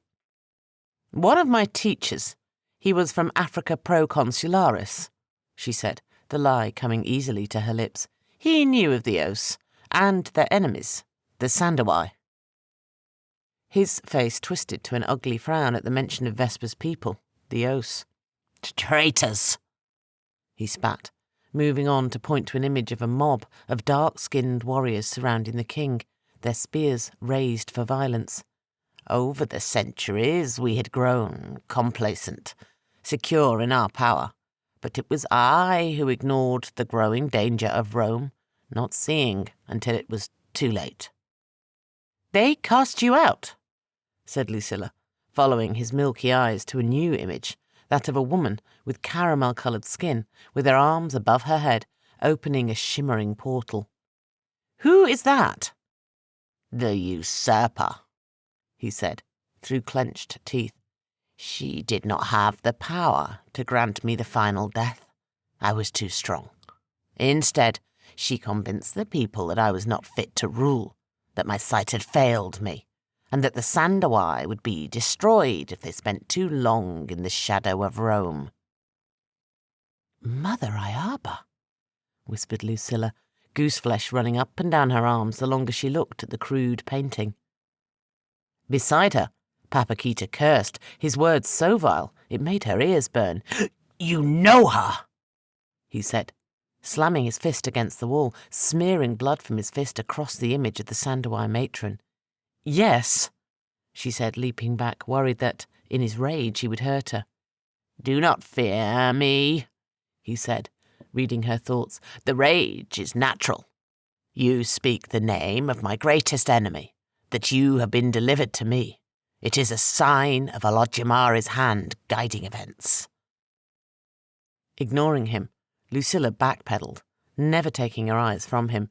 "She is part of the reason I am here," she said, almost tripping over a basket filled with chalk and pots of coloured paint. "I fled from her and her ward, a Sandawai posing as a Roman." Yes, that was always her way, attacking from the shadows, invisible until the moment she strikes. She fooled me the same way, turning those I trusted against me," he said, stalking toward her with a hungry look in his eyes. "But you know her? Have been in her presence?" Lucilla licked her lips, taking a quick glance over her shoulder to the cave entrance, wondering how far she could get from him if she ran. "It cannot be the same woman. That would make her centuries old, the both of you." "We Sandawai are masters of death," he said, suddenly on top of her, his massive hands gripping her shoulders. "Time is nothing to us." "You're hurting me," she said, twisting and turning to break his iron grip. Papakita snapped his hands open, taking a step away from her. "I beg your forgiveness," he said, his skinny body shaking. "The enemy of my enemy is my ally. I would never harm a hair on your head." No, I want no part in this," she said. "I've already paid the price for my involvement. Look at me. I've lost everything except my life. I don't—" The tall man shook his head, waving her off. "You don't understand. The risk would be mine, and mine alone." "How so?" she said, raising her chin high. Papakita bounced on his heels, his long fingers brushing against the markings on her arms. "You must understand. The Aitan on your arms. The ritual be not complete. You be an open door." Lucilla gripped her stomach, sucking in deep breaths to calm her nerves. She had suspected that Mother Iaba was doing such things, that the senators, while they looked like themselves, were different men, their souls replaced by the ritual and a final thrust of the matron's dagger. "I will not let you take my soul," she said. "I will not—" "I propose no such thing," he said, shaking his head frantically, setting the bones tied to the side of his head to a mad clatter. "We will be equals, allies." "Allies? In what?" "Vengeance," he rasped, starting to pace, bowing his head while muttering under his breath. Lucilla raised a fine eyebrow, her eyes drawn to the fresco covering the cave walls. If his story were true, he was someone important, someone powerful who could stand against the matron. She has used the ritual on half the Roman Senate. Papakita stopped, narrowing his milky gaze on her. "How? It is not an easy thing. The subject of the ritual must be calm, at ease." "It is my fault. I led her to them," she said, her mouth going dry. "They opened their doors, welcomed us into their homes because I was with her." "You are not just some bored patrician woman playing with forces she does not know. You are someone with enough position that Rome's powerful will open the door when you come calling." Lucilla nodded, cursing herself for her weakness, for letting Magnus take her from her cell, for agreeing to help Mother Iaba without truly seeing the danger she represented. "I am Ania Aurelia Galeria Lucilla," she said, letting her arms fall to her sides while standing proudly, daughter to Marcus Aurelius, wife to Lucius Aurelius Verus, and sister to Commodus, all emperors of Rome, past and present. He sucked in a breath, his gaunt face creasing in a smile. A powerful line, a powerful woman. We will do well together. That is the first time I have seen you smile, she said, returning to her seat by the fire, tearing off another rat from the spit, and offering it to the tall man.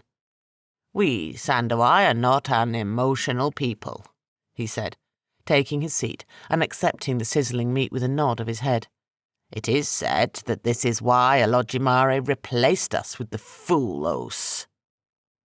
They ate in silence for a time, the only sound being the occasional pop and sizzle from the rats on the spit. Finally, when her stomach had quieted, Lucilla gave him a hard look. What must I do? Papakita put down his food, resting his arms on his knees. I am trapped here. My flesh will never again leave this place, he said, his eyes never blinking. But my spirit, in the right vessel. You mean me? Yes. We will be allies in every sense of the word. 2 souls in 1 body. You will have all my power, my wisdom, my hunger for revenge. Lucilla looked down at her bloodied hands and knees, knowing how she got here. She had been spurned for ambitions, but now she had found her path to power, true power, not that given to her by someone else. You will have my hunger for revenge as well, my ambition. Yes, I will know what you know, desire what you desire, and you will have the same from me. Well then, she said, clenching her hands into fists, her nostrils flaring. Shall we begin? Chapter 14. Cold Iron. Wake up, dog, or I promise I'll put another javelin in your belly. Narcissus sputtered awake, choking from ice-cold water splashed in his face, his heartbeat thundering in his ears. His first impulse was to clutch at the spear in his belly, expecting pain and blood, only to find himself straining against iron shackles, his pale face reddening from the failed effort. What is the meaning of this? He growled, blinking away the water in his eyes as he came fully awake. Looking around, he was surprised to find not the arena, but a deep, dank cell, with his arms shackled to a rough-hewn stone wall, men and women chained alongside him, while the only light came from a small barred window high above him. Glancing down to his stomach, he shook his head in confusion when he found his leather armor gone. Stranger still, where he expected to have a hole in his stomach, there was nothing. He was whole, with only his pink flesh under his shag of red hair. He was about to speak to the woman chained to the wall beside him, when his head snapped forward by someone grabbing him by the scruff of his beard. He found himself face to face with a Praetorian guardsman, wearing their typical black leather armor and purple cloak, leaning in close enough that he could smell the man's stale breath of cheap wine and too much garlic. Eyes forward, beast! Let go of me, he said, in a low voice full of menace, sucking in a deep breath and pulling on the shackles with all his might, or I will snap your puny neck. The man let go, snorting at him, before turning to face another Praetorian with a purple sash of office running from shoulder to hip over his armour. Prefect, here's awake. The prefect came into view, flanked by another guardsman. In the dim light, Narcissus could just make him out, taking note of his cleft chin, swarthy skin, and piercing green eyes that never seemed to blink. I know you, said Narcissus, the Empress chamber boy, Cleander. Have you fallen so low that he now sends you to deal with escaped slaves and convicts? Or have you been cast out by that madman, replaced by another with more brains and skill? "You are brave for a man who is about to die by my blade," said Cleander, fingering the ornate gladius at his hip. "Then do it," said Narcissus, straining once more against the iron shackles. "I have no fear of death, do you?" With a roar, the big Celt snapped forward, testing the metal to its limits. He showed them a feral grin, and in unison all three men jumped back, the one who had grabbed his beard falling onto his bottom. Cursing, Cleander dragged the fallen Praetorian guardsman to his feet, his face a mask of twisting rage. "Watch him!" he snapped, holding the hilt of his gladius in a white-knuckled grip. "I have orders to tell him when the Celt has woken. I shall return soon." "Coward!" shouted Narcissus, deep-throated laughter pouring from his throat when Cleander said nothing, leaving in a huff through a heavy wooden door, while the remaining Praetorians took a few tentative steps back, their eyes never leaving him. With the immediate threat gone, he leaned back against the wall and closed his eyes, his mind going to those last few minutes in the Colosseum. He could clearly remember throwing the javelin at Commodus, remembered him falling from sight, only for him to reappear a heartbeat later with an ugly gash on his side. After that, the rest was a blur.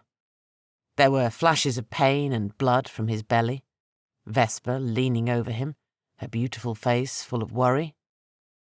Then nothing. At the thought of Vesper, he gasped, his body tingling with shock. "She's gone," he whispered, a hollow feeling forming in his chest. "Quiet," said the Praetorian who had grabbed him by the beard. Or what? You'll fall on your bottom again?"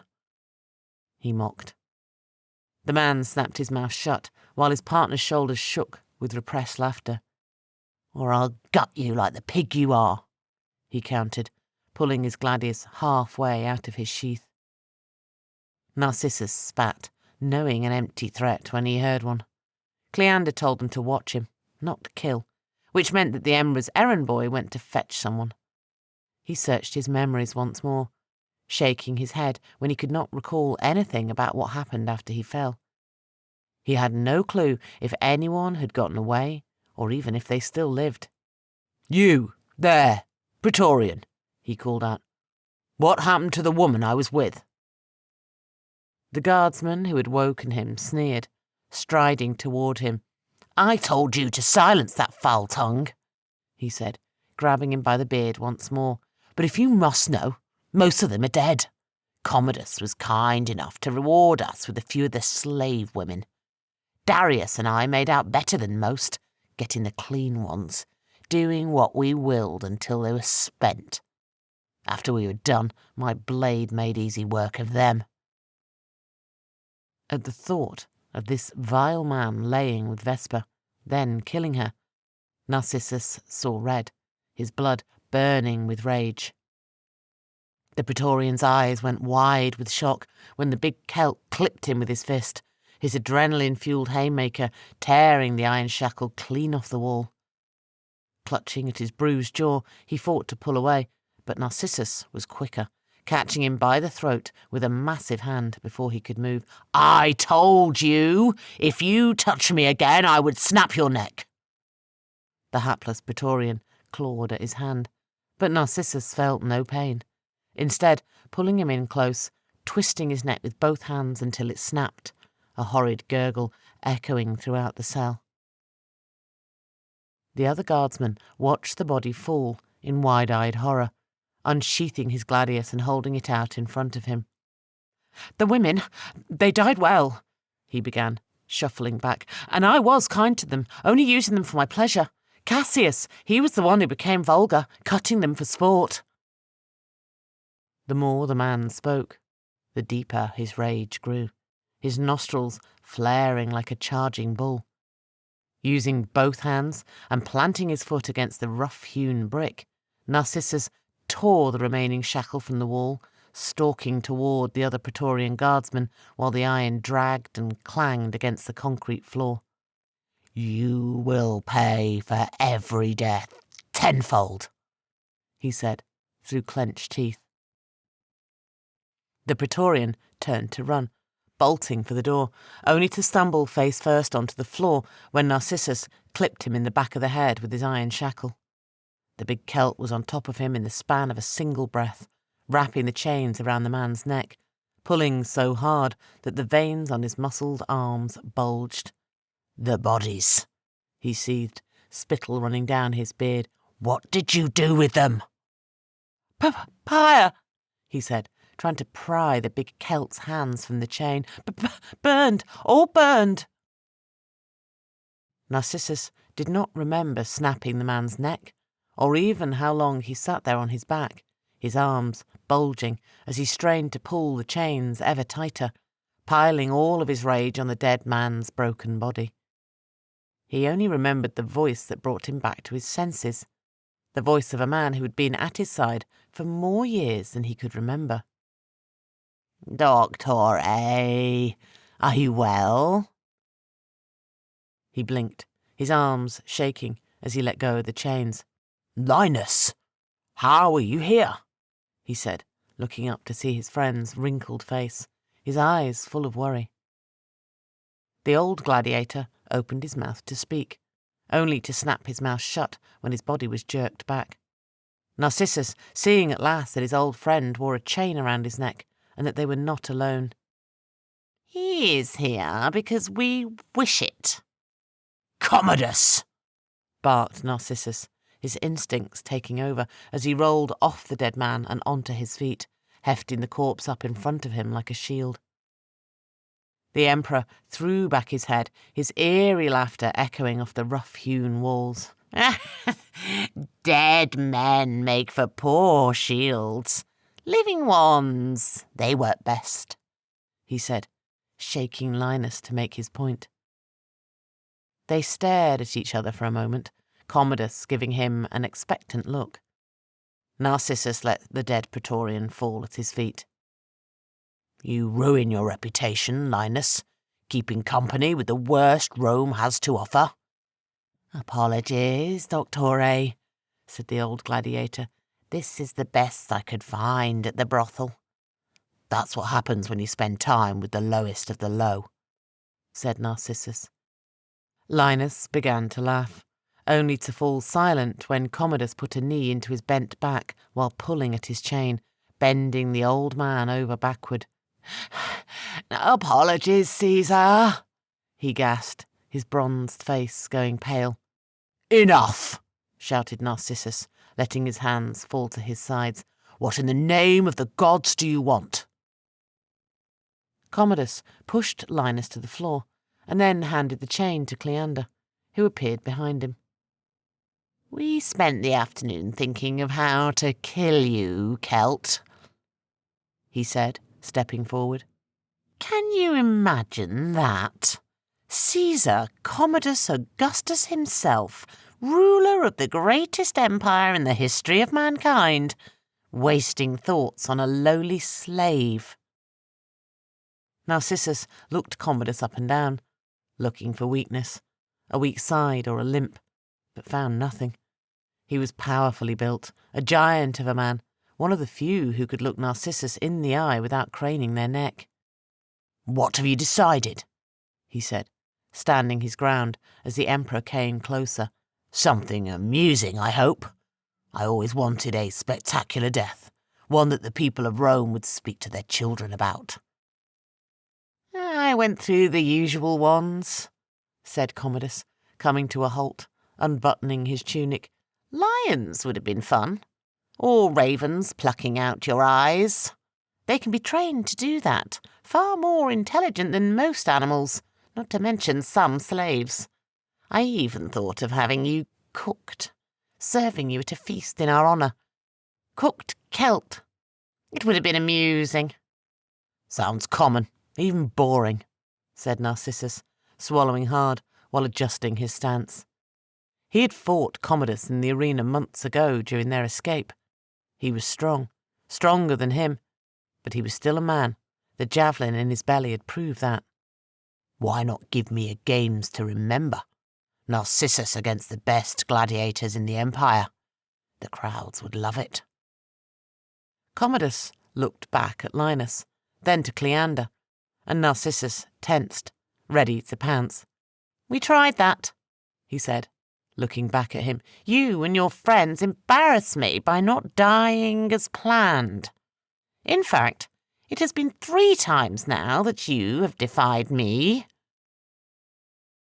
Narcissus stuck out his chest, nodding to himself. He was about to die. He was sure of it.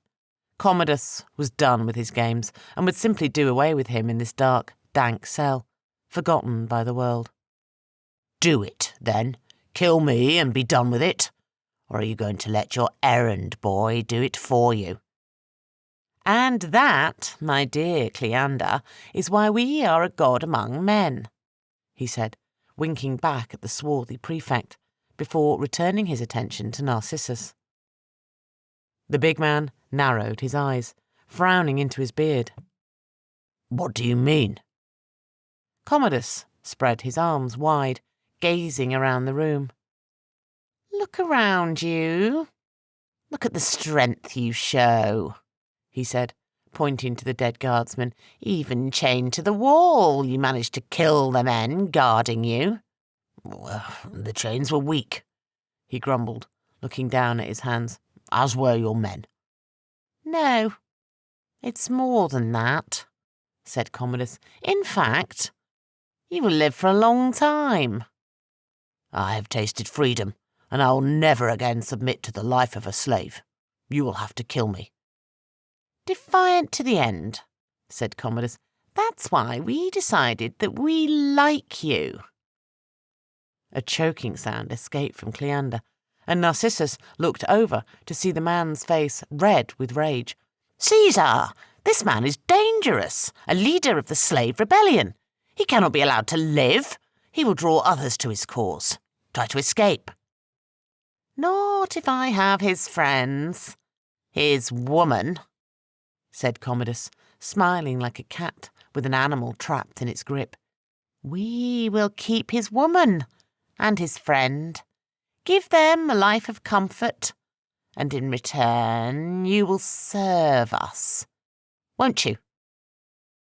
"Why would you do this?"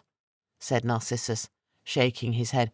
"Killing me, no matter how painful, would be easier, more satisfying." "No," he whispered, removing his tunic to show off his muscled physique, leaving him completely naked. "Having you at our side, doing our will, even teaching me." Narcissus scoffed, frowning at a large gash on the Emperor's flank. "Teach you what?" "How you fight," he said, eyeing the gash. "Your oath's witch has done something to you. What, I cannot say. While you are not our equal, you are stronger, tougher than any man I have faced in battle. So, you will serve me, protect me, and teach me your barbaric ways of battle." Narcissus felt like he'd been kicked in the gut, his mouth going dry as every instinct told him to die trying to kill the foul man. But one look at Linus, the idea that he had Vesper alive somewhere, stayed his hand. "I promised I would kill you," he said, his eyes drilling into the Emperor's. "A fine threat, but an empty one," said Commodus. "If I die, Cleander has orders to kill your friend here. Then your woman. Not to mention he will have games, where 1,000 women and children will be killed in your name. Do you understand?" For the first time in his life, the big Celt was struck silent, opening and closing his mouth. He could not let Vesper or Linus die, and he would not let the blood of innocents stain his hands. "Very well," he whispered, after what felt like forever. "I didn't hear you," said Commodus, taking back the chain that held Linus. "I will serve!" shouted Narcissus, bowing his head. "You have my word." "Good," said Commodus. "I've had a feast prepared in your honour. I wish to show you off, so my men will take you to the baths and get you cleaned up. Shave off all that hair, the beard especially. Chapter 15. A Last Thread. Vesper had always travelled alone along the threads that bound together the tapestry of life, never with others. The experience was jarring, and she kept fighting for control, reaching for threads along the path, only to find Say's hand already firmly in place, forcing her to surrender to his control. To make matters worse, the longer they travelled along this filament, the fewer threads appeared, like the connecting lines were burning away, leaving only a single thread, vibrating alone in an empty void. They emerged from the portal, and Vesper's lungs and nostrils burned, each breath an agony as she sucked in scalding hot air. "Where in Alodjimara are we?" she gasped, squinting in a vain effort to see through the blinding light stinging her eyes. Say leaped ahead of them with an unsheathed blade, holding out in front of him, his eyes ever moving. Guardian Shoyabi emerged after her, the shimmering circle evaporating like rain on a hot stone. "We call this place Aetiogbein Asal, the last oasis," he said, pulling back the sleeve of his wide tunic to reveal an arm that was heavily marked by the twisted, geometric patterns of the Nock, his people. Vesper watched in fascination, not daring to blink, while he chanted in his strange tongue, spinning his arm in a way that made her dizzy. A moment later, one of the geometric patterns on his arm came to life, bending and stretching into a wide circle of thin, verdant green that floated like a tree branch over their heads. "It is not much, but it will provide shade against the relentless sun." Vesper's eyes finally adjusted under the shade, and she looked around to find nothing but rolling hills and wide plains of golden sand, as far as the eye could see, with the oasis being nothing more than a pool of water no wider than a man was tall, surrounded by a few prickly plants. "You have a strange way of using Ace," she said, falling in beside the Guardian as Say started off. "We have little choice. Ace is fading from the world. As such, we do our best to conserve what we can," said Shoyabi, his tone blunt with little inflection. "Fading? No, the weave in Rome is tattered, corrupt, but once out of the city, there is an abundance of—" Vesper's voice trailed away as they gained some distance from the oasis, her hand falling to her stomach when a wave of emptiness came over her as she looked out over the endless desert. What's happened here? This isn't like the city with its tattered weave. It's worse. Far worse. "You begin to understand," said Shoyabi, giving her a sidelong glance. "Rome is sick. Dying. But this is the final result of such corruption." "There's nothing here," whispered Vesper, shivering despite the heat. "It's dead. No weave, no connections, no life. How do your people survive in such a desolate place?" Say turned back to face them fully, his lips turned down into an ugly frown. "We have adapted, protected what is ours from outsiders, and when we can, take back the power stolen from us over the centuries."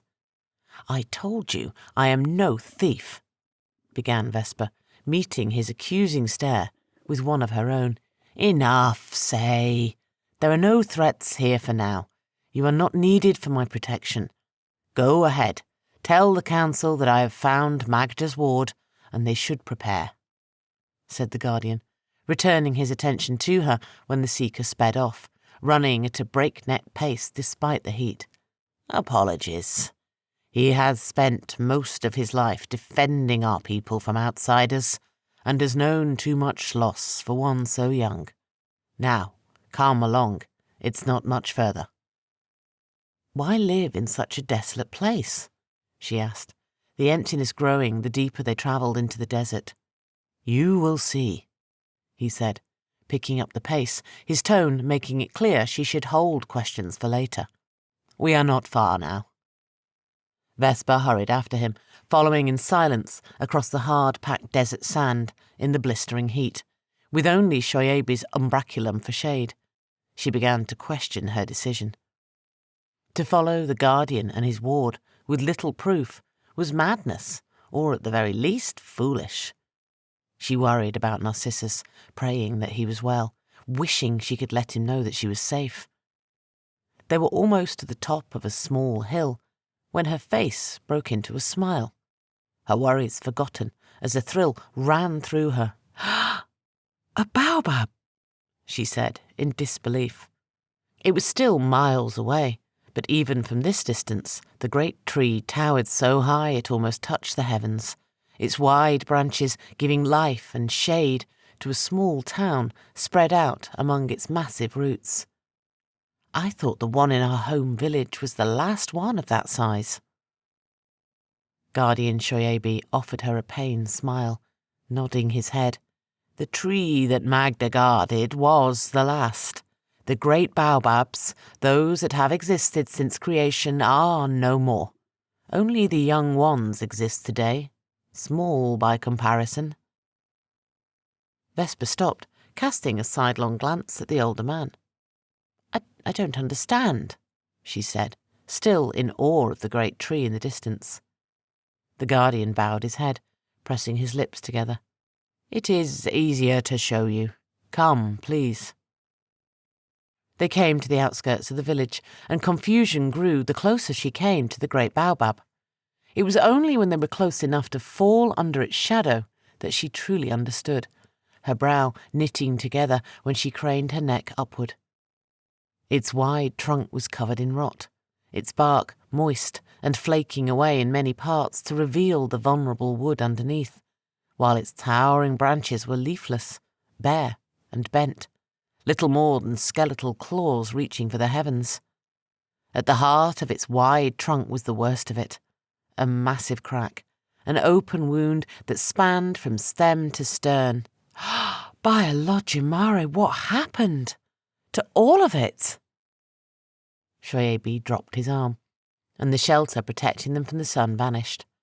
Vesper's eyes shooting open in awe when the geometric pattern reappeared on his flesh. This place, all of it was once a verdant garden. The great baobabs covered the landscape as far as the eye could see, providing shelter, water, and life for all who lived here in peace. "You mean all of this, the desert, was green?" The Guardian nodded, waving to a few villagers in the distance that watched over a herd of skinny goats, chewing on the few shoots of green that pushed out from the rocky soil. "The first people lived here, those descended directly from the primordial lower, the Orishas, created by Lodjimare to govern the universe." Vesper swallowed hard, touching the pattern of stars running across her throat from one side of her collarbone to the other. "I've met one," she said. Shoyabi nodded, his eyes drawn to the tattoo on her neck. "Yes, Eshu. We felt the connection, even here, far away from the weave. This is one of the reasons we sent Say to find you." "Then why did he attack me?" she asked. "Say is a blunt instrument," he said, shaking his head. "All his life, his duty as seeker was to find and punish those who have taken from us. When he was given orders to find you, he did it in the only way he knew how." "And now that he knows the truth," began Vesper, watching as a group of farmers in the distance, walking in front of a tiller made of pure ace, leaving deep grooves in the earth in preparation of planting. "You bested him," said the Guardian, linking his hands together behind his back. "You, even untrained, did things that we could only dream of, wielded ace in ways we know of only in our history. As such, he feels a great shame when he looks at you." Vesper bit the inside of her cheek to stop herself from laughing, having felt the same, amazed at his use of ace in ways she couldn't even imagine. The same could be said of him, and apologies, but are they all chosen? She asked, pointing to a small group of women dressed in red robes, their arms heavily tattooed with the geometric patterns of the knock. She watched as many of the symbols broke away, spinning and bending until they took on shapes of all kinds, some scooping up large pools of water and pouring over recently seeded fields, while others acted like scythe, sweeping across fields of tall wheat, harvesting the golden grain. Shoyabi followed her gaze, cocking his head. Yes and no, he said, looking back at her. Life is difficult here, and we have done things that might seem strange to you in an attempt to survive. They are all using ace, she said, eyeing the other people in the fields doing the most mundane tasks with the power. It has become our way, he began, putting up his hands.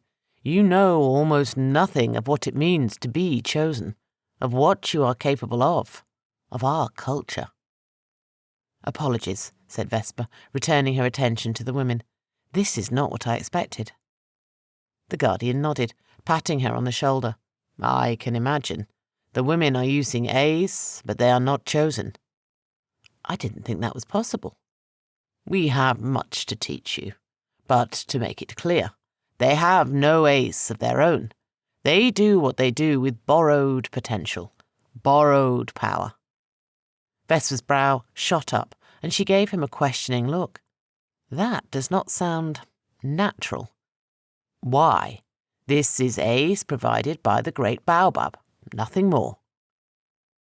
Vesper bowed her head, pushing back memories of the horrible things she had seen in her travels in the worlds beyond.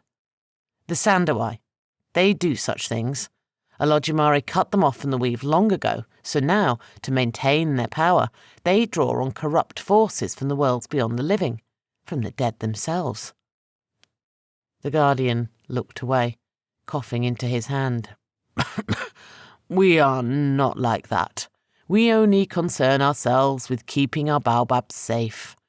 That this last bastion of the first people survives long enough to pass on our traditions and values. She could only nod, dumbfounded, as they left the farms and pastures on the outskirts and drove deeper to the heart of the village, fascinated by the amount of ace being channeled all around her. The streets were laid out around the great tree like a wagon wheel. Everyone they passed seemed to have the ace markings on their arms and legs, with many bearing heart runes of the great baobab on their chests, and despite this place being far from her home, she felt a sense of ease here, a familiarity that came with village life. If she closed her eyes, she could swear she was home. The smells and sounds, even the tempo, was like the place she grew up. Curious, Vesper shifted her gaze in an attempt to see the weave, the connections, and a smile creased her face when she saw that they existed here. Her eyes followed the glowing threads of amber that made up a tapestry all on its own, apart from the weave that connected the rest of humanity, an oasis in a vast desert. When at last her eyes fell on the great baobab, her smile faded, and she had to grab onto Shoyabi's arm when her legs gave way from the shock. What have you done? She gasped, her moment of weakness quickly replaced by gut-wrenching horror, disgust. Shoyabi opened his mouth in protest, but quickly fell silent when he saw the look in her eyes, understanding that she could see the truth. After what felt like an eternity, he cleared his throat, whispering in a strained voice. Only the chosen can see the weave. I did not think you had been trained in this. Please tell no one. My people have no idea what we had to do to survive. Vesper shook her head, her face a mask of confusion as she fell to her knees, feeling betrayed, empty, regretting her decision to come here. Her mind raced as to how she could escape this nightmare. Chapter 16. Vengeance. Lucilla's hand shook as she held the dagger. Her pale cheeks flushed as she gathered her courage. You must do it. Your body is young and powerful, yet you lack the wisdom to do what we hunger for. The skin I wear is spent, but my mind is strong. Together we will have all we desire. She nodded, not really listening. Papakita had explained it to her over and over, and while she had seen Mother Ayaba do it many times, she had never stabbed anyone except for her brother.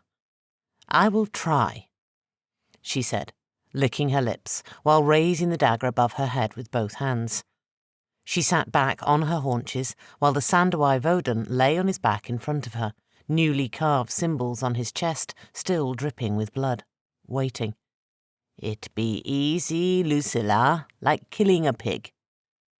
The dagger almost fell from her hands when she bent in half, her body shaking with laughter. What a fool I've been, she said, shaking her head. I've never killed a pig, much less anything else. We all be fools sometimes, he said, sitting up, but it only matters that we one day wake up, leave foolish things in the past.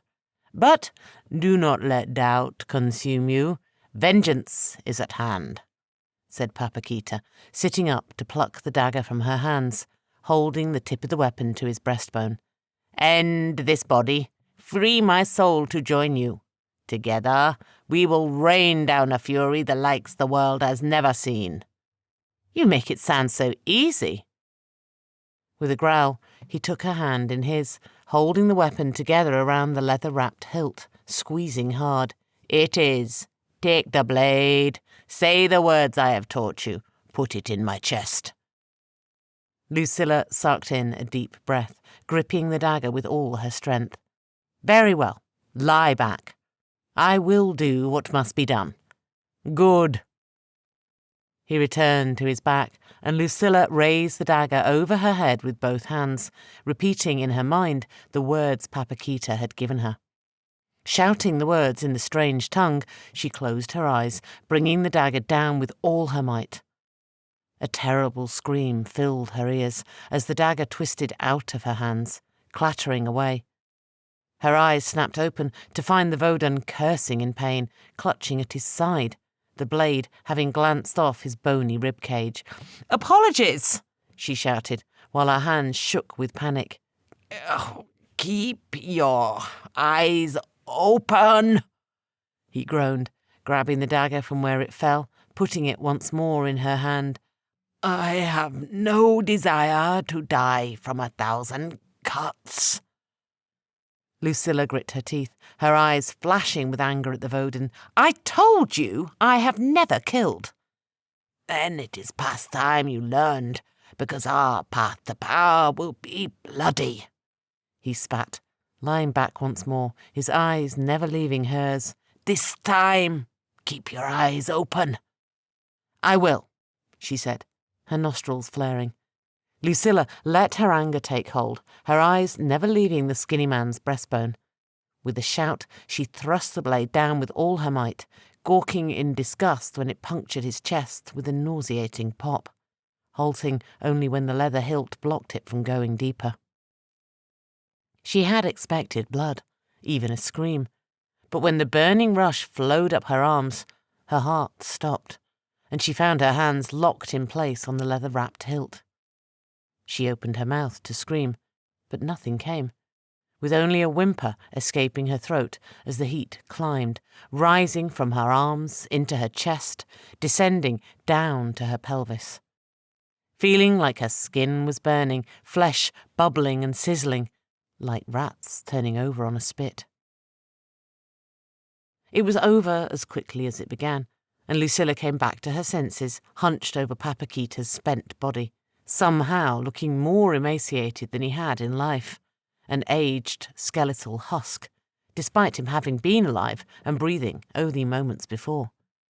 Remembering the burning up and down her skin, she patted down her flesh in a rush, blinking in surprise when she found herself whole, with the markings on her arms and chest hardly visible.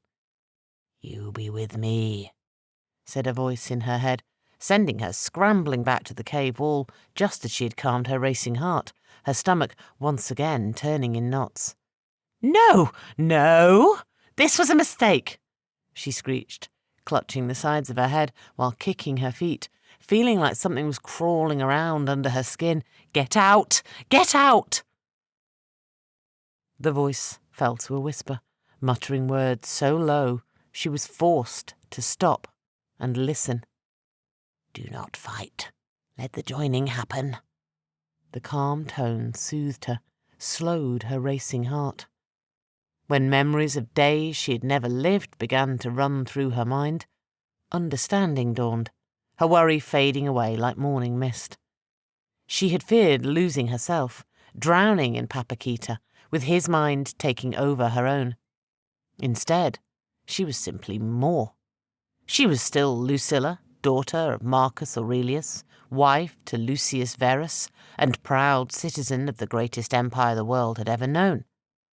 Now, she was also Kita, Voden, and Oracle of the Sandawai, a king who had lived many lives in many bodies, a proud conqueror who had risen to great heights, only to be betrayed by the person he trusted the most, cast out by his own people to live in exile among the damned.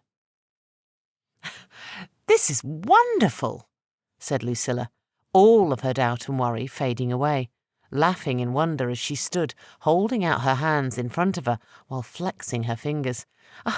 "I feel like I could tear down the mountain, slay every shade." In her mind, the Vodun adjusted, shifting and stretching, as if two people were trying to wear the same stola, one which was far too small. "We will do much more," he said at last, the disjointed confusion fading, as if they had always been like this.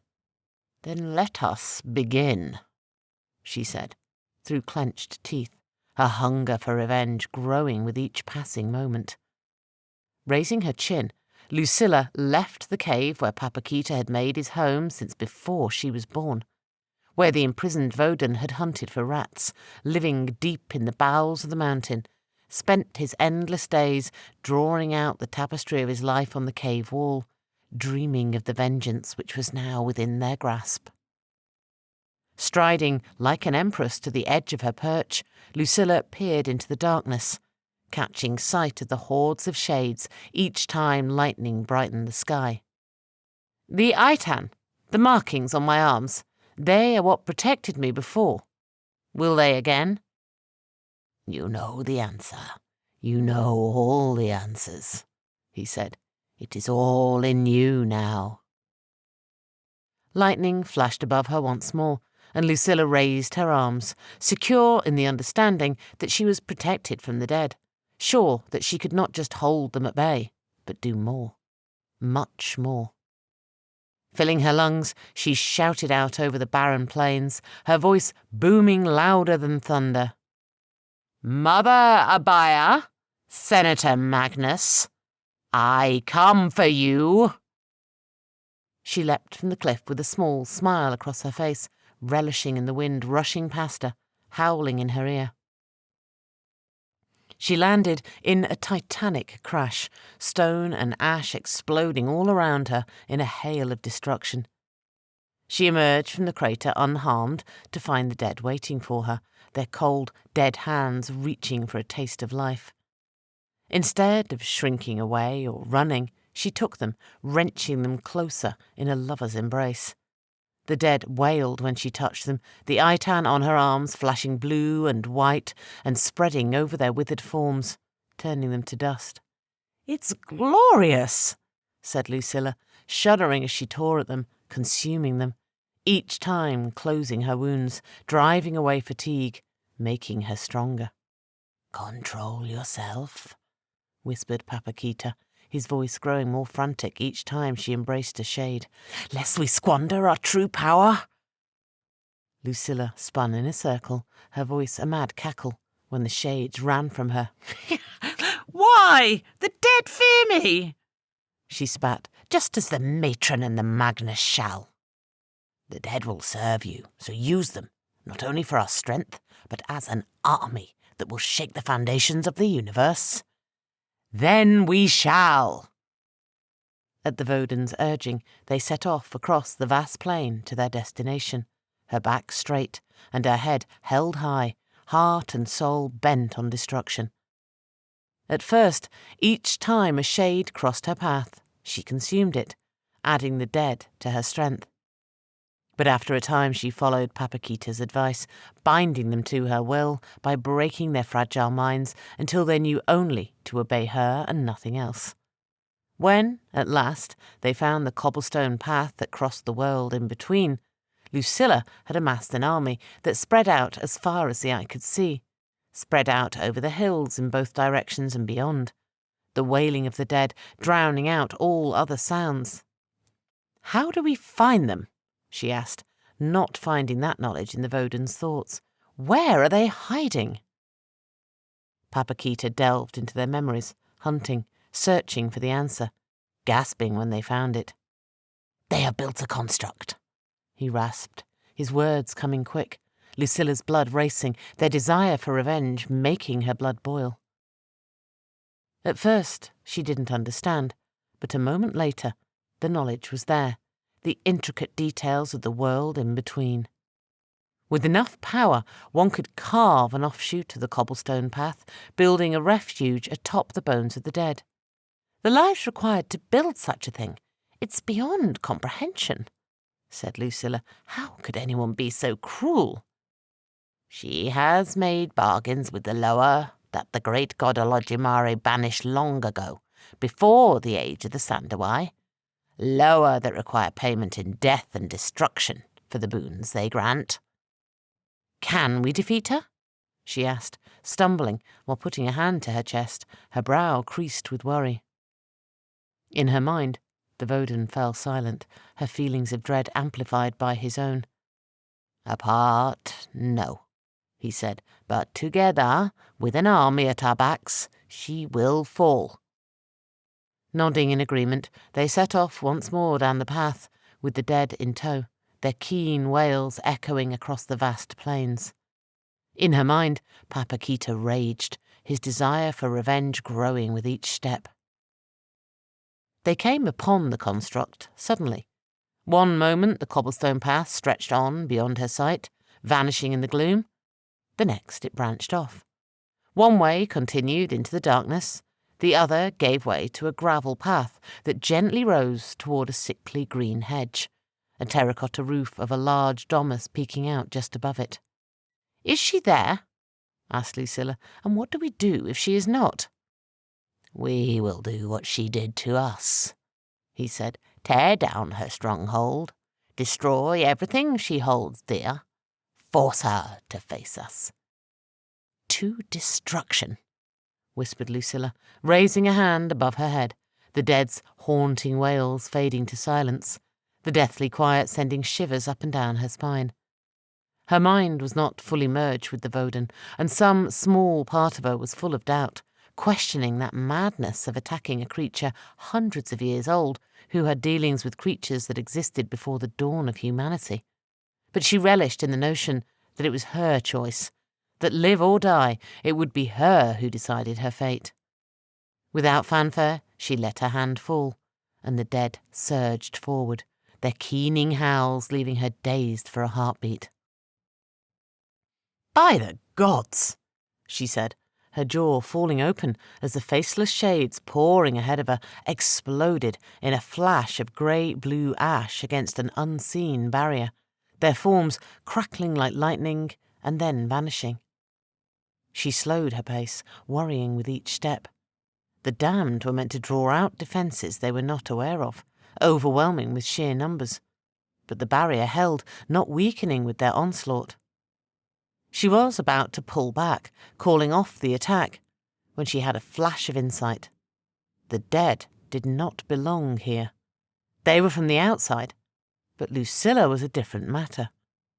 Raising her chin, she steepled her palms above her head and shouted a Sandawai word of power from deep in her new memories. With a rush of wind, the dead attacking the barrier parted, moving without moving. Squaring her shoulders, she strode to the barrier, regal despite wearing little more than a grime-covered stola. "What are you doing?" said Papakita when she stopped in front of the barrier, reaching out with a trembling hand. "You do not know! You do not know!" Lucilla could feel the Voden fighting her, attempting to force her hand to stillness, but the body was still hers, bound to her will despite his powerful presence. "They think me weak. They all did, expecting me to die among the damned. Now I will show them how wrong they were." She shouted with glee when her arm passed through the barrier, the itan on her arms glowing bright. Plunging both arms through, a jolt ran through her when she spread her arms wide, pushing the barrier open enough for a river of the damned to flow through. "She is ours now," shouted Papakita in her mind, and Lucilla smiled, her flowing crown of brown hair caught by the wind, whipping behind her as she strode through the barrier after her army, then letting the makeshift door collapse behind her to face her death or destiny, which she couldn't be sure. Chapter 17. The Baobab. The bodies hung like rotting fruit from the once proud baobab, impaled across the skeletal branches that spread shade and comfort to the village beneath it. "How can the Nock live like this?" she asked, hugging herself. Guardian Shoyebi sighed, his body stiff. "They are only visible to those who can see the weave, the chosen, and some others. Everyone else sees only the bare branches." What are they?" asked Vesper, unable to tear her eyes away from the nightmare. "They are the shades of our fallen enemies, transformed into pure ace," said Shoyebi. "Some of our dead as well, those who chose to be sacrificed for the greater good." "You do this to your own people?" she asked, bile rising in the back of her throat. "That's monstrous." "What would you know of monstrous?" he said, his jaw clenching. "You grew up under the wonders of a healthy baobab, your belly full, never wanting for anything." Vesper tore her eyes away from the horrible tree, frowning at the Guardian. What could have made you do such a thing, to make you think this was anything but cruel beyond cruel? Even the Sandawai would not do something so evil. "Do not compare us to the Sandawai. We are nothing like them," he said, his body shaking, "and you Os are not much better. Your ancient conflicts with them are part of what drove us to this." Vesper's eyes narrowed, and she took a step away from him while focusing the ace in her blood, channeling it through her skin and muscle, her eyes hunting for a way to escape. "You think we Os are responsible for this? Have you lost your mind?" "Have you?" said Shoyebi, his eyes widening at the subtle glow from the patterns on her arms. "If you knew anything of your history, you would know better." "Enlighten me," she said, in a flat tone, looking around her, her brow narrowing when she saw that the villagers were going about their day as if nothing were amiss. "Why do you think your people were thrown out of the garden?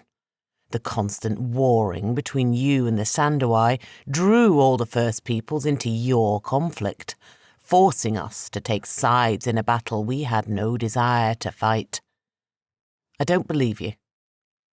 The Guardian blew out his cheeks, pressing his lips together. "Is it not true that even now, centuries later, your conflict rages on? Do you even know why you hate them?" Vesper bared her teeth, balling her fists. "They killed Magda. Their agents forced the Romans to kill every last Os. My people are no more because of them." They arrived at the foot of the great tree, and Vesper forgot the argument for a moment, gasping at the fragile bark and flaking wood, fearing that if she touched it, the whole tree would crumble to dust. "No, that is now, in the present day," said Shoyabi, caressing its bark ever so softly, like a parent brushing the cheek of a child. But it was so long ago, few remember. All I know is that you and they are violent, not caring who you hurt in your desire for vengeance. We O's are peaceful, she scoffed, not driven by conquest like the Sandawai. They are the ones bringing blight to the world. Yet you prepare for battle, for violence, instead of trying to understand, negotiate with wisdom and peace, he said with a frown. Vesper pursed her lips, wanting him to be wrong, but knowing he was right. Her shoulders slumped as she let the ace coursing through her skin and muscle dissipate back into her blood. Apologies, Guardian, she said, looking away in shame. Magda raised me to be better than that. I think I have spent too much time among the Romans. It is understandable. Their bloodlust is infectious, said Shoyabi. Come, I will show you what we have done, and why. She nodded, and he led her to the massive crack at the heart of the tree, motioning that she should follow. Vesper was not sure what to expect when she entered the dimly lit space, but after her eyes adjusted, her brow shot up in wonder, never having imagined such a thing. The interior of the baobab was massive, and while the exterior of the great tree was covered in blight and rot, the inside was full of life, lit by a soft emerald glow from high above. It's beautiful, she said, her gaze following a wide set of stairs that circled along the trunk, rising higher than she could see, connecting to platforms that appeared not to have been built apart, but grown from the tree itself. The Nock congregated in these spaces, talking, drinking and laughing, all as if it were some grand city square. Shoyabi beamed with pride, puffing out his chest. Despite what you may think, this is a place of harmony, of peace and community. My people have found a balance with nature. She forced her face to stillness, not wanting to judge before she gave him a chance to show her the truth. You promised you would make me understand, said Vesper, her nerves settling as she drew in lungfuls of sweet, almost seductive air that she recognized as the blossom of the flower of the baobab. The Guardian nodded, leading her away from the joyous cacophony, down a sloping path that took them deep into the boughs of the tree, where it was darker, cooler. They arrived at a large opening to find Say waiting for them, his square features looking sinister in the dim light that came from a series of vines that crawled along the walls. The others are waiting, he said, ignoring Vesper, his attention focused on his mentor. They are ready. Good, good, he said, bobbing his head. This should explain much. Vesper entered the chamber to find a small cluster of women and men of all ages, each one of them dressed in the red robe she'd seen out in the fields, channeling Ace. The Guardian nodded, and they raised their Ace-covered arms, and the geometric patterns began to glow, coming to life, bending and spinning, intertwining, until she couldn't distinguish where one began and the other finished. The dim room was suddenly bright, forcing her to squint as her eyes adjusted. Then, just as quickly, it was dark once more, the only light coming from a canopy of twinkling stars that somehow brought the tapestry of night underneath the great tree. "What's all of this?" she asked. "Look, truly look," whispered Shoyabi. Vesper stared deeply at the reflection of the night sky, her brows coming together when she found none of the familiar patterns or constellations she knew. When she focused, looking for the subtle images that should have been the weave, she was taken aback.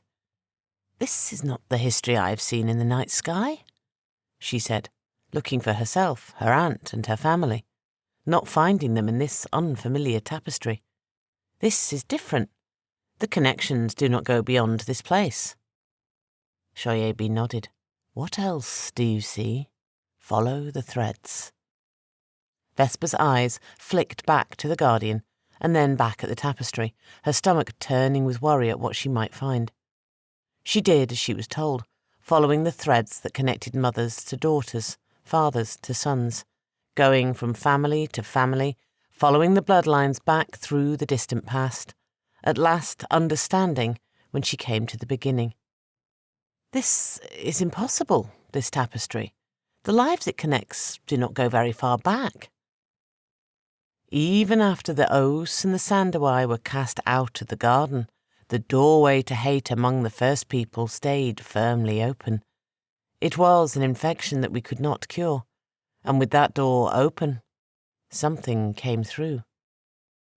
"Biologimare," said Vesper, cringing at the pain in his voice, looking at the Guardian to find tears rolling down his face. As our hate grew, the corruption grew with it, tainting the weave. Whatever came through brought madness and more hate. It was not long before the tapestry was tattered and torn. It was slow at first, but then spread faster with each passing year. "What did you do?" she whispered, already knowing the answer.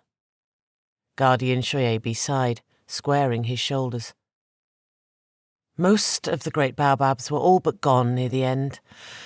The knock, we were lucky. Our trees were still vibrant, strong like her people. It held back the taint somewhat, but with madness growing, we had to do something.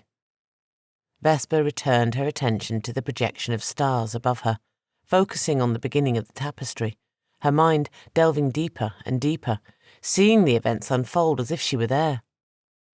"I can see it. After a great battle," she said, swallowing hard, "bodies broken and beaten, as far as the eye can see. Yes, dead, but connected, their potential still there." "Potential springs from all things," said Vesper, repeating one of the first lessons her Aunt Magda had taught her. "In the rock, the tree, even the dirt under our feet has potential. Power." A flash of anger crossed Shoyabi's face, and he raised a fist. "We took those bodies, every last one. We dug deep into the roots of our baobab, casting them down deep in the earth. We took our own, too, those that had fallen, any who were willing." Vesper saw it, ancient chosen, using their last connections to a tattered weave, boring beneath this very tree, nestling the dead among its roots, weaving their connections together. The great baobab exploding with ace as potential and power burned from its roots, spreading through its leaves, flooding it with energy. "You bound them to the tree." "And more." Vesper cursed under her breath when she delved deeper, feeling like she was almost there. She felt the earth under her feet as she and all of the knock gathered under the shade of the great tree. Thousands upon thousands of people shuddering with pain and pleasure as the chosen wandered among them, marking their bodies with ace symbols, their arms and legs covered in the geometric patterns. "Do they know? Do your people know?" she asked, shaking her head. "No," said the Guardian, his voice devoid of emotion. "Few living do." It felt as if she were there, under the shade of the great tree. She watched in rapture as a chosen bonded with the baobab, a thick emerald cord of ace forming between them that glowed like the sun at midday.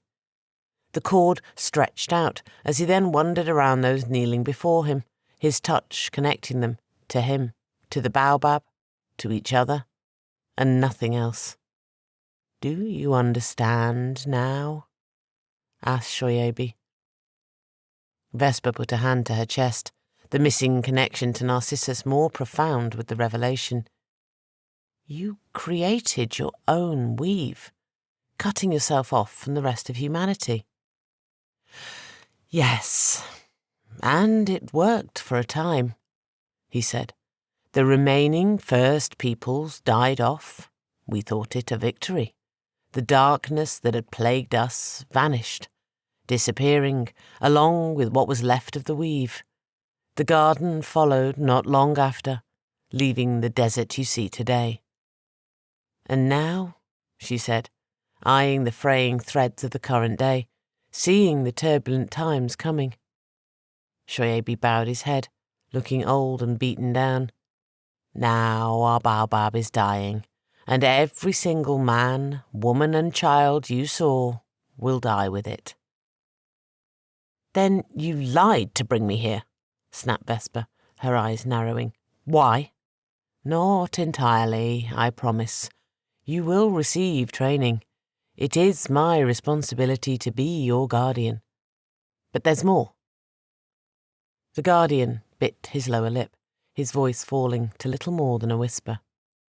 Yes, our connection with the weave is gone, while you still follow the old ways. We brought you here in hopes, in the hope that together we can reconnect to the world before it's too late. Chapter 18. The Celt.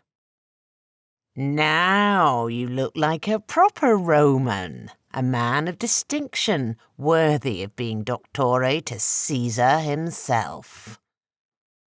Narcissus stood on the sands of the open-roofed training ground somewhere in the imperial palace, shaking with rage, his beard gone. He had never felt such shame in his life, had never felt like less of a man. Your death will be well earned, Commodus. I swear it. Commodus had called a visit to his private barber a gift, that cleaning up his appearance would be a way to elevate him above the other slaves. To Narcissus, it was just Commodus exerting his cruelty, belittling him by making him look like less of a man. Said Commodus, rattling a chain wrapped around his hand. You will call me Caesar, or your bent-backed friend here will die in the most painful way. He looked at Linus, who sat hunched over a low stool, a chain circling his neck as if he were a hound. Looking away from his friend, he squared his massive shoulders, locking eyes with Commodus so there would be no doubt to his threat. Your death will be well earned, Caesar. Commodus pulled hard on the chain, wrenching Linus off the ground so that they could see eye to eye. You see that, Linus? Even the most stubborn Celt can be made to listen. It is a shame his words will kill you one day. Despite having the life choked from him, Linus was silent, except for the smallest of choking noises, never blinking as he met the Emperor's eyes. Narcissus knew that with his bent back, the old gladiator was in pain beyond imagining, but he never gave in, never gave the Emperor the satisfaction of the slightest whimper. Commodus held him a moment longer before letting him fall, frowning at the old gladiator before returning his attention to Narcissus.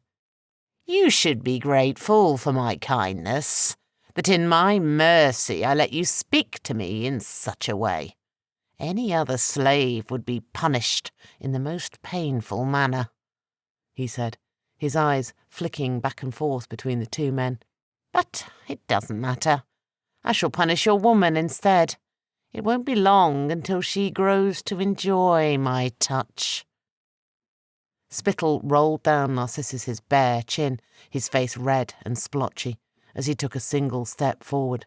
If you touch her, you will do nothing, he snapped, rattling the chain once more. If you harm one hair on our godly person, Cleander here has orders for her to be fed to the lions, but not after she does a tour in Rome's worst brothels. Narcissus halted, his eyes locked on the swarthy Praetorian prefect who had become the Emperor's right hand. At the mention of Vesper, he smiled, resting a hand on the gaudy weapon on his hip, a gladius he had won by killing the former prefect. It would be my honour, Caesar. I want to see her again, up close this time, to speak with her, he said, letting out a slow breath. Commodus shook his head, offering the Celt a knowing smile. Given how much trouble the pair of you have made, I would be a fool to do such a thing. No, not until you are properly broken. Only then will I give you that chance." The big man choked back his words, knowing that Commodus would be true to his threats, and whatever he said would only cause Vesper pain. Resting a hand on his stomach, he once again cursed their absent bond. He could no longer feel her, having no choice but to take the words of these fools that she was alive and well. When they were first connected, he could feel every emotion, every brush against her skin, and feared he would go mad. Now that it was gone, he feared the same madness from her absence. "Apologies, Caesar," he said at last, his muscles feeling like water as his anger cooled. "Very good," he said, mounting the steps to an elevated podium, where he watched the day's training on the sands.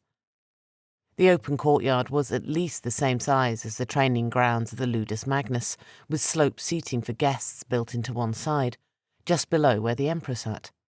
Instead of training, Commodus spent his day joking with his guards while watching with a keen eye as the big Celt went through the motions, battling with slaves or the occasional Praetorian guard, all so that Commodus could learn how Narcissus fought so well with just his bare hands.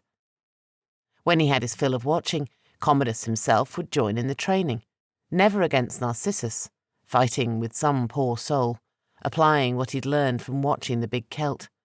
Then, when he grew bored, retiring to the baths for other amusements. He spent little time ruling, leaving Cleander and a few other sycophants to run the day-to-day. "What's all of this?" grumbled Narcissus, rubbing his beardless chin when their routine changed, as a dozen men dressed in silk tunics and brightly coloured togas shuffled in, taking seats on the stone benches just below the emperor, all of them casting worried glances at him while arguing in hushed tones. They fell silent when Commodus stood to his full height, glaring down on them. "Senators, that you believe you have enough merit to sit so high is an insult to the lowborn of Rome," he said, waving over a pair of Praetorian guards who stood watch at the entrance of the training ground. The senators offered weak protests as the black and purple-clad men hurried them from their seats, forcing them to the lowest level, directly on the sands. Narcissus laughed in amusement, frowning at their grey hair and wrinkled skin, disgusted at their skinny chests and fat faces. He moved to stand in front of them, his towering presence frightening them to silence. "How can so much power rest in the hands of such weak men?" They all stared in silence, until one of them found his courage. A bronze-skinned man in a reddish-brown toga, draped over his arm, stood, looking up to Commodus.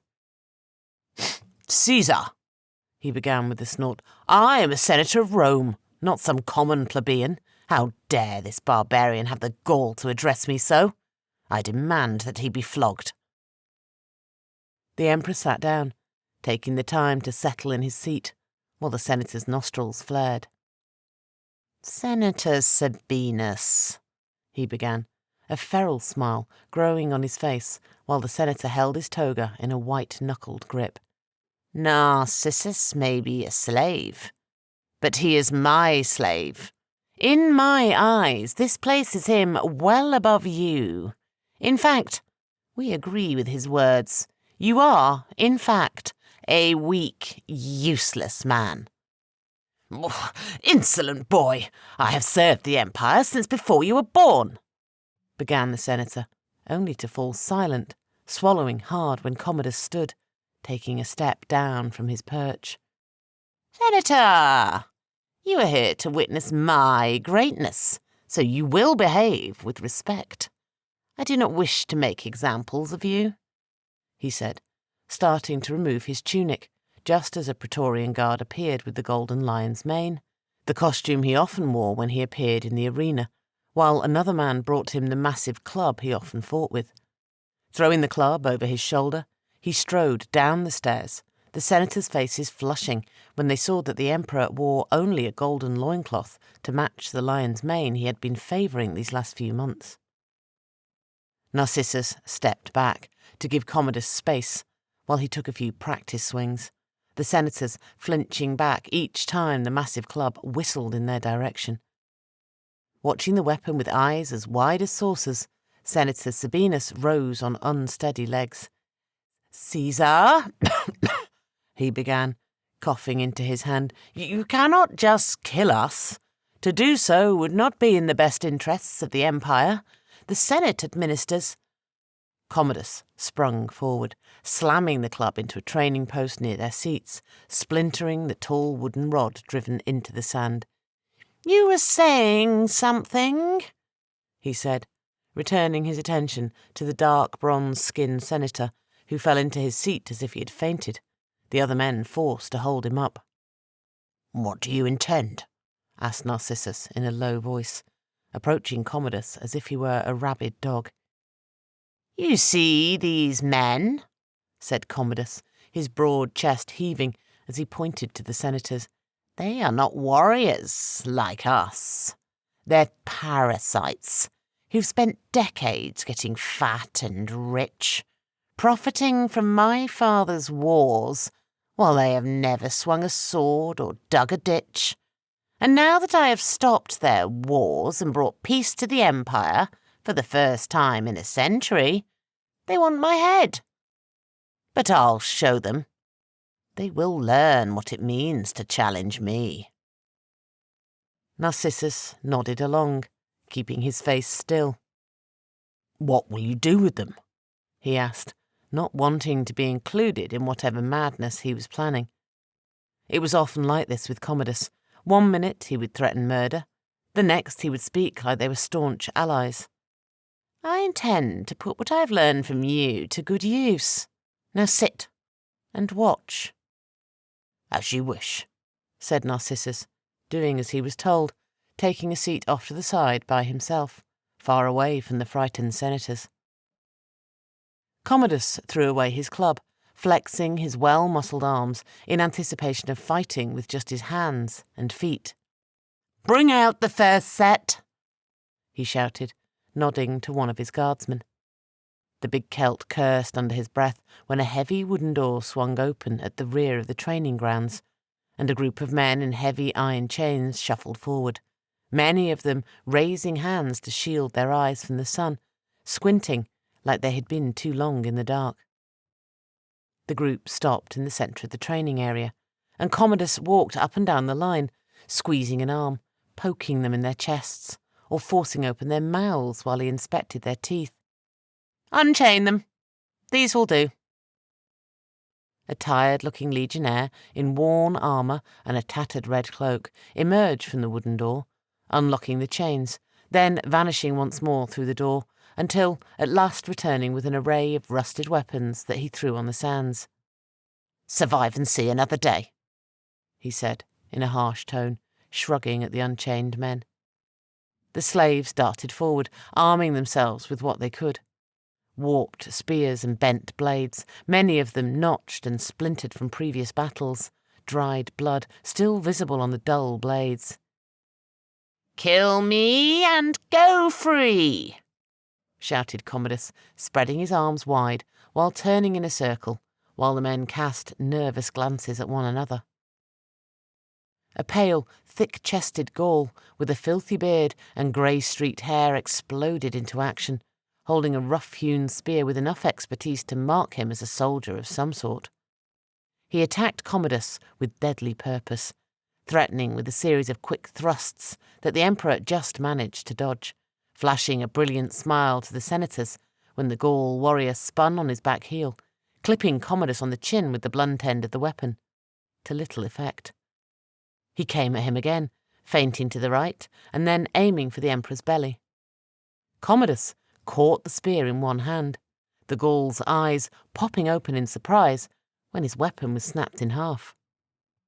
Commodus followed up with a wicked jab, snapping the surprised man's head back with enough force to send him tumbling onto his back. Unconscious or dead, Narcissus couldn't be sure. Seeing that the Emperor was serious, the other men charged in, some of them working in pairs, others alone. It was clear that the men were chosen because they had some sort of skill in war. 2 of the men attacked in unison, hoping to gain some advantages with their numbers. One man using his gladius in a series of short thrusts, while his partner swung wide, both of them catching only air as Commodus followed Narcissus's lessons to perfection, anticipating the attacks before they came, then countering with vicious punches and kicks when his attackers were caught flat-footed and blindsided, when he was no longer where they expected him to be. Narcissus found himself impressed when the empress spun in place to catch a charging Syrian spearman by the throat, effortlessly knocking aside the razor-sharp tip that was aimed for his heart. He lifted the man from his feet, all the while looking at the sitting senators, then finally hurling him like he was a child. "Is this the best you can do?" he shouted, waving the slaves on while letting his arms fall to his sides. The slaves attacked with their crude weapons, while Commodus did nothing, throwing back his head in mocking laughter when their swords and spears broke against his skin, leaving not a blemish or trace of blood. "You see?"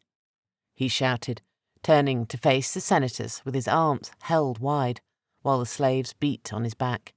"I am a god. The weapons of man cannot harm me. I will—" A gladius-wielding slave slapped the flat end of his blade to the emperor's face, not hurting him, but shocking him to silence. "Insolent wretch!" said Commodus, unleashing a wicked backhand to the man's face, the blow knocking him off his feet. "You think you can hurt me? You will all pay for your arrogance." Narcissus had seen violence in his lifetime, more than he ever wanted to. Thus, he was hardened to the hurt men inflicted on one another. But what the emperor did to those men when he unleashed his fury on them was beyond anything he had ever witnessed, even on the sands of the Colosseum.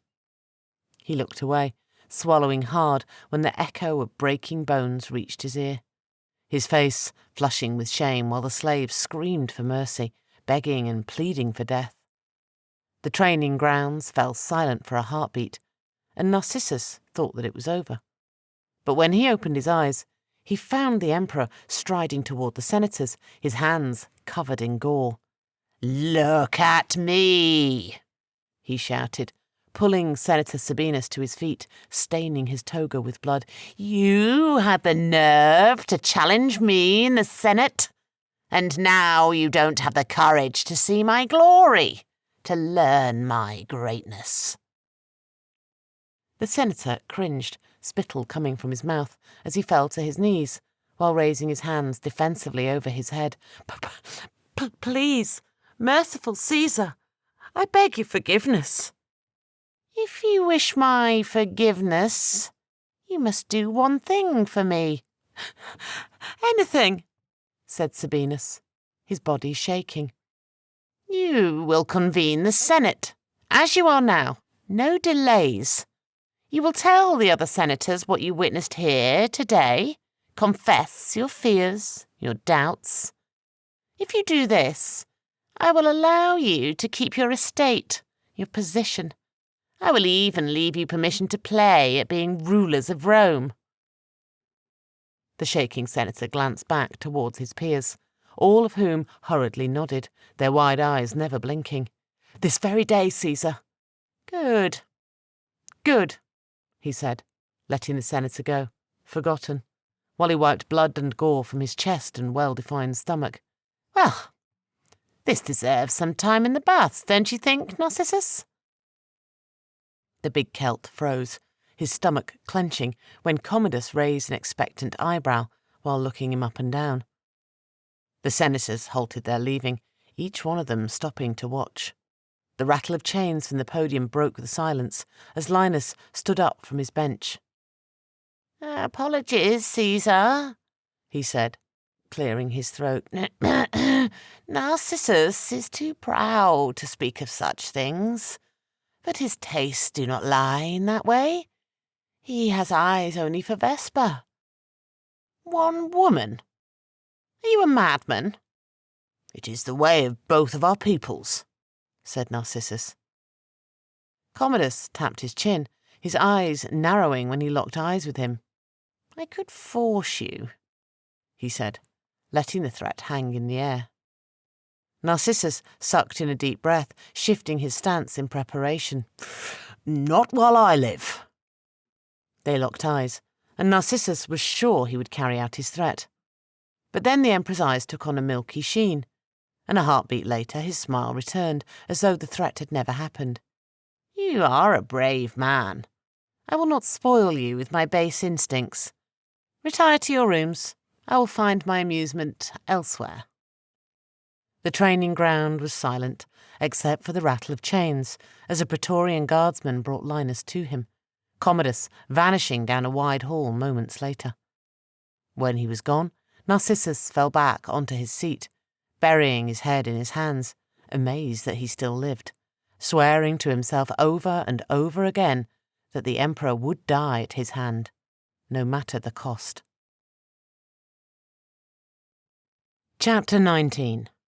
The Dying. Shoyabi was true to his word, and Vesper began training the very next day with the rising sun.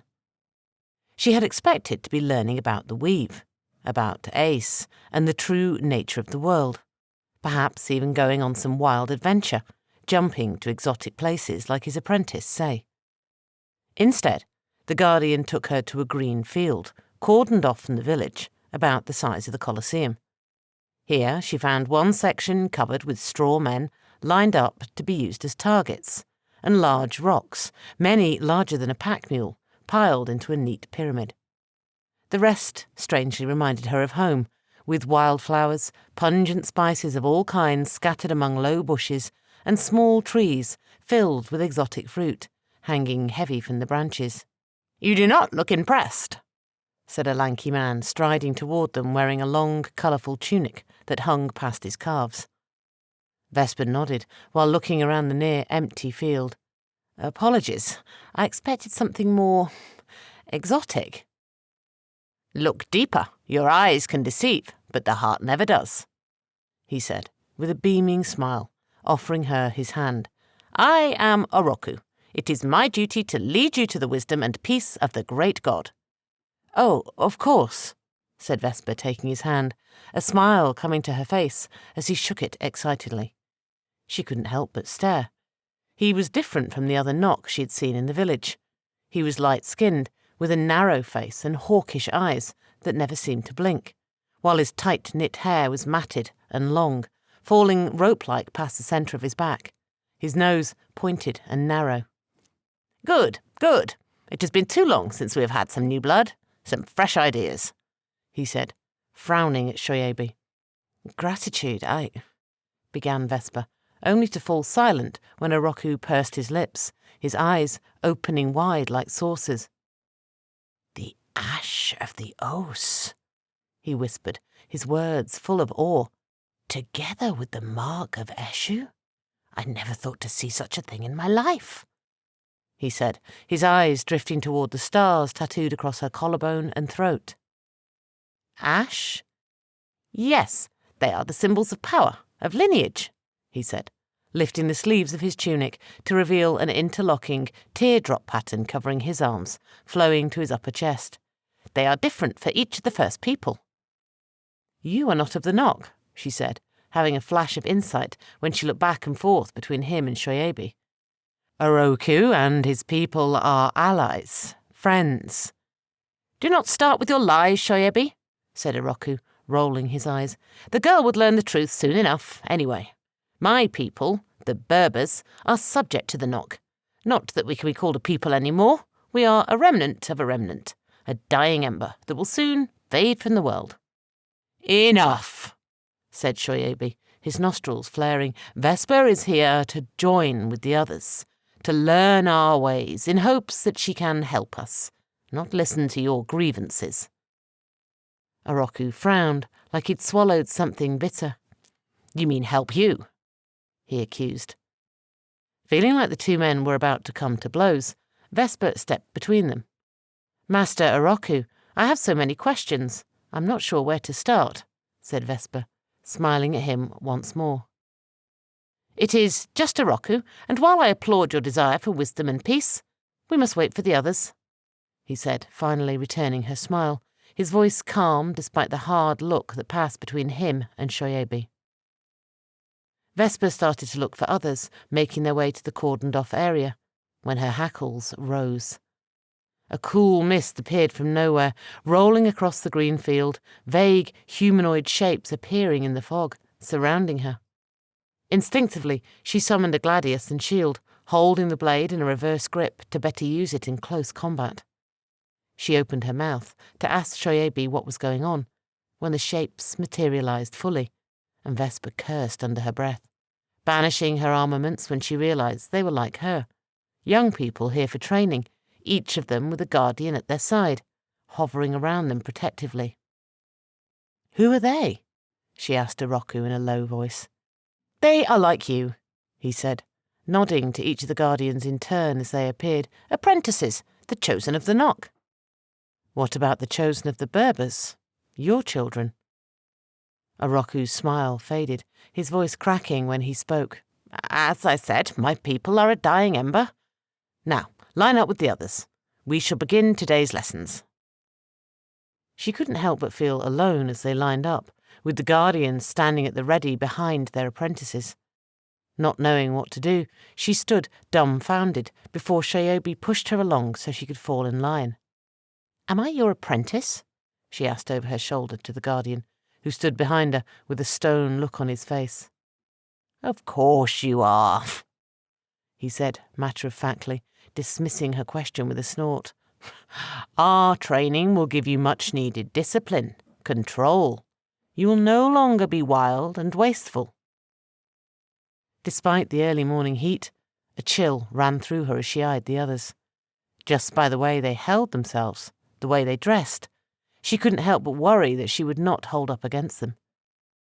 Vesper had put aside the leather vest and long tunic she normally wore for a simple linen dress and homespun headscarf to cover her braids, but she felt provincial when comparing herself to the other chosen's fine clothing.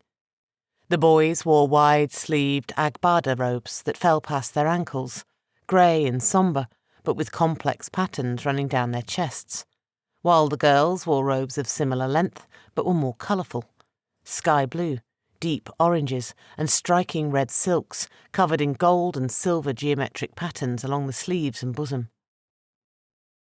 There were 6 of them, 3 boys and 3 girls, and they all seemed so serious, with their chins held high and arms locked behind their backs or tucked away in their sleeves, like they were Roman nobles looking down on her. She had been excited about delving into her power, but looking at the other chosen, she was consumed with doubt, wanting nothing more than to train alone. Without thinking, she fully opened herself to the world around her, when she understood Oroku's words, that she should look deeper. The garden was very much like her Aunt Magda's. Powerful filaments of ace flowed all around her, snaking from the bushes at the end of the training grounds to the fruit trees and beyond. She shuddered with pleasure as she drew deep, reaching to touch a thread that would lead back to the baobab tree at the heart of the village, preparing to jump, only to gasp in shock when the glowing line of power at her fingertips vanished, and she could see only darkness. "Enough of that," said Shoyebi in a harsh whisper. "This is not our way. The only ace we draw comes from our baobab." "But what's happening?" she said, with her breath coming in short spurts. "You cannot touch what you cannot see." "Yes, but you belong here just as much as they do," he said, reading her thoughts. "They may look the part, but you possess a deeper power. Trust me, and you will see soon enough that you can draw on sources of A's they can only dream of." A wave of relief washed over her as her sight returned, and she could feel the warmth of the sun on her skin once more. "Apologies, I've been on my own for so long, I've forgotten what it was like to have a teacher," she said, focusing her attention on the Oroku, who paced back and forth, eyeing them all with an intense stare. She wondered when the training would begin, when commotion behind them drew her attention. She looked over her shoulder to see Sei arriving, the square-jawed seeker's eyes never leaving her, a half-smile coming to his face when he took a spot next to her. "Now that we are all here, we can begin," said Oroku, locking his arms behind his back. "The almighty Olodumare has given you a great honour. You have been given the gift of Ace, the power to unleash the potential in the world as no others can. Now, if you are lucky and learn well, some of you will have the honour of defending our people." Vesper's brow drew together as she whispered over her shoulder to Shoyabi, "What do you need defending from? I thought that all of the other First Peoples died out or left." Shoyabi cleared his throat, hesitating before he answered. "There are threats beyond people, dangers that spawn from the void that surrounds us." "Are you with us?" asked Oroku suddenly in front of Vesper with a warm smile. "Apologies," she said. "I am." "I will leave you in Oroku's care," said Shoyabi, nodding to the other guardians, who parted as a group, vanishing on threads of ace that connected to other parts of the village. The lanky man nodded to her, continuing in a lecturing tone. "I was saying that while I will show you the basics, you will spend the day observing, as the others in this group have mastered this art and spend their days in advanced lessons, learning how to attack and defend with their ash." "Of course," said Vesper. "I will try to learn quickly." Oroku ordered the others to pair off against one another, while he and Sei took her some distance away before he began. "It would be best if you observed this from the world of the Emmy, with the sight." Vesper shook her head, not understanding. "Emmy?" Sei raised his chin, looking down his nose at her. "It is what you Romans call the spirit. It is where one can see the connections that make up the world." "I understand," said Vesper, crossing her arms under her breasts. "But something must be wrong with your sight. I am clearly not Roman." "You oafs have spent generations suckling at the teats of Rome's emperors, wasting precious ace in service to their wars. Loyal servants used to expand their corrupt empire."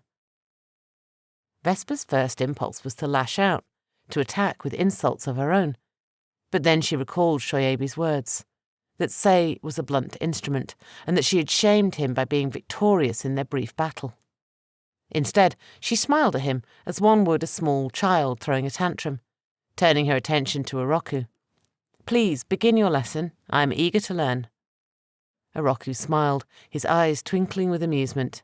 "Very well, let us begin. Watch." "Gratitude," she said, shifting her vision as instructed, taking note of every thread, every connection.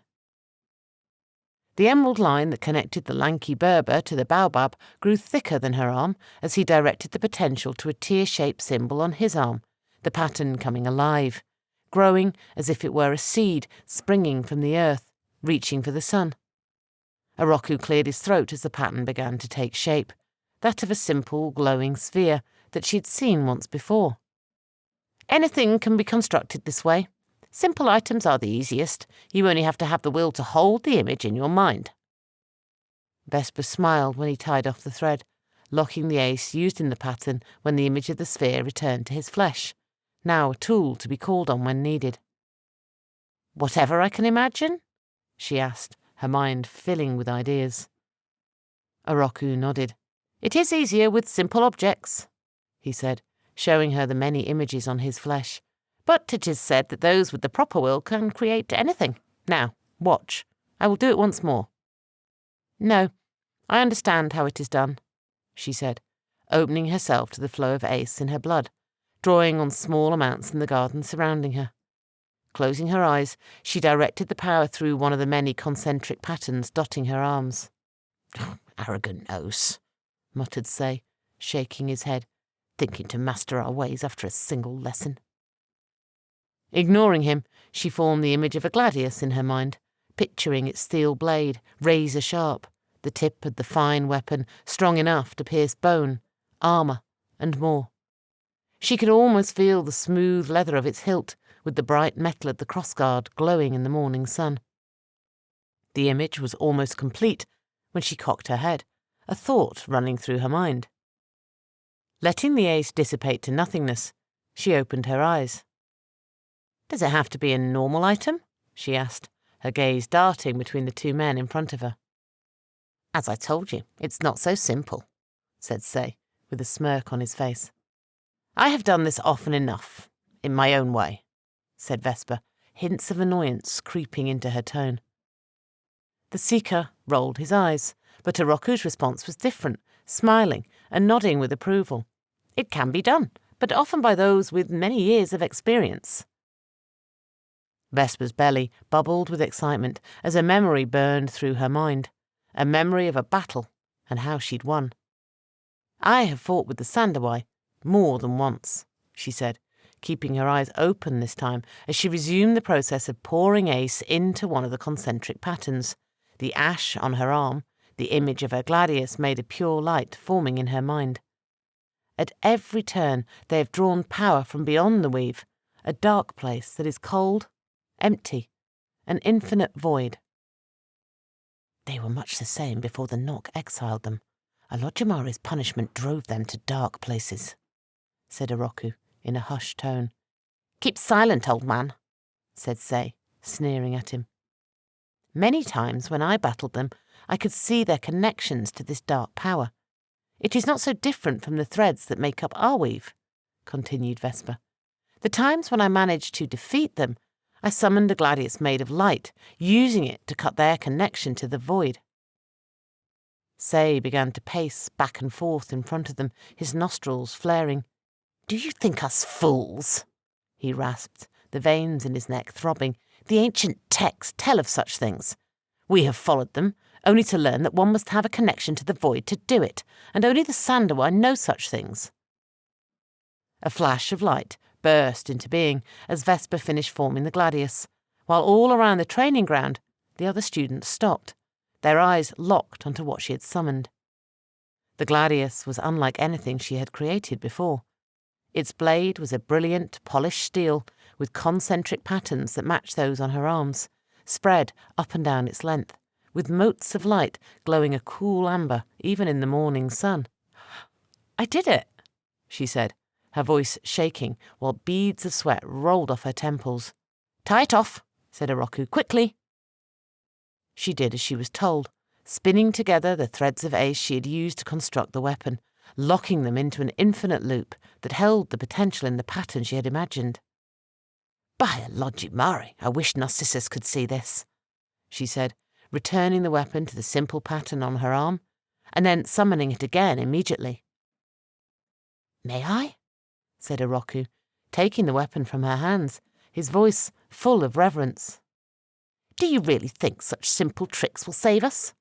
growled Sei, glaring at her while continuing to pace. "Didn't you hear her? The oaf's whore will take what we teach her to the Roman masters. She has no intention of helping us." Vesper pressed her lips together, breathing in through her nose to control her irritation. "I have done nothing to wrong you, Seeker, and have no desire to do you harm," she said, using his title in hopes that it would calm him, "but I will not let you continue to disrespect me." "You are not worthy to learn our ways," he spat. "I will not let it happen, not when I can end you." "Wisdom from peace, peace from wisdom," said Oroku in a hurried voice, stepping between them. "This is not our way." Sei grabbed the lanky man by his tunic, throwing him to the ground. "Peace is your way, foolish Berber, not mine," he said, drawing the heavy-bladed hook sword he carried on his back. On the ground, Oroku scrambled away, looking to other chosen, who stood with their mouths agape, their eyes unblinking. "Don't just stand there," he yelled. "Go to your guardians. Find Shoyabi." The others vanished like morning mist as Vesper recalled the gladius she had just created, channeling the ace coursing through her veins into her skin and strength. "Are you sure you want to do this? The last time you ended up on your knees with my blade at your throat."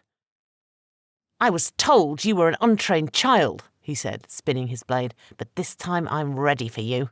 I won't make the same mistake again." Vesper smiled, grateful for her time in the ludus, knowing that to underestimate anyone was a sure way to meet your end. "Then I promise you a merciful death."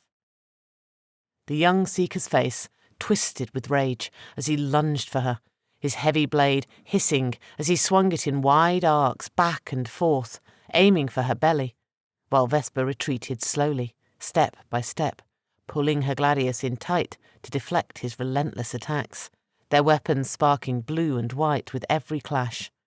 "Stop this!" shouted Oroku, his voice nothing more than a distant echo, as Vesper fell into an easy rhythm, watching and waiting while Say pounded away with his blade. Vesper caught Say's sword with the hilt of her gladius, locking their arms together while trying to push him away, only to double over when his knee found her gut. He raised his blade to separate her neck from her body when she managed to slam an elbow to his chin, sending him staggering back. "Enough games," he said, wiping his mouth, while the geometric patterns on his arms came alive, forming a swarm of glowing spheres of all shapes and sizes. "You tried that before.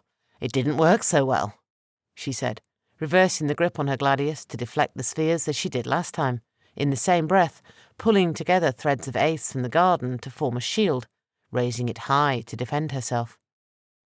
Say looked down his nose at her, shaking his head.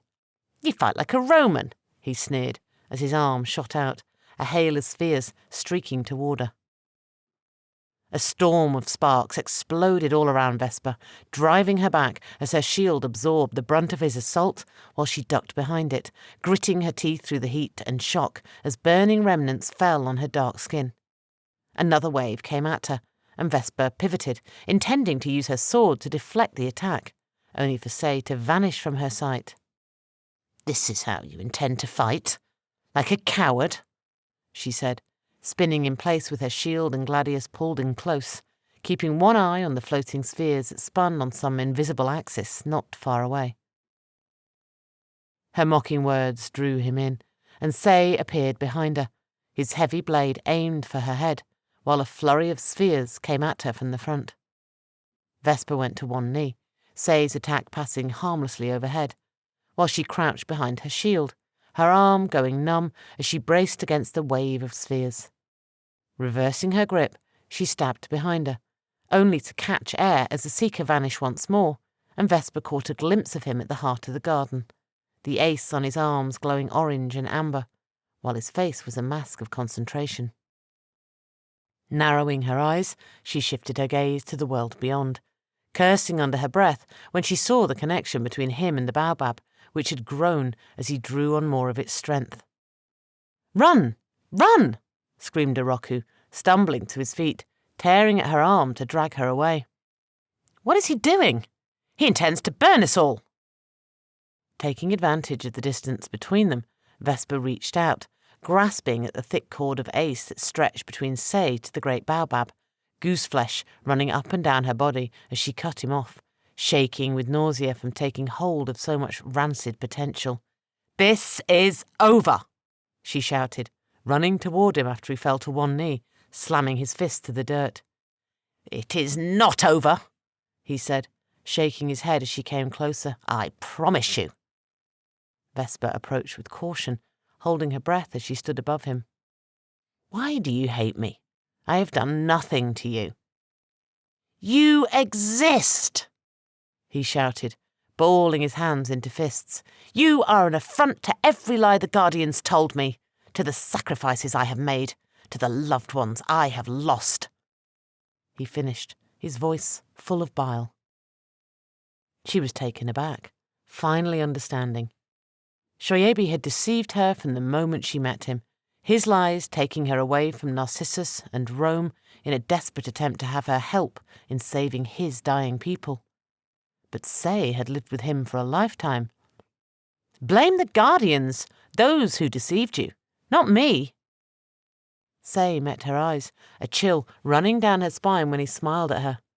"They will pay, Shoyebi, more than most," he said, his eyes looking past her. Following his gaze, Vesper looked around for him to find the Guardian stalking toward them, her shoulders slumping in relief when she saw him with Oroku and some of the other young chosen in tow, his face twisted in fury. "Your people will deal with you," she began. "Hopefully they—" "I watched you, you know," he said, his eyes glittering with hate, "for a long time before, and then after." "What? Why?" "To learn, to understand how someone like you could stand against me, defeat me." "Then you must know I am not what you think. I am no liar, nor a thief." she said. The seeker nodded, pushing out his lower lip. This is true, but it changes nothing, means nothing, although I am grateful for the time spent, for the wisdom gained. Vesper opened her mouth to question him further when Shoyabi arrived, pushing her aside. "Arrogant boy! You will be punished for this," he began, slapping his apprentice hard enough to split his lip. Sei wiped away the blood from his mouth, glaring at the older man. "You are a liar, Shoyabi!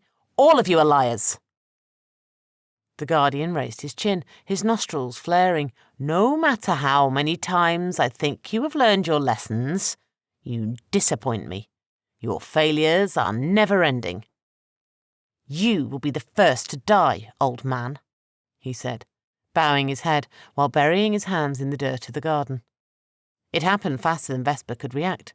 Shoyabi pulled his arm back to slap him again, when he suddenly bent in half, spasming when a stone spear erupted from the earth, driving through his belly and out his back, while a crimson stain soaked through the front of his gold-spun robes. "How?" shouted Vesper, jumping back as the garden wilted around her, trees, shrubs and flowers fading to a dull grey before falling to dust. "I should thank you," said Sei, climbing to his feet with a snort, laughing as the other chosen fled. "I have learnt more in our few encounters than that fool Oroku or any of my teachers have taught me in years." Vesper backed away, gripping tight to the flow of ace from the tainted baobab, her breath catching in her throat as the grass beneath her feet blacked to ash. "I didn't think the knot could draw ace from anything but their great tree."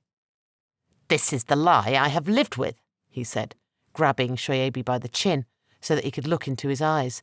"The lie he told me over and over again, shaming me every time I asked why. Now I know, don't I?" "What do you mean?" she asked, as screams echoed in the distance as the circle of ash spread beyond the field, reaching to the village itself. "Because they're cowards, aren't you?" Shoyabi's eyes darted toward Vesper, full of pleading desperation, as he fought his apprentice's iron grip as his blood dripped to the ground. "Away from the world. Keep you safe. All of you. All of us." "What are your intentions?" asked Vesper, channeling the massive amount of ace she was holding to the sky, thunder booming in the distance as dark clouds rolled in from her efforts. Sei's gaze hardened as he took a quick glance toward the village, his eyes narrowing as he looked to his guardian. "After I kill this liar," he said, shaking him, "I will kill you, then burn this place to the ground." "I cannot allow that," said Vesper, swallowing hard as the storm she summoned flashed overhead, casting them all in an eerie light. "Then you will die first." The ground under her feet shook, forcing Vesper to leap away when jagged shards of stone erupted, tiny slivers cutting into her hardened skin, leaving small gashes along her legs while shredding the long tunic she wore. Skidding to a halt a dozen feet away, she brought her arms down in a chopping motion, showering down crooked fingers of lightning just behind where Sei stood, cursing when the former apprentice vanished, showering Shoyabi with black earth. Knowing how the seeker attacked, Vesper moved quickly, calling down more lightning all around her in hopes of catching him off guard as she ran to see if the guardian was still alive. "You can't save them!" shouted Sei from somewhere behind her as gouts of flame rolled over her, blisters rising on her arms where the flames licked bare skin. Ignoring the pain, Vesper spread her arms wide, blasting away the fire with gusts of wind and rain, the cool water soothing her flesh. Spotting him running toward the village, Vesper sent waves of ace through the stars on her collarbone, muttering the ancient words she had learned from Eshu, beads of sweat rolling down her temples as she was no longer alone, an army of her appearing on the rise, taking off in pursuit of the apprentice. "Are you still with us, or has the Lodjamare taken you?" she said, stopping beside the impaled guardian. So much power," he muttered, clutching at his belly while his eyes glazed over. "First in generations, Vesper shifted her gaze to the world beyond, eyeing the jagged stone spear protruding from the earth, cursing when she followed the complex threads of Ace holding it in place. I don't know how to untangle this. If you pull away, it will take your innards with it. Shoyabi coughed, bright red blood staining his lips. Apologies for bringing you here. We were desperate. Save your strength. I have little talent for healing, but I will do my best, she said, frowning in disgust as she spun the ace from the tainted baobab into his wounds in an attempt to staunch the bleeding. No, too far gone, he gasped, pushing her away. Talented. The boy is talented, but hateful. Stop him before it's too late. For all of us. She let out a deep breath as the spark of life faded from his eyes, her attention drawn to a violent commotion near the village. She watched as Say vanquished the copies of herself in a torrent of flame, while battling with a group of women in red robes who acted like artillery, hurling hundreds of fist-sized rocks at the raging seeker. Vesper gasped in awe when, in response, his hands splayed out, her eyes losing track when countless threads of ace erupted from his hands, grinding the onslaught of stones to dust. The women turned to flee when their attacks did nothing, and for a moment Vesper thought he would let them go. But when the woman fell to the ground, writhing in pain, she knew he was drawing on their life force, consuming the ace that flowed through them. Desperate to stop him, she touched the storm once more with her power, raising her voice high as she called to the wind, whipping her arms, turning in a circular motion until a torrent of cool air ripped down from the heavens. Say staggered as powerful gusts of wind slammed into him, lifting him from his feet and dragging him high into the air, his compact form vanishing in the iron-grey clouds. Vesper ran with all her enhanced speed to the fallen women, sighing in relief when she found them alive, staring at her, dumbfounded. Find as many as you can, she began, her eyes darting to clouds. Get far away while you can. What's the meaning of all this? Asked one of the women as the others circled her, all of them worse for wear, their skin sagging and grey. Has the boy finally gone mad?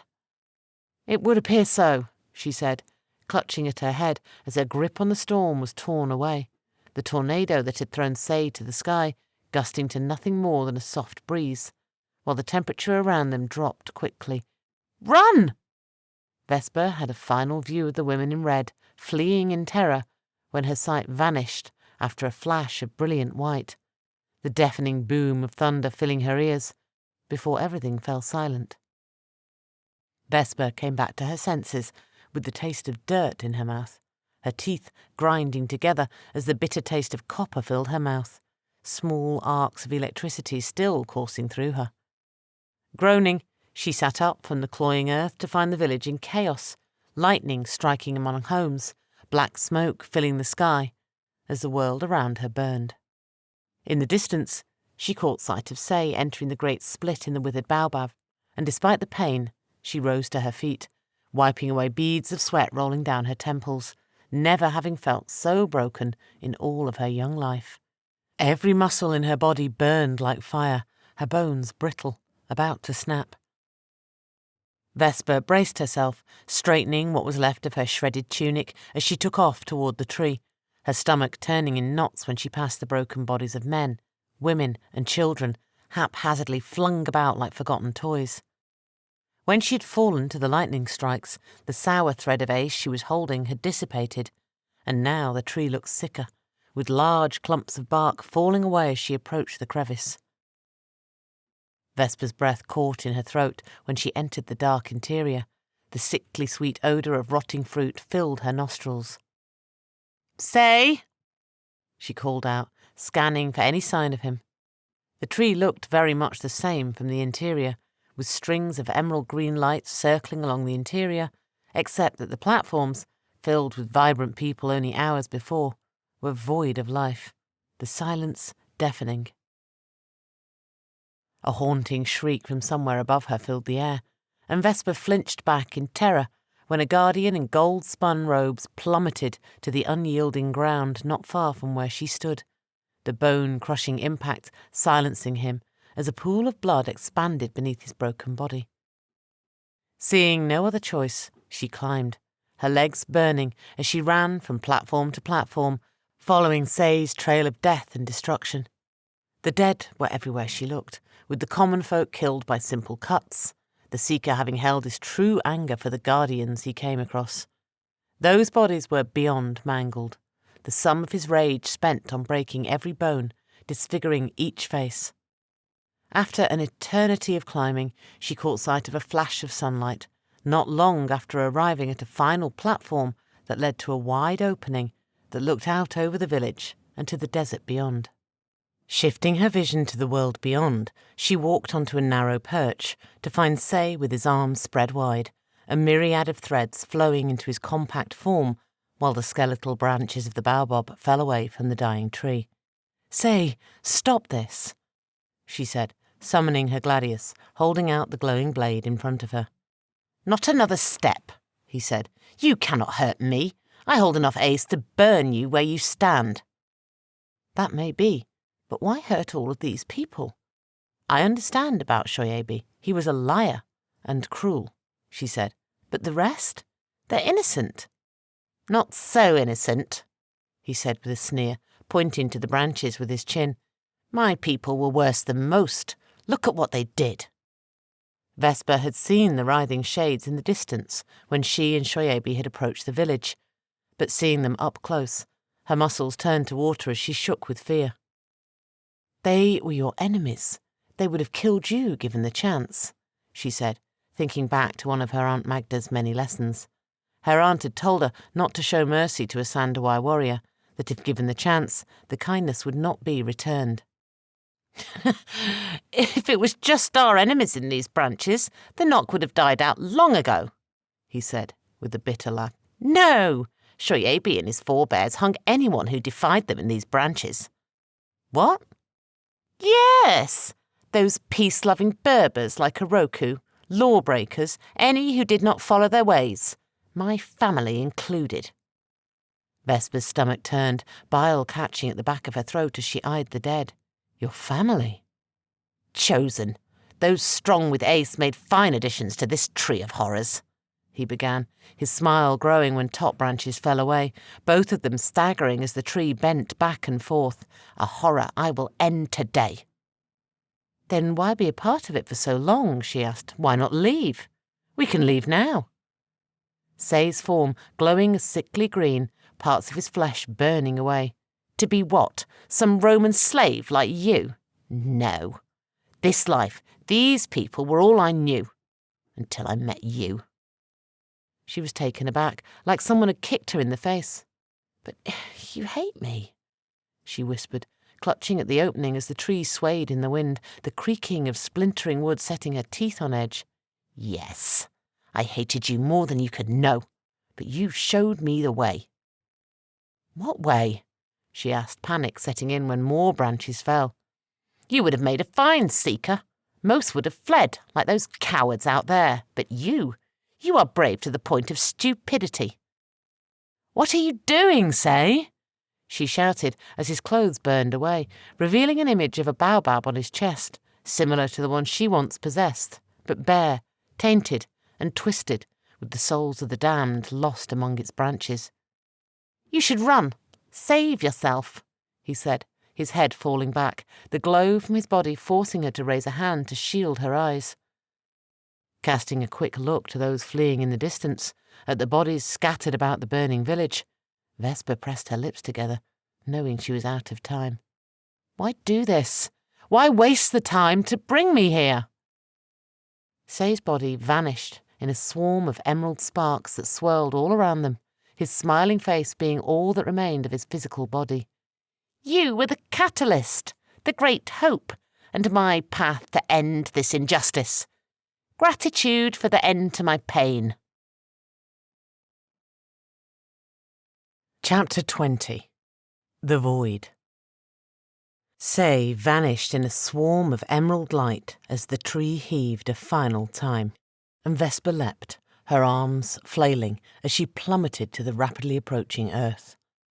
Thinking quickly, she channeled the few threads of ace she could grasp to spin a small cushion of air beneath her as she landed, her bones protesting as she rolled to a ball to absorb some of her momentum.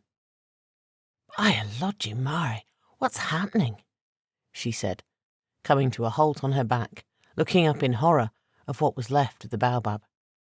She had expected the great tree to be falling to dust, collapsing under its own rotten weight. Instead, her legs lifted off the ground, dragged upward to a dark void that was pulling her and what was left of the village into it. Vesper flipped over, clawing, scraping at the burnt earth, desperate for something, anything to grab onto.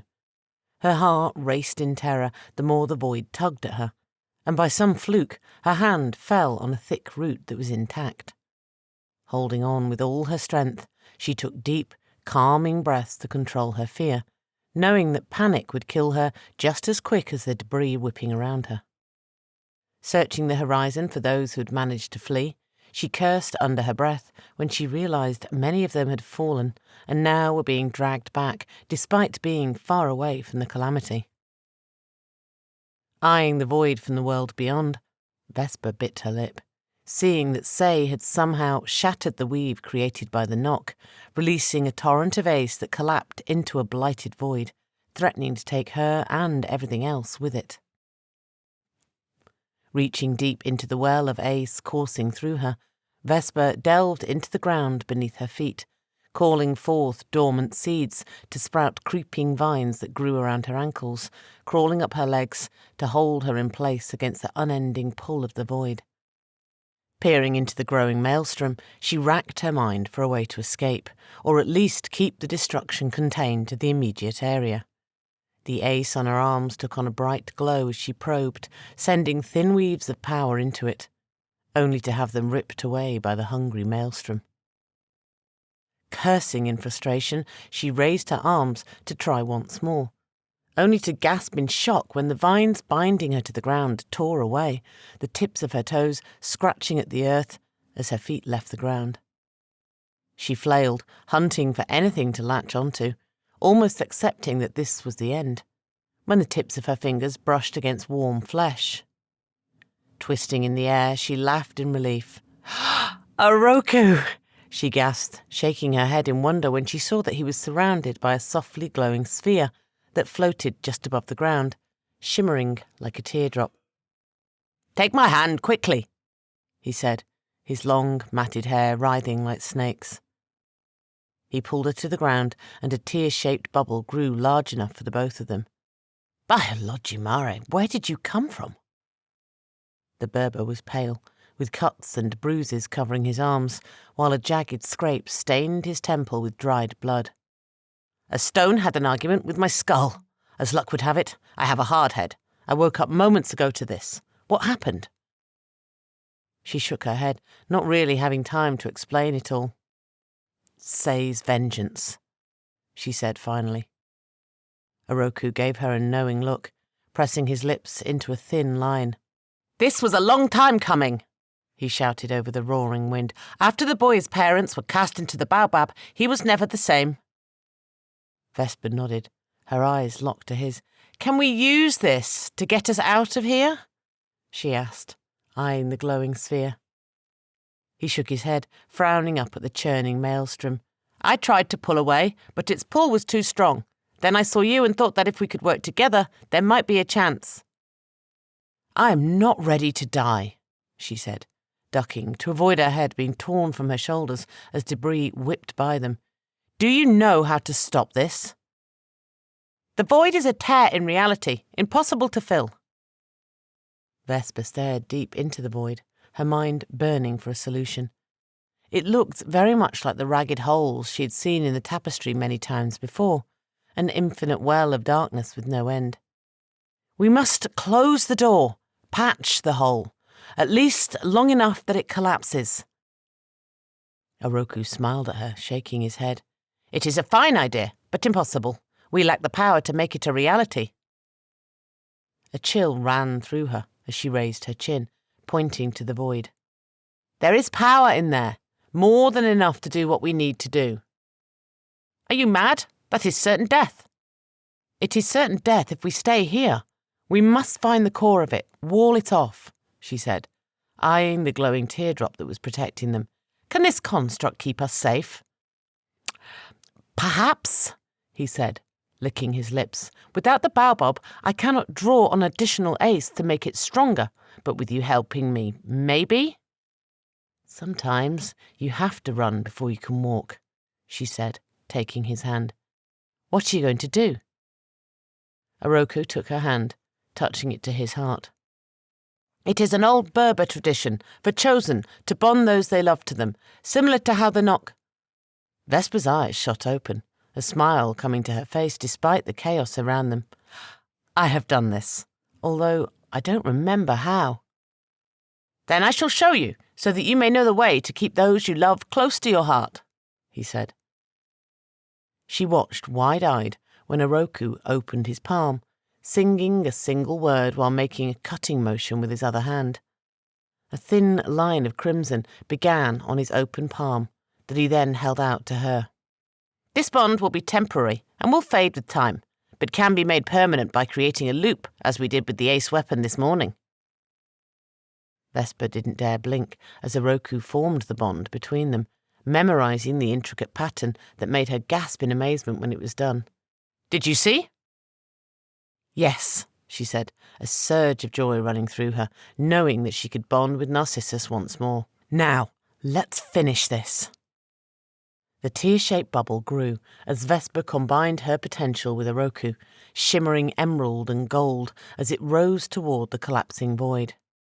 May the great god guide and protect us, said Oroku, when the sphere plunged into the outer edges of its dark depths, falling faster the deeper they went.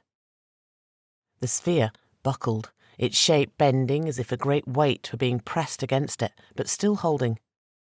Look at that, said Vesper, her breath frosting as she spoke. Despite the pitch darkness, there were flashes of light, loose threads of emerald green swirling within invisible currents, and eddies buffeted their drop of reality.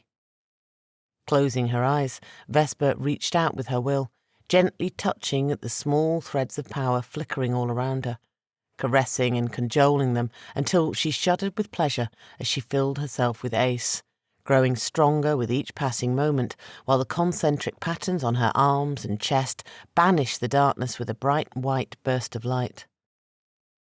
What evil is this? Whispered Oroku, his voice breaking with sadness. So many lost to hate. For the price of arrogance. For nothing. A pang of sadness welled up in her chest when Vesper opened her eyes to see the destruction, the bits and pieces of lives lost from Sei's cruel genocide of his people. We cannot change the past, Oroku, said Vesper, resting a hesitant hand on the crying Berber's shoulder, raising her head to stop her own tears from falling. But I need you to help me so we can stop this from happening elsewhere. Oroku wiped his face with his tunic, nodding in agreement. Yes, yes, he said, pointing at the debris floating just beyond their touch. All of this. It circles like a whirlpool. We must get to the centre. Block it off. They plunged deeper into the maelstrom, cutting across its axis instead of flowing with the rest of what was once the village of Ireti, Oroku drawing more ace from her to keep the outside at bay the deeper they went. Vesper had lost track of time when, in the distance, she saw it, her stomach falling as she watched the ragged tear grow each time it consumed anything. It is like I have seen in the tapestry of night, she said, a hungry, bottomless pit, its edges like rotted cloth. That seems accurate, he said, his breath coming in quick, short gasps. I hope you have a plan, because we cannot go back. I have tried.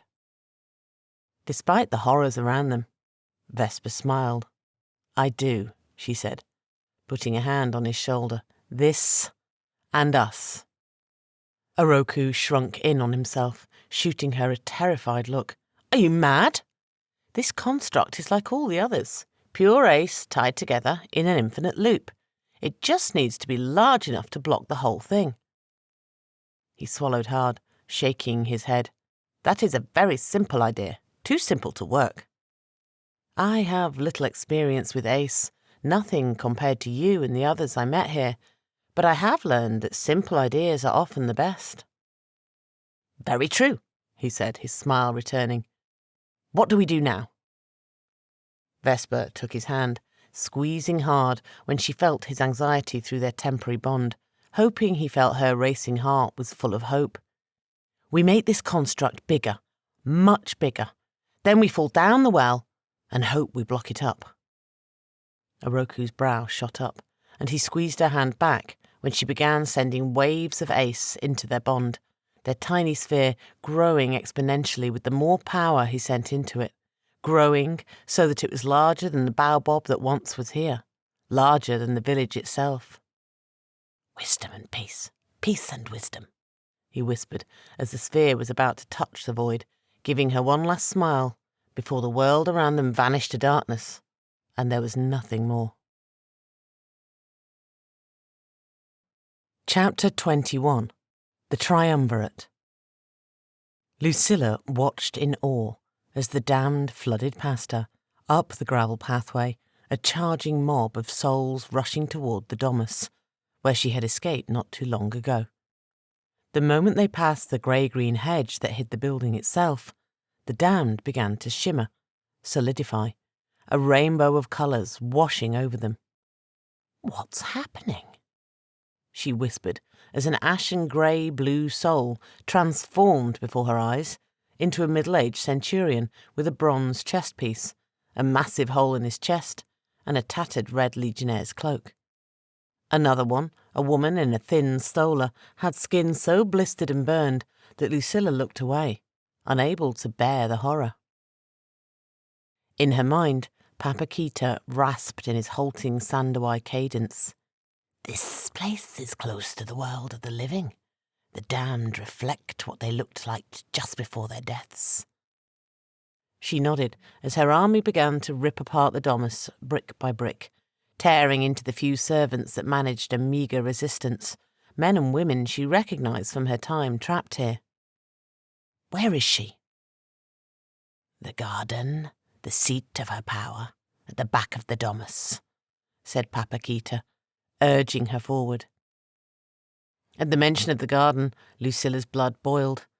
It was the place where she had made her greatest mistake, sealing a bargain with the Sandawai matron in a moment of weakness. She knew it was wrong, but months of living like a rat in a cage had broken her. Mother Ayaba had dangled the perfect temptation in front of her eyes, rulership of the empire she loved so much. It is time to remove that evil woman from the field. Lucilla followed her army, the hair on her arms rising each time she looked into their eyes, in awe of the fact that from one moment they were nothing more than a shade, and the next staring back at her with eyes that were vibrant, almost alive. They tore through the main doors, shattering stone and wood in a storm of destruction. The old Lucilla would have been horrified to see such fine porcelain or rare furniture turn to dust, but now she was elated, joyful. This is all part of a prison meant to keep me forever trapped, enslaved. In her mind, for the first time, she heard Papakita laugh. It was a haunting, shrill thing, and would have hurt her ears had he been in the flesh. Pretty baubles for small minds. This is the Roman way of keeping power. Your emperors offer the people trinkets, useless gold, fool idols to worship, while they hoard the only commodity of any worth. Power! Shouted Lucilla, balling her hand into a fist as they strolled past the private baths, the clear water turning a brackish green with their passing, boiling with a fury that matched her raging heart. A group of shades walking alongside her shifted, taking on their living forms, that of being legionaries of high rank. Lucilla gasped when she realised the identity of one of them.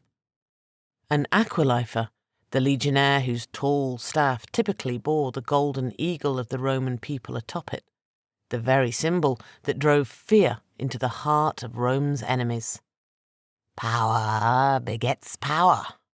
whispered Papakita, as the legionnaires formed a phalanx in front of her, a single clarion call from a golden trumpet sounding loud and true, calling her army to war as they exited the domus proper, into Mother Ayaba's abode. The garden was as she remembered it, filled with lush plants and trees, overgrown with the fragrances of orange blossom and jasmine, almost masking the constant hint of rot wafting through the air. Lucilla was not sure what to expect, but her brow shot up for just an instant when they entered the clearing to find Mother Ayaba as she always was, sitting on a low stone bench with her hands folded on her lap, looking every bit the Roman matron she pretended to be. Lucilla took a step forward, and without a word, the matron raised her hand, and the world around her came to a halt. The ghostly legionnaires, even Lucilla herself, freezing in place, her breath catching in her throat as she struggled to breathe. "You dare," said the matron, glaring at her with yellow gold eyes, the tiny beads that Lucilla knew were skulls, clicking when she shook her head. "You came to us willingly, helped us grow our power to new heights, only to throw it all away. For what? Pride? I offered you the world. Why not see it through to the end?" A dry rasp escaped Lucilla's throat, and her heart raced as she fought for breath, for control, while in her mind Papakita surged, whispering harsh words in his strange tongue, words that she only barely understood. Mother Ayaba watched her for a few moments longer, with the hint of a smile on her face, a smile that never touched her eyes. Finally, with a bored look, she flicked her hand. "Speak." "Your offer was only another cage," gasped Lucilla, clutching at her throat. "A cage that you, and only you, controlled.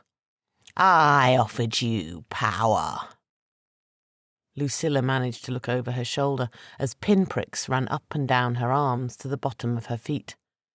The restless dead behind her shifted, fading from shade to a living reflection, reaching out with hands hungry for life. "No one can give you power," said Lucilla, shaking her head. "It can only be taken from those who have it." The matron narrowed her eyes, frowning at her. "Sandawai words. You've listened and learned." Papakita shifted in her mind, slithering like a snake. "Patience. She does not know I am with you. She is blind, as I was. Let her talk. Vengeance is at hand." Lucilla managed to raise her chin, looking down her nose at the Sandawai matron. "I see through your lies. You used me. Once your lapdog Magnus was no longer useful, you needed me to have Rome's senators open their doors, let their guard down so that you could steal their souls, replace them with your own people. Would it have been so bad to rule the world as allies?" Her shoulders shook with laughter as she met the matron's gaze. "With your leash growing ever tighter around my neck, I don't think so. You would do with me as you did with the senators. My soul would be quickly replaced, leaving me a puppet for you to control." Mother Ayaba shifted in her seat, her eyes narrowing at Lucilla's movements. "Your will is strong, far stronger than when you left here. Tell me, how did you survive the wastes? And how did you manage such power to call on the damned?" "Tell her. Tell her everything except your chance encounter with me," said Papakita. Lucilla cleared her throat as a warmth spread through her chest, sweat beading as the heat touched her temples. "The ritual Magnus performed. It was incomplete. When the shades touched me, they fled. With time, I learned that I could control them." "Oh, that boy was always a half-breed fool. But you learned so quickly. You must have some Sandawai blood among your ancestors," she said, her eyes flashing with anger. Or, perhaps, you lie with the grace and skill of the Roman you are. Lucilla tensed, every muscle stiff as steel. The only liar here is you. I know your history, how you stole power, how... She staggered as the ground shook, Mother Ayaba gripping tightly to the corner of her low stone bench. Even the damned behind her were careening about, searching for balance. "What have you done, Roman?" spat the matron, her eyes darting about in wide-eyed worry. "This is not my doing," she said, turning inward, searching through Papakita's mind for answers. "Is this you?" The itan on her arms flashed a brilliant white, and Mother Ayaba shrank back, while in her mind the old Voden roiled. "This is not me," he said finally, panicking like a trapped animal. The shaking grew worse, and Lucilla fell, reopening the scabs on her knees, her anger suddenly trumping her fear. "Stop your lies, Ayaba! You will fall today, and none of your tricks will stop that." Mother Ayaba opened her mouth to protest when a pulse of green light rolled over them, banishing the veil covering the garden. Mother Ayaba's low stone bench vanished, replaced by a towering throne of bone, while the garden itself vanished, leaving barren soil littered with the remains of her victims, the damned behind her reverting to ash-coloured shades, wailing at the living. Lucilla gasped when she looked down at her own flesh, finding it to be pale, emaciated, with the itan covering her arms appearing as bright red, festering wounds. "What have you done to me?" she whispered, meeting the gaze of the matron, who was little more than flesh and bone. "What is the meaning of this?" said Mother Ayaba, gazing around at the changes to the garden, her haggard face reflecting Lucilla's own confusion. Lucilla opened her mouth to speak when the matron's eyes locked onto something over Lucilla's shoulder, her face suddenly a mask of terror. Turning on her heel, she sucked in a sharp breath at the gaping hole that stretched across the sky, a churning whirlpool of emerald green and black. "What in the name of the gods is that?" she asked, pointing. "Biologimare," whispered Papakita, shrinking back into the recess of her mind. Mother Ayaba held onto the arms of the skeletal throne in a white-knuckled grip, her mouth twisting to an ugly snarl. "This is not our doing. What Roman treachery is this?" Shaking her head in denial, Lucilla fell silent, not daring to tear her eyes away when the gaping maw became like a window, the hole in the sky somehow looking out over Palatine Hill, showing the city of Rome in all its glory. A moment later, the view shifted to a burning village in the desert. She squeezed her eyes shut, thinking she was going mad, that the images would be gone when she opened her eyes. But when she looked again, she saw the sea crashing into white cliffs, looking so real that she could almost hear the cry of seabirds flocking overhead, almost taste the salty ocean air on her tongue. The swirling vortex changed again and again, almost as if it were everywhere at once, showing her places deep in the heart of Rome in one instant, and distant lands beyond her imagination the next. Then, without warning, the void shrank, collapsing into itself, while the sky bent around a now infinitesimal quivering sphere. It hung there for a moment, shaking, twisting, vibrating like a rope about to snap, before suddenly exploding, sending a wave of emerald green and black that rolled toward them.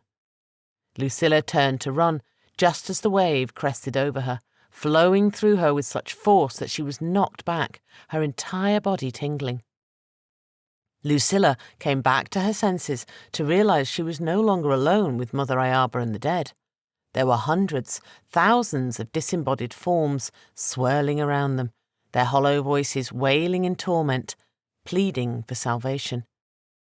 At the heart of it all was Vesper, riding the wave across reality, her face a wide-eyed mask of panic. not knowing how she reached out, their fingers brushing and slipping over and over again, drifting farther apart with each passing moment, until, with a desperate final lunge, they connected. Lucilla gasped, her breath catching in her throat as every nerve pulsed with the electricity. "Come to Rome. Find me," said Vesper, drifting away with the wave. "How?" The oath's woman extended her hand, and an infinite number of golden threads spawned from her fingers, stretching across the space between them. Lucilla tried to pull away when the amber cords touched her hands, but the oath's woman held tight. "Do not be afraid." At the touch of the connection, a rush of adrenaline raced through her, and a deep-throated laugh poured from her throat as her heart sang with more joy than she had ever known. Where before she felt only her own beating heart, or heard the thoughts of Papakita, this was more. Her life, her thoughts, were bound in an endless loop. She looked over to find Narcissus was somehow with them, smiling at her, then to Vesper, knowing they were all one, the song of their lives joined together. "We are a triumvirate, 3 bound as one in the Roman way." A terrible shriek tore her from the moment, her eyes snapping forward to find Mother Ayaba charging forward to meet them. "Caution!" shouted Papakita in her mind, taking control. Lucilla cringed, expecting her belly to be opened by the Sandawai matron's bone dagger. Instead, a group of ashen shades swarmed in front of her, absorbing the deadly blow. Papakita pressed his will, and the dead flailed at the matron, slashing, cutting, leaving deep gashes in her flesh and forcing her back. Mother Ayaba pounced once more, streaks of crimson light spewing from the tip of her bone dagger, cutting through the damned to slam into her with the force of a hammer, spinning Lucilla on her heel and leaving an ugly welt on her shoulder. "You will not stop us. The Sandawai are everywhere."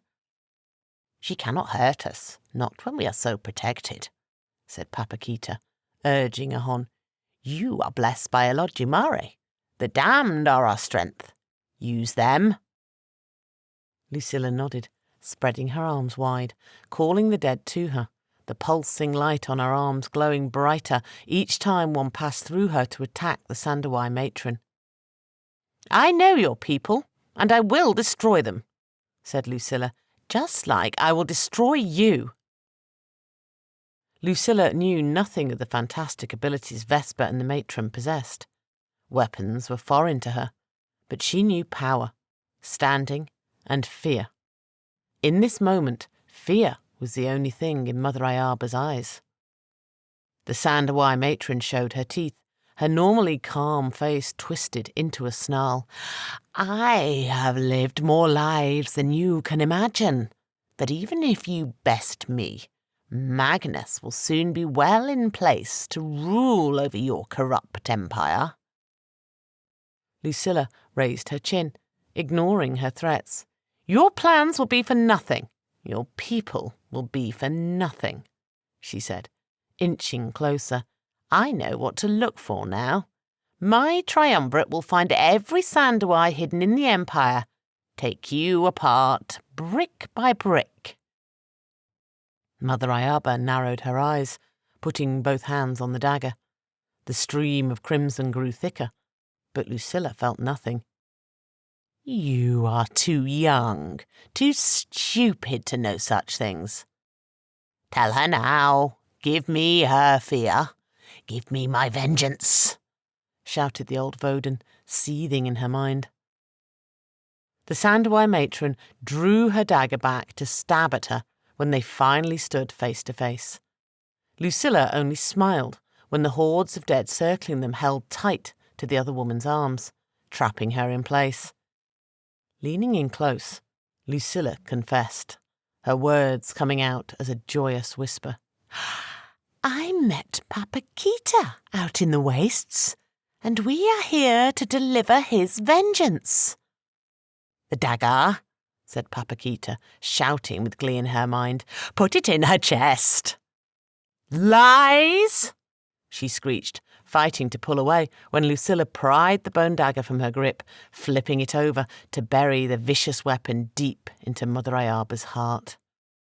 "I may be too young, too stupid," said Lucilla in a harsh whisper, pursing her lips as the matron's caramel-coloured flesh blackened, bits of skin and hair burning away.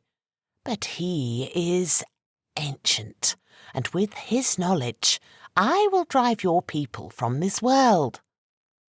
"No, please, I beg you," said Mother Ayaba, flailing against the iron grip of the damned. "Show me mercy. I know past the power you—" "Have you ever shown mercy?" snapped Lucilla. "Even for one day in your life?" "No," snarled Mother Ayaba. The last bits of her physical body began drifting away on the wind, leaving only a writhing spirit in front of her.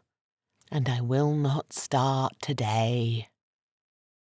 With the last of her strength, the Sandawai matron's spirit reached deep into Lucilla's chest, catching her off guard, pulling, clawing, and tearing, sending Lucilla staggering back, clutching at nothing. They fell together in a heap, a bright flash leaving her seeing spots in the corner of her eyes, blinking in confusion. The moment only lasted for a heartbeat, and when it was over, she found herself on her hands and knees, gasping for breath, feeling empty and whole all at once. The connection with Vesper and Narcissus was still there, but nothing else. Papakita was gone, leaving only brief flashes of himself. Then she heard Papakita's voice, no longer in her mind, but in front of her. "Calm, calm, girl. No rest for the wicked." "What happened?" she asked, clutching at her head, pushing her hair from her face, almost falling once more when she looked up to see Papakita's disembodied form floating above her. The tall Voden shrugged with his thin shoulders. "I have never seen such things in my life, but we are no longer bound. I have been replaced, and my spirit has been set free to roam among the damned." "And the matron?" "She was swept away, following the catalyst, the girl at the heart of the tempest, this Vesper." Lucilla clutched at her belly, faint physical sensations coming from Vesper. They had talked about this once, not so long ago, about her bond with Narcissus, and how wonderful it would have been to have such a connection with her first husband, Verus.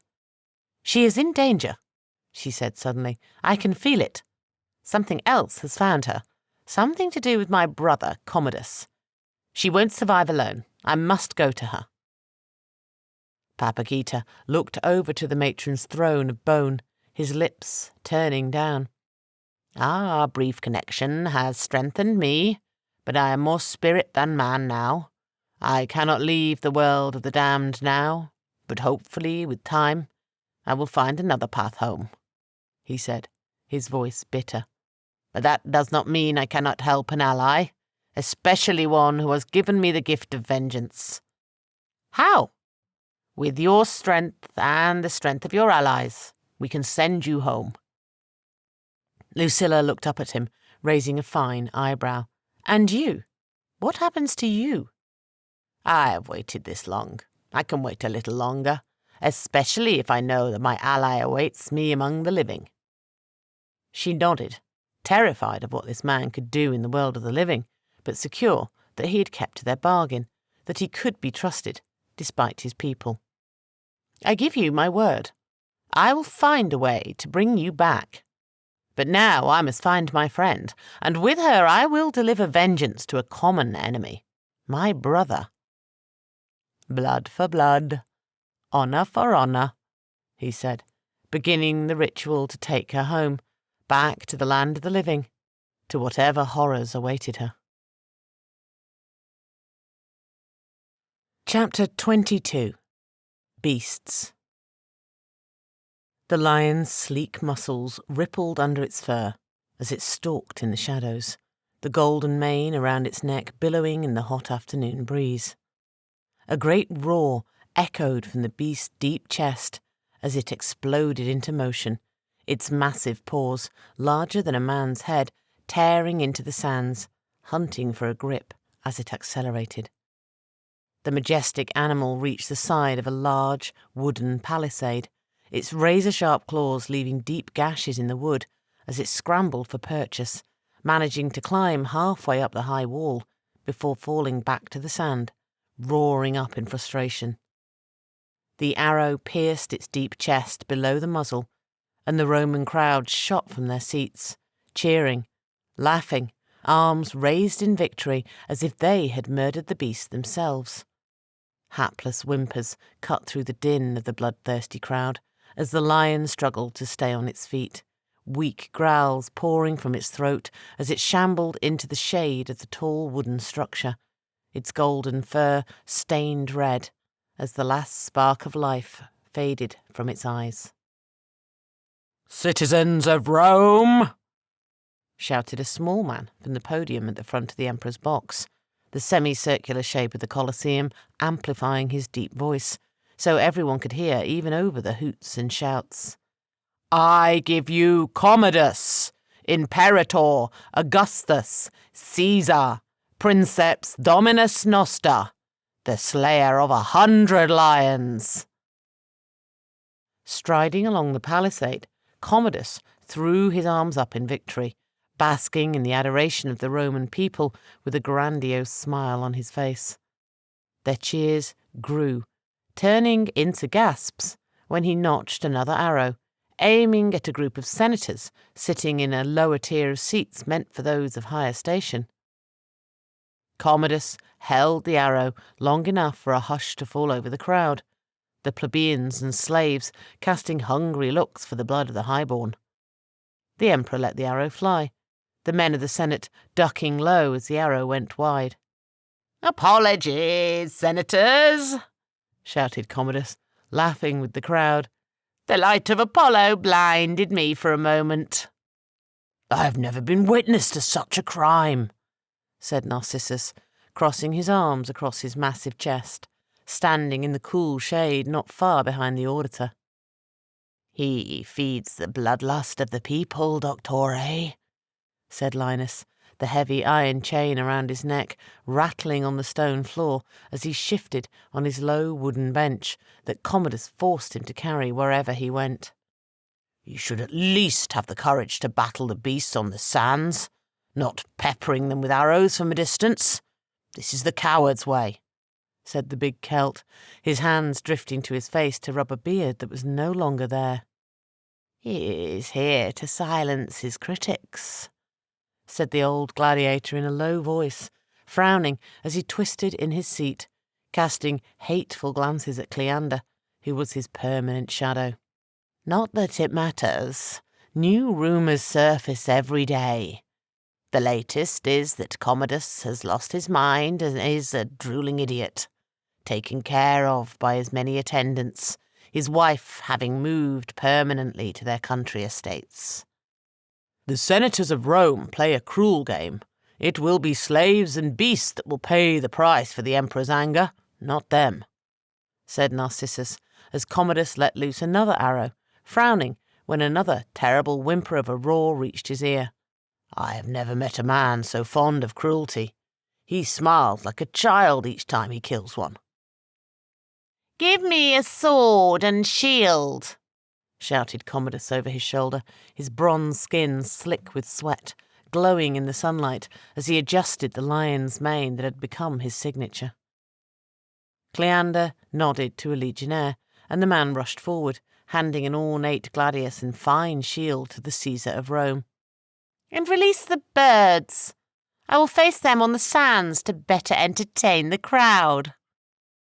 The clang of heavy iron chains being turned, filling the air, the grinding of wood against stone, shaking the Colosseum, as part of the floor fell away, replaced moments later by a cage filled with large birds, each taller than a man, with long necks and sharp beaks.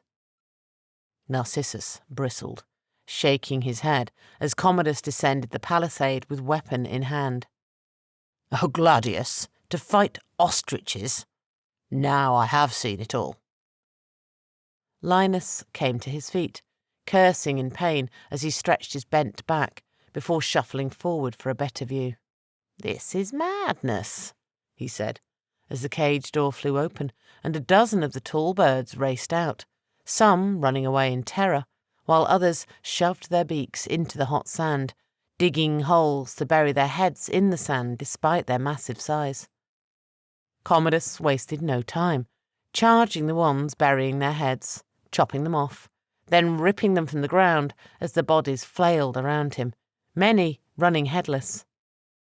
"They are like the birds," said Narcissus, nodding toward the Roman patricians that filled the emperor's box, all of them clapping politely, not one of them with an ounce of empathy or sympathy for the dying animals. "What do you mean, Doctore?" "They bury their heads in the sand to avoid dealing with the monster living among them, praying Commodus will cut someone else's head off, never once thinking they will be next."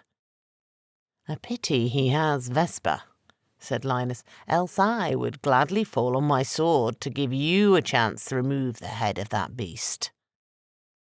Narcissus grunted in agreement. "I spend my nights dreaming of ways to murder him," he said, glaring at the emperor with open hatred, "of wrapping my hands around his neck and squeezing until his eyes pop from his skull." As he watched, the emperor gathered up the heads of the ostriches, striding over to where the senators sat in attendance, shaking the lifeless skulls at Rome's most powerful, before finally hurling them to the ground in front of them. "If he wasn't such an ass, it would be funny," said Linus with a laugh, his smile widening when he glanced back to see the city's highborn blanching in fear, their desire to cheer on Commodus forgotten. "They are less than useless," said Narcissus, rolling his eyes. "Have any of the men you know in the legionary seen Vesper up close? The longer this goes on, the less confidence I have in the word of that madman." Linus shook his head, his smile fading fast. "No, Doctore, but the woman he has shown us does have the same curve of the hip, the roundness of the breast.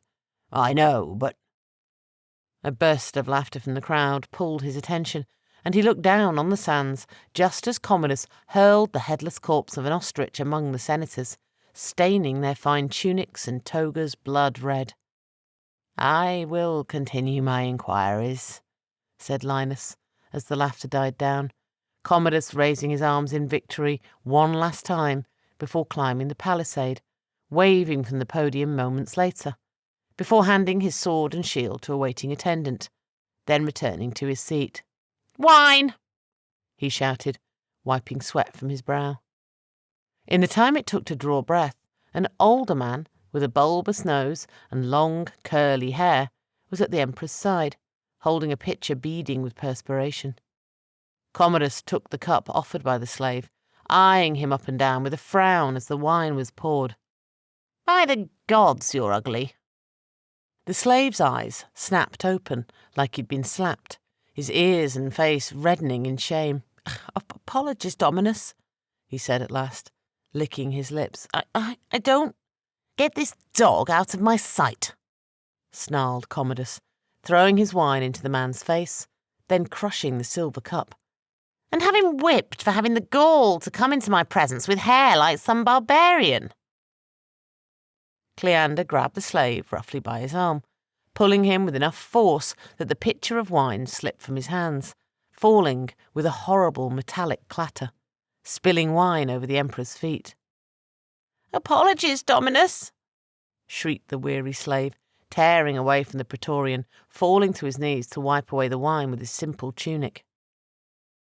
Commodus rose to his feet, towering over the quivering man. "Cleander, don't we have a few lions left? I think it's time we fed them." "I will see to it that they are raised from the hypogeum," said the swarthy prefect, showing his perfect white teeth. The emperor took the hapless slave by his long hair. "Disgusting," he said, dragging him out past the podium, then onto the end of the palisade, hurling him one-handed onto the sands. Narcissus frowned when the man landed with the audible snap of bone, his face reddening in anger. "He did nothing wrong," whispered Narcissus out of the side of his mouth, his words meant for Linus alone. There is nothing we can do, Doctore, whispered Linus, his voice straining. He won't even have the strength to fight back, growled Narcissus, his nostrils flaring as the slave hobbled to his knees, clutching the arm he fell on. Commodus turned in his seat, his eyes flashing a milky white for a heartbeat. You could go down there to protect him. I have no fear of beasts, said Narcissus, pushing out his chin. Only of what you would do to Linus and Vesper. I am not unkind, he said. I am a god, after all. I would be entertained to see your strength put to the test. I'm sure the Roman people as well. The sound of metal chains grinding on wood silenced the arena, followed by a distant lion's roar as a platform inched its way up from the bowels of the Colosseum. Commodus shot Narcissus one last look, and the big Celt bolted, racing down the palisade just as the lion's cage came into full view. The hungry beast spotting the downed slave, licking its chops at the sight of easy prey.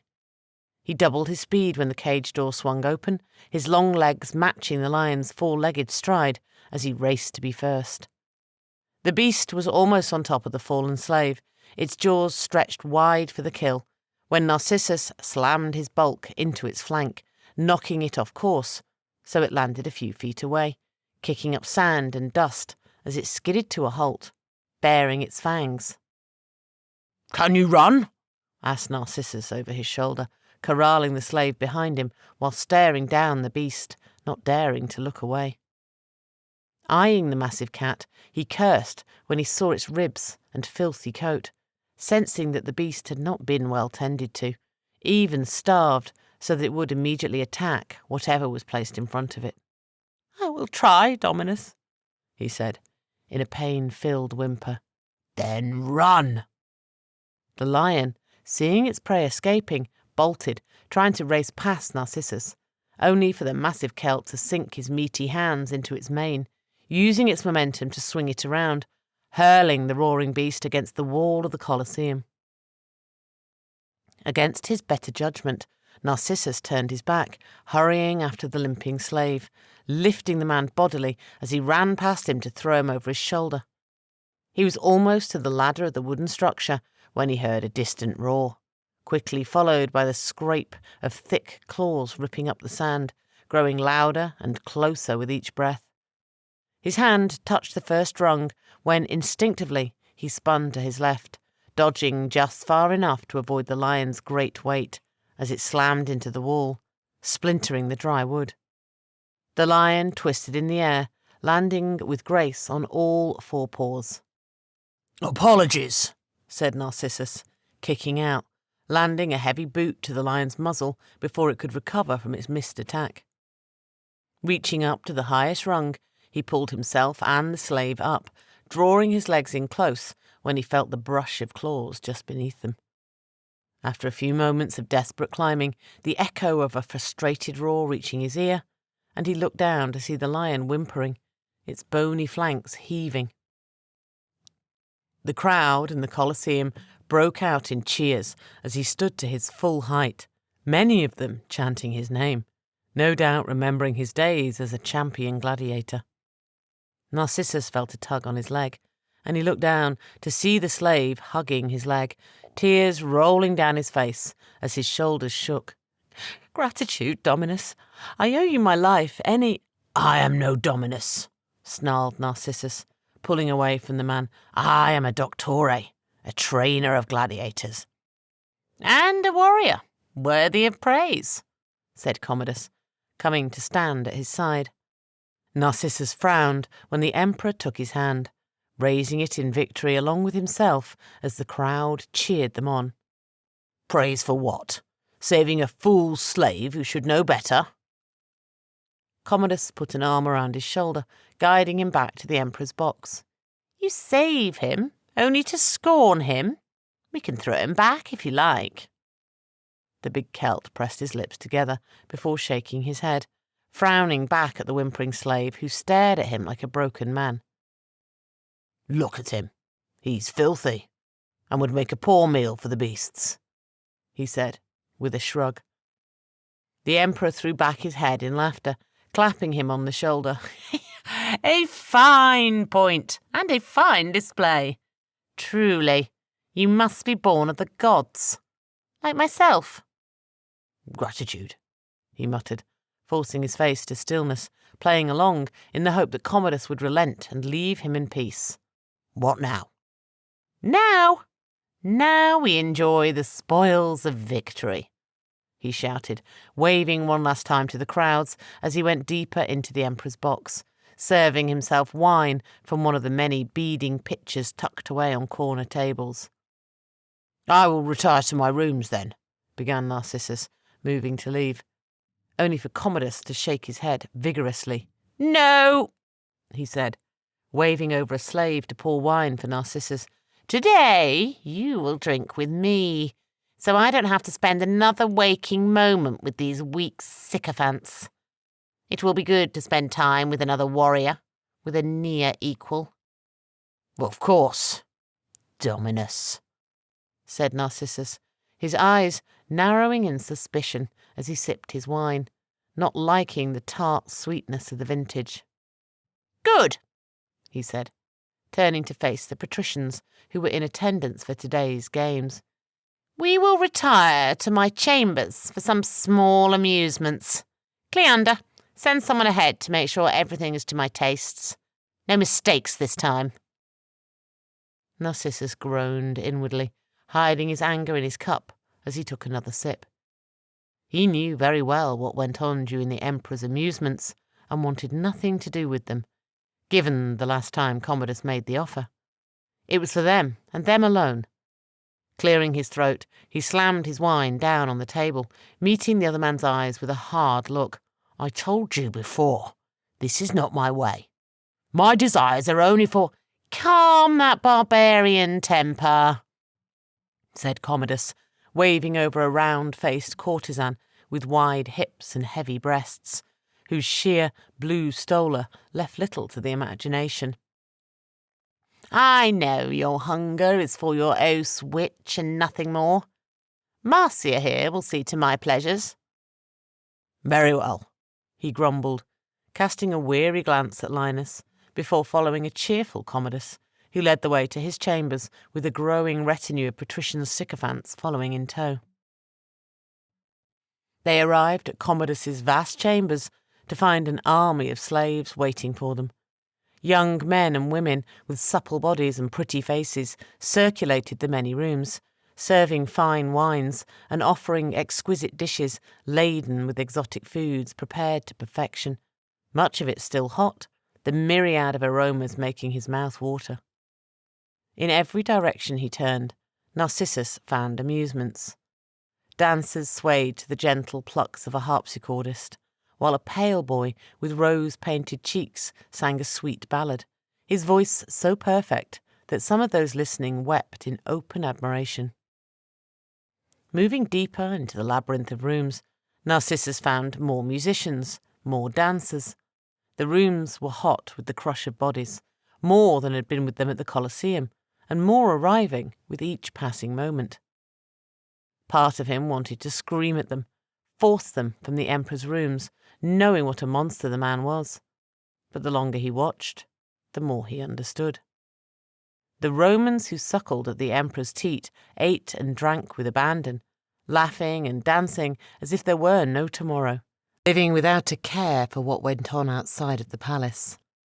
Disgusted by all of it, Narcissus pushed through the throng, finding himself in Commodus's bath chamber, gasping for breath from the steaming water. Wiping sweat from his brow, the big Celt caught a glimpse of the last rays of the setting sun, and immediately pushed his way through the packed room to find a wide balcony overlooking a manicured garden. Cool draughts of evening air cooled him as he wandered away from the noise toward a low stone bench, his gaze drawn to winding paths, colourful statues, and bubbling fountains that dotted the area. Narcissus sighed as he sat, grateful to be alone and watch the sunset, at peace for the first time in many months. If someone had told him a year ago that he would be doctore to the Emperor himself, he would have laughed in their face. Part of him knew he should be grateful for the luxuries granted to him by living in the imperial palace. His rooms were massive compared to his tiny cell at the Ludus. Food, drink, women, they were all easily at hand. He wanted for nothing. Even Commodus, in his madness, appeared to enjoy the big Celt's presence, but none of it gave him a flicker of joy. For a brief, shining moment in his life, he was fulfilled, content, a free man with a woman he loved and the world laid out at his feet. Now the wine, the food, all tasted bitter, his hatred for this life growing with each passing day. With a growl, he got to his feet, wanting to be away from Commodus and his debauchery, wishing only for his simple cell, and Vesper to go with it. I have ended many nights with that kind of rage beating in my chest. Narcissus looked over his shoulder to find Commodus streaking toward him, cup in hand, wearing an open tunic and nothing more. I am not angry, he began, returning his gaze to the garden. You don't have to lie to me, said Commodus, following his gaze. I see it in your eyes. Those of us blessed by the divine live with the frustration, knowing that we will never find our equal, forced to live out our lives wallowing with these lesser beings. He kept his face still, nodding along with the ramblings of the madman, stunned that such a fool held so much power. I do not. I used to question it, when I was very young, said Commodus, raising his cleft chin in a way that reminded him of Lucilla. What? My divinity, he said. I struggled to know if I was truly blessed by Jupiter. Narcissus narrowed his eyes, not seeing where this was going. And now? You are certain? How? It began here, in my very chambers, months ago, he began, his eyes flashing a milky white, so quickly that Narcissus was sure it was his imagination. I woke in a stupor, drunk beyond remembering, my entire guard dead around me. He sucked in a sharp breath, cocking his head in confusion. What kind of fool assassin would kill your men but leave you alive? Commodus scoffed, shaking his head. There was no assassin. My men tried to kill me, but they failed. I still remember coming to my senses with my hands around one of their throats, watching the light fade from his eyes. It was glorious, he finished, a beaming smile on his face. Your own men? Said Narcissus, looking for hints of a lie in his words, finding none. Why would they do this? Why else? Power, he said with a shrug. Cleander's predecessor thought to take my head, but in his betrayal I learned my true strength. My greatness was revealed. How so? He asked, his curiosity piqued. When their swords shattered against my skin, when their blades could not pierce my flesh, I knew what it meant to be a god among men. But my divinity is a burden I carry every day. What does any of this have to do with me? Because I have watched you in battle. Your strength, your speed. It's all impressive. Almost as impressive as my own. I feel we are kin, both born from Jupiter himself. But I need proof. A test. You've seen me battle in the arena, faced me even. What more do you need? Commodus began to pace, rubbing his hand on the banister of the long balcony. I think we should repeat what happened to me, he said, turning back to face Narcissus fully. Take every man in my rooms, every legionnaire. Kill them all, just as I did. Narcissus frowned, his pale face flushing bright red. I do not kill without purpose, he said, shaking his head. "To murder all those people for nothing is not my way." "You don't do it for nothing. You do it for me," began Commodus, sneering at some of his guests who were now spilling out onto the wide balcony, falling over one another, spilling wine on the fine marble. "Look at them. They are soft, weak, a waste of life. They are not like the Romans of old, hard men who fought and battled to build the greatest empire in the world, brick by brick." The big Celt coughed into his hand to hide his laughter. He knew little of history, but he could see. Commodus did little more than spend his days satisfying his every whim, doing much the same as the Romans he scorned. There was an audible gasp from those on the balcony. A flash of emerald green pulled his attention to the night sky. "What in the name of the gods?" he asked, as a wave of roiling clouds raced toward them, jagged flashes of silent lightning cutting across the sky. "No," whispered Commodus, following his gaze, his body stiffening, then collapsing with a heavy groan when the roiling clouds touched him, blanketing both of them in a sickly green fog that smelled of damp, rotting wood. Blinded by the thick haze, Narcissus felt a chill run down his spine when he heard a piercing scream that put his teeth on edge. Using the wall to guide him, he half ran, half stumbled his way back to the entryway.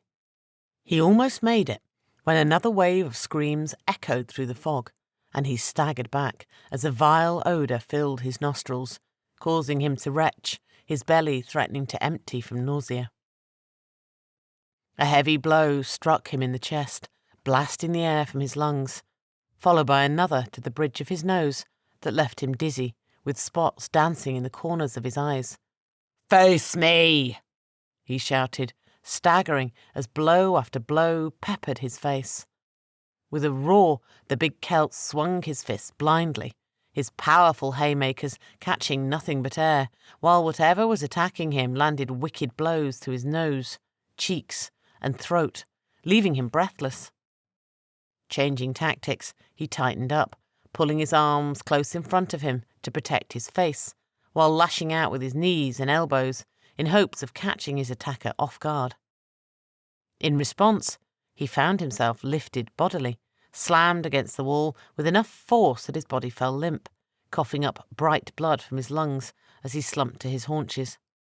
Pushing his back against the wall, he tried to stand, only to be knocked back by the invisible force. "Finish it," he said, his breath coming in heavy gasps. The force battling him drew back, and he looked up, intending to face whatever was about to kill him, when suddenly the clinging fog was blasted away, revealing a Titan-sized shadow in the shape of a man, only visible by the light it blocked. Narcissus gasped when behind it the sky was dominated by a whirling void that stretched from east to west, images of places beyond imagining rippling across its surface, shifting and changing with every breath. The shadow stopped its killing blow to follow his gaze, a defiant screech piercing his ear as the creature recoiled, shrinking in on itself. The big Celt blinked, and suddenly the infinite void shrank down to a small point in the sky, the stars returning to their rightful place in the sky. The creature let out a triumphant shriek when the void vanished, raising its shadowy fist to finish Narcissus for good. The blow was about to land when a web of golden threads spun into place in front of the creature's fist, halting the attack. Narcissus let out a breath, his shoulders slumping in relief as the creature kicked and screamed as it was dragged away from him, over the balcony and into the garden, vanishing in the darkness. The clinging fog began to clear, and he frowned when he saw a thin cord of shadow stretching away from Commodus, snaking into the garden toward where the creature had vanished. Narcissus wanted nothing more than to sit, close his eyes, and lay back against the wall until the pain went away. But something nagged at him, and his breath caught in his throat when he realised there was no music, no underlying din of conversation, only an oppressive silence that worried him. He pushed back against the wall to stand, his eyes narrowing when he glanced into Commodus's chambers. Everyone, every last sycophant from Commodus's retinue, was comatose or dead. Narcissus was about to enter when a flickering amber thread shot from the garden, darting toward him. He turned to run, only to curse in frustration when the cord wrapped around his wrist, locking his arm in place as more threads emerged, taking only a heartbeat to wrap him in a glowing web from head to toe. A rasping gasp poured from his throat when an icy wave washed over him, healing the bruises on his face, his breath frosting as the same coolness pierced his lungs, easing the pain in his chest. Narcissus smiled when a familiar connection settled on his shoulders, and a world of sensation that he had almost forgotten returned to him, completing him. He blinked, and she was there, floating over the railing of the balcony with a glowing bubble that enveloped them, blocking out everything, giving him the feeling that they were the only people in the world. He looked into her dark eyes, drank in her brilliant smile, falling in love once more with the curve of her lips. "I thought I'd lost you." "Never," she whispered, giggling as she touched the naked flesh where his beard once was, her eyes saying all that needed to be said. "Are you well, my love?" The screech of the shadow called his attention, and the terror-filled shouts of panicked Romans made him wince. But none of it mattered. None of it frightened him. "I am," he said, with a short nod. "You?" She nodded, kissing him, despite the chaos flowing around them. "I am." "What now?" he said, his smile growing wider. Vesper shrugged, glancing around. Now we save these fools from themselves." Chapter 23. Hurricane. An ear-piercing shriek shattered the silence, the balcony tilting as the garden heaved, earth and stone spewing high into the air to shower debris onto the barrier she had created. "We have to move," she said, pulling her lips away with a pang of regret, wishing she and Narcissus had shared more than just a fleeting moment. "What's going on?"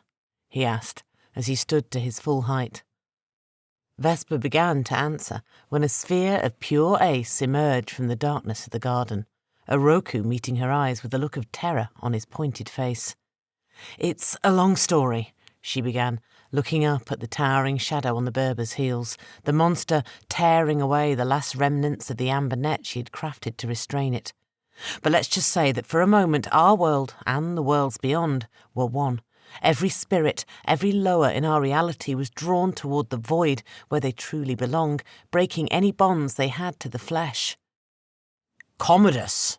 asked Narcissus, his eyes once more drawn to the filament of shadow connecting the Emperor to the shadow descending upon them.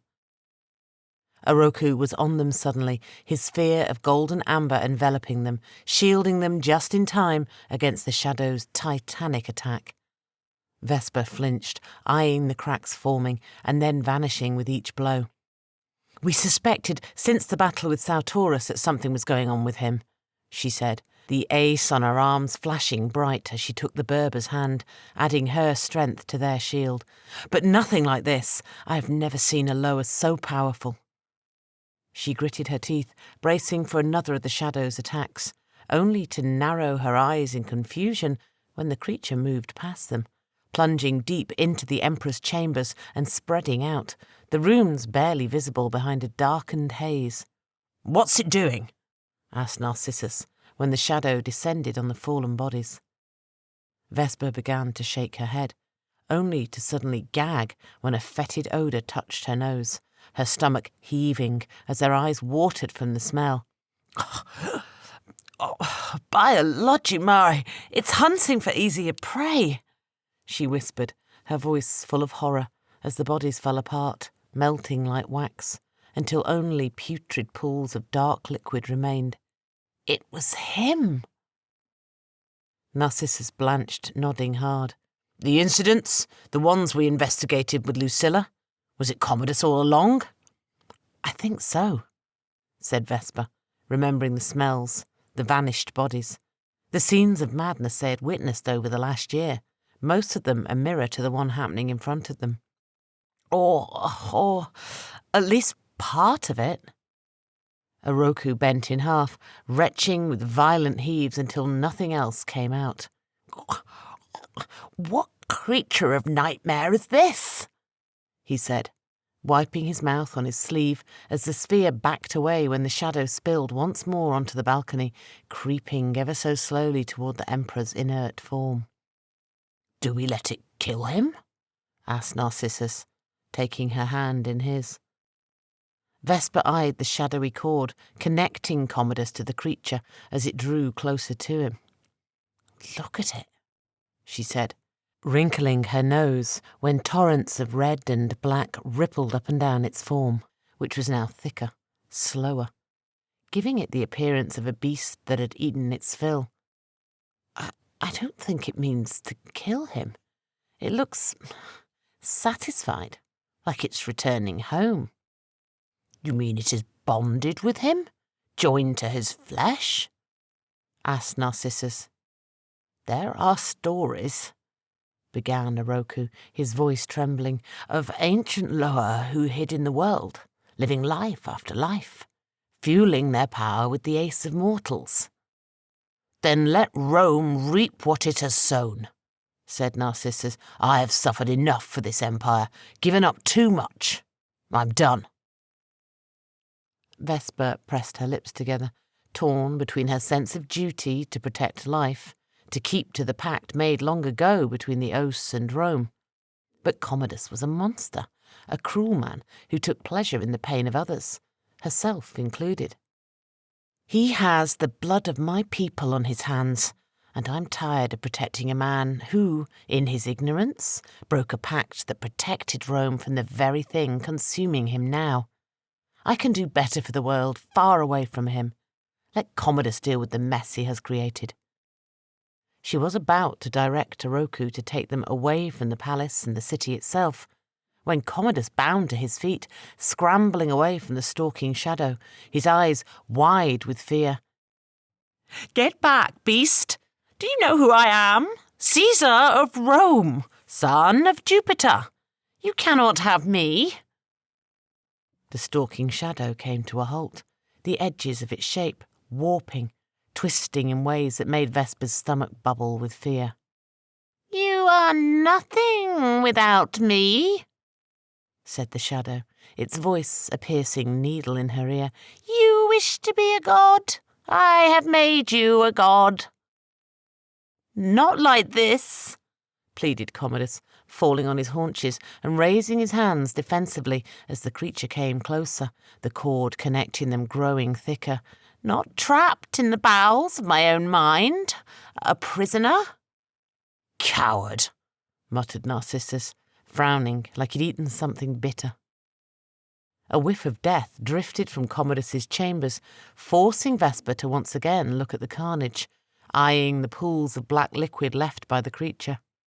It was clear from the creature's bloated appearance that it was satiated for now, but given time, it would be hungry again, and with Commodus as its puppet, who knows what could happen. This is only the beginning. The killing will continue if we leave, said Vesper at last, bowing her head while she clenched her fists. At the very least, we have to stop that thing from rejoining him. Stop it. Here. Now. Through their reformed bond, she felt Narcissus bristle with rage, his blood burning hot. No, he shouted, shaking his head. I have just gotten you back. We have sacrificed too much, paid too high a price. We can leave Rome to burn for all I care. Vesper touched the stars on her shoulder blades, reaching deep inside her, finding the small spark that connected her to the primordial Loa that had marked her so. I'm sorry, she said, meeting his angry gaze at last. I must be better than my enemies, lest I become them. Her heart skipped a beat when his grip on her hand weakened, and he started to pull away, his face flushing a deep red. It only lasted a moment, but it was long enough to leave her weak in the knees, terrified that she had pushed him away. "Can you stop this thing?" he said finally, his grip solidifying, unyielding. Yes, but not without help. "Then we will face it together," said Narcissus, flexing his massive arms. No, my love, this battle will be beyond the physical, and I don't want to lose you, ever again, she said, pushing him away. Oroku, take him far away from here, now. The Berber nodded, never blinking. Peace from wisdom, wisdom from peace. No! Shouted Narcissus as she leapt, his growling protest fading as Oroku's sphere sped off, vanishing into the night. The shadow was almost on top of Commodus when Vesper landed on the heaving balcony, the beast coming to a halt, a predator sniffing the air when new prey arrived, then snapping around to extend its hungry claws toward her. A storm of light erupted from her chest as she channeled the ace in her blood through the stars decorating her neck, while words of power poured from her throat. Eshu, son of Alodjimare, master deceiver, I call upon you for a simple task. Give me your power so that I may destroy our enemies. In return, I offer my blood, my service, my life. The shadow, creeping toward her, froze in place at the mention of Eshu, its form bending back on itself, while shades of crimson flashed across its surface. You summon the deceiver, it whispered, Vesper wincing from its piercing voice. You are a fool. I will offer you a quick death so that you do not have to suffer under his cruelty. The creature pushed through the bursts of light pulsing from the stars on her collar, the putrid shadow contorting, deforming with each step it took toward her. Vesper shuddered as she felt Eshu descend upon her, the primordial lower's spirit pouring into her body with such force that she staggered from the power racing through her blood, while the tattoos across her chest erupted in a brilliant cascade of light. In the past, when she had shared her body with Lilith or Papa Jufari, it had been a battle of wills to control her body, a battle she had often come close to losing as the lower fought to push her out. This was different. Instead of dominating the spirit and forcing it to her will, it was like she had opened a door to find a friend waiting for her, both of them sharing a space. Eshu's potential adding to her own. A simple task, shouted Eshu in her mind as he settled into her body, drinking in the world through her senses, her eyes snapping open and her jaw falling when he saw the bloated shadow pouring into Commodus. You didn't answer last time, so I made it sound simple. You tricked me, said the lower in her mind, his thoughts full of anger, then shifting to amusement. Good. Vesper smiled when a concentric pattern on her arm came to life, forming the gladius of light she had crafted, blazing like the noonday sun as it appeared in her hand. Now look at what we face, said Eshu, as she began to tremble when the barrier between the primordial lower and herself blurred, gasping as ancient wisdom poured into her mind, knowledge stretching back to the creation of time, the weave itself. Together they were witness to the creation of the lower joined with Commodus, a twisted afterbirth of the first servants created by Alodjimare, meant to be left to wither and die, only to live on as a parasite, attaching itself to the most hateful and savage of the first peoples, hiding in the world, growing in power with each new connection, building and growing for millennia, until it became a creature of legend, summoned by the foolish. Eshu, how do we stop a creature that old, that powerful? She said, swallowing hard. The trickster lower smiled with her face, shrugging her shoulders. We cannot kill it, but we can send it back beyond the void, far away from this world. We only have to control it for a moment.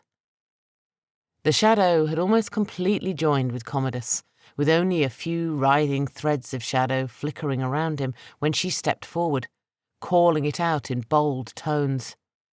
"Herakan the Mighty, Lord of Shadows, I call on you," she began, her voice a mixture of Eshu's and her own, booming with a powerful cadence that echoed across the garden and beyond. "Give me your power, your strength, so that I can banish my enemies." At the powerful call, Commodus staggered forward, falling on his face as the ancient lower Herakan was ripped from his body, the bloated shadow now towering over her, its trembling form growing with each passing moment. "You dare!" it echoed in a hollow voice that vibrated through her, shaking her to the core of her being. "I command—" "You command nothing!" it shouted, surging forward to try and envelop her. "I am ancient beyond your understanding, beyond the strength of the pathetic lower riding your bones." The shadow washed over her, and Vesper's flesh stung, burning and freezing all at once, her eyes blurring from the pain. In response, Vesper pulled hard on Eshu's strength, sending more ace coursing through the blade. Night turned to day as she raised her gladius high, leaving her blind, blinking away spots as the weapon flared with torrents of amber light that cut large swathes of shadow from Herakan, forcing it to bend back over on itself. "I command you," it said again. "You command nothing!" roared the twisted lower as it surged forward, screeching, screaming, howling as bits and pieces of it tore away while it charged toward her. Vesper blinked, and she found herself enveloped in a vortex of darkness, Herakan's corruption burning away her flesh, boiling her blood, while Eshu's strength healed her, patches of newly grown flesh appearing as quickly as it vanished. I can't hold it," she whimpered, gritting her teeth while she fought for breath, wanting nothing more than to give up, drift away on the wind and find peace, but somehow holding on. "You must hold on, for both our sakes," screamed Eshu in her mind, giving Vesper every ounce of his strength. Vesper nodded, using every shred of ace she could, cursing each time the scale of life and death slipped in favour of Herakan, with more of her burning away while she faded toward oblivion. How do we return it to the void, to the world beyond?" "A gate," said Eshu, his words strained. "A way back to the void where he belongs." Vesper closed her eyes, feeling for the connection she had just made, the connection she intended to use to find her friend. "Lucilla, I need you." The words had barely left her mouth when she felt a sudden rush of closeness, a web of connection that eased her pain, tipping the scales once more into balance against the wicked shadow. The air in front of her shimmered, a violent tear splitting the illusion of reality open to reveal a bone-strewn garden filled with dull green-grey plants, Vesper gawking in amazement when she saw Lucilla step into view. The noble woman looked nothing like she remembered. Her face was a mess of scars, while her long brown hair, once perfectly coiffed like a crown, hung past her shoulders, ragged and filthy, like the filthy stola she wore. Most shocking, her once pale skin was now covered in the twisted symbols used by the Sandawai, the flesh on her arms red and festering from wounds never given time to heal. "Keep the portal open," she said over her shoulder as she stepped from the portal to take Vesper's hand, squeezing hard. "Are you well?" she asked, worried for her despite matching her will to Herakan's. "Take what little strength I have," said Lucilla, her voice cracked and broken, the portal behind her beginning to close. Vesper nodded, pushing Lucilla behind her as she redoubled her efforts, blasting beams of light into the shadow, Herakan's screams shaking the foundations of the great palace. "I command you to return to the void, to face—" Herakan fell back, its warped form fighting against every step Vesper took toward it. "You will not win," it said, turning to flee. "I will find another sack of flesh." The force resisting Vesper relented, and for a moment she panicked. "I cannot let you leave," she said, plunging her blade deep into the fleeing lower, the threads of light from the weapon spreading out through its form, burrowing deep into the chaos that held it together. A dark filament shot from Heracon's fading form, burying itself deep into Commodus, using the Caesar of Rome to drag itself forward, pulling Vesper with it. "You have lost, O witch!" shouted Heracon as it dove toward Commodus. "Kita, take him!" Vesper ignored the shout and lunged, trying to stop it, but something pushed her aside, sending her tumbling. She looked up to find the bloody symbols on Lucilla's arms glowing a bright white blue as she somehow managed to push the shadow into the portal, a pair of long arms from the other side pulling the lower the rest of the way in. Vesper shook her head, narrowing her eyes as the portal snapped shut, the world around them falling silent. "What? How did you—" Lucilla glided over to her, falling cross-legged beside her. "Apologies, I did not mean to hurt you." Despite every fibre of her body stinging with pain, Vesper fell back against the wall and laughed, while in her mind Eshu did the same. "Hurt me? You saved me," she said, glancing over at Commodus. "Your brother, too." The noblewoman glanced over at Commodus, raising her chin. "A mistake I intend to fix," she began, pushing herself up using the wall. "Vesper, can you make a gladius?" Vesper's eyes drifted between the siblings, a chill running through her when she saw the hatred in her friend's eyes. "Of course," she said, pulling together the threads of ace to conjure up a simple steel gladius for her. Lucilla pressed her lips together when the blade appeared in her hands. A fierce snarl escaped her throat when she drifted to stand over her brother. "He did this to me, you know," she said in a flat tone. "Imprisoned me, starved me, until I was forced to make the worst bargain of my life. It only got worse from there." "End it quickly, and let us be gone from this place," said Vesper, rubbing her arms. "Everything about this is putting my nerves on edge." "For my husband, for our father," began Lucilla, raising the gladius over her head, the point of the weapon aimed at her brother's chest. "Wait!" shouted Eshu with Vesper's voice, his words a mix of terror and panic as he reached out to stop Lucilla. Lucilla staggered, gasping in shock as she clutched at her chest. "What?" The gladius in Lucilla's hands faded as Eshu took control of Vesper, unravelling the weave holding the blade together. "What is the meaning of this?" said Vesper, appearing as if she were talking to herself. In her mind, Eshu shifted, adjusted, preparing for battle. "Look, truly look," he whispered, pouring ace through Vesper, hardening her skin, making her muscles steel. "Talk to me. What in the name of the gods is going on?" asked Lucilla, her cheeks reddening as if she'd been slapped. Vesper raised a hand to silence her, trying to make sense of the jumble of thoughts racing through her mind. Finally, she calmed her racing heart and did what she was told, shifting her vision to the world of the spirit, of the weave. "By Alodju Mare," she said, stumbling back. "What?"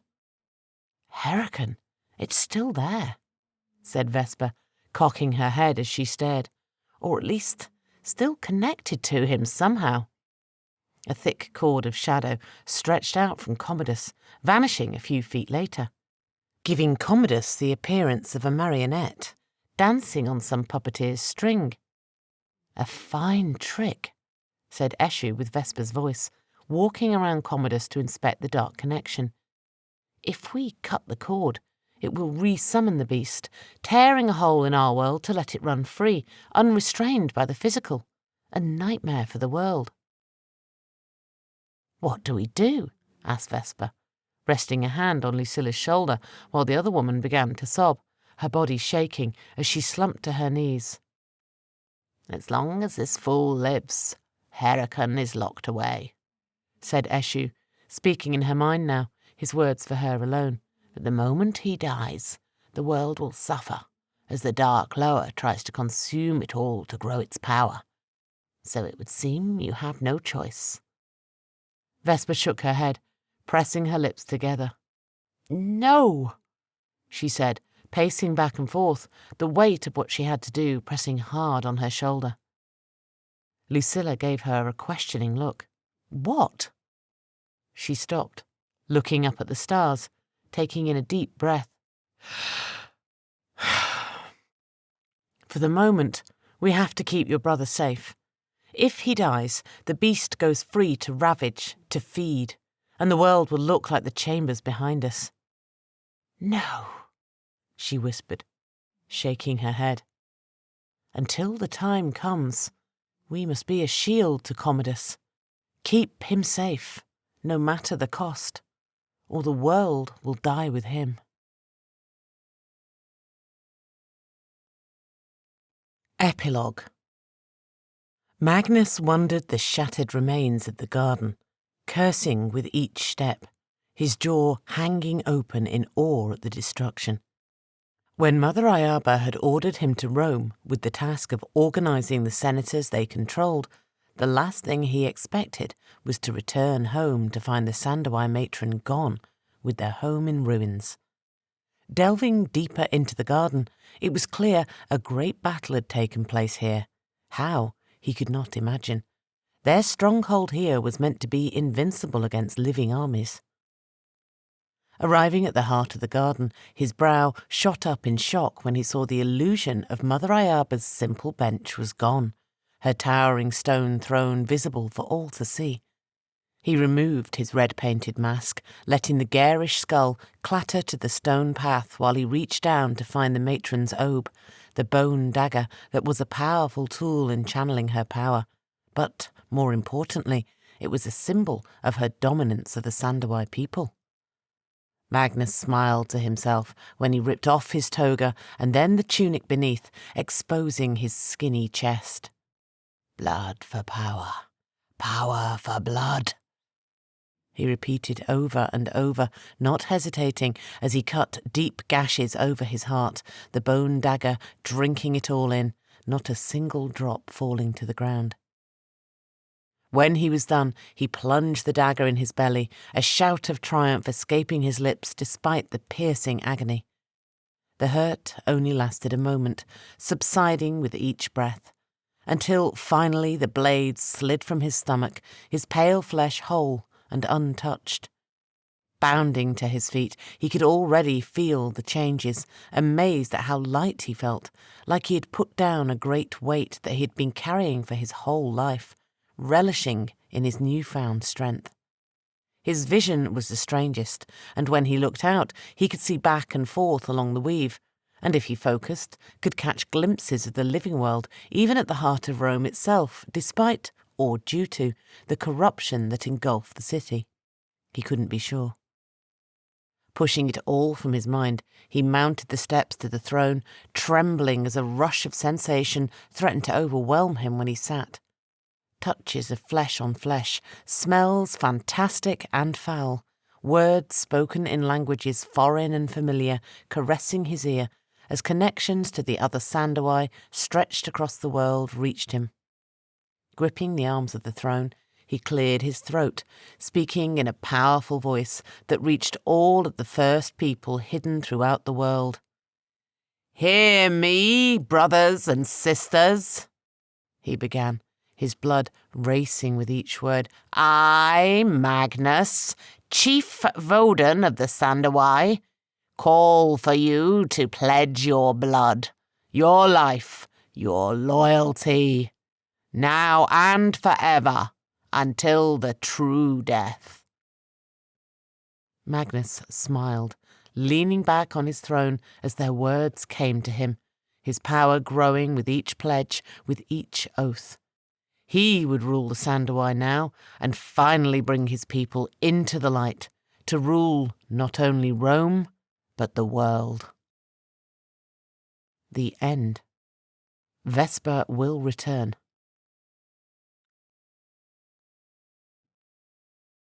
This has been Imperator, The Last Witch of Rome, Book 3. Written by Rhett Gervais. Narrated by Jill Mills. Copyright 2021 by Rhett Gervais. Production copyright by Rhett Gervais.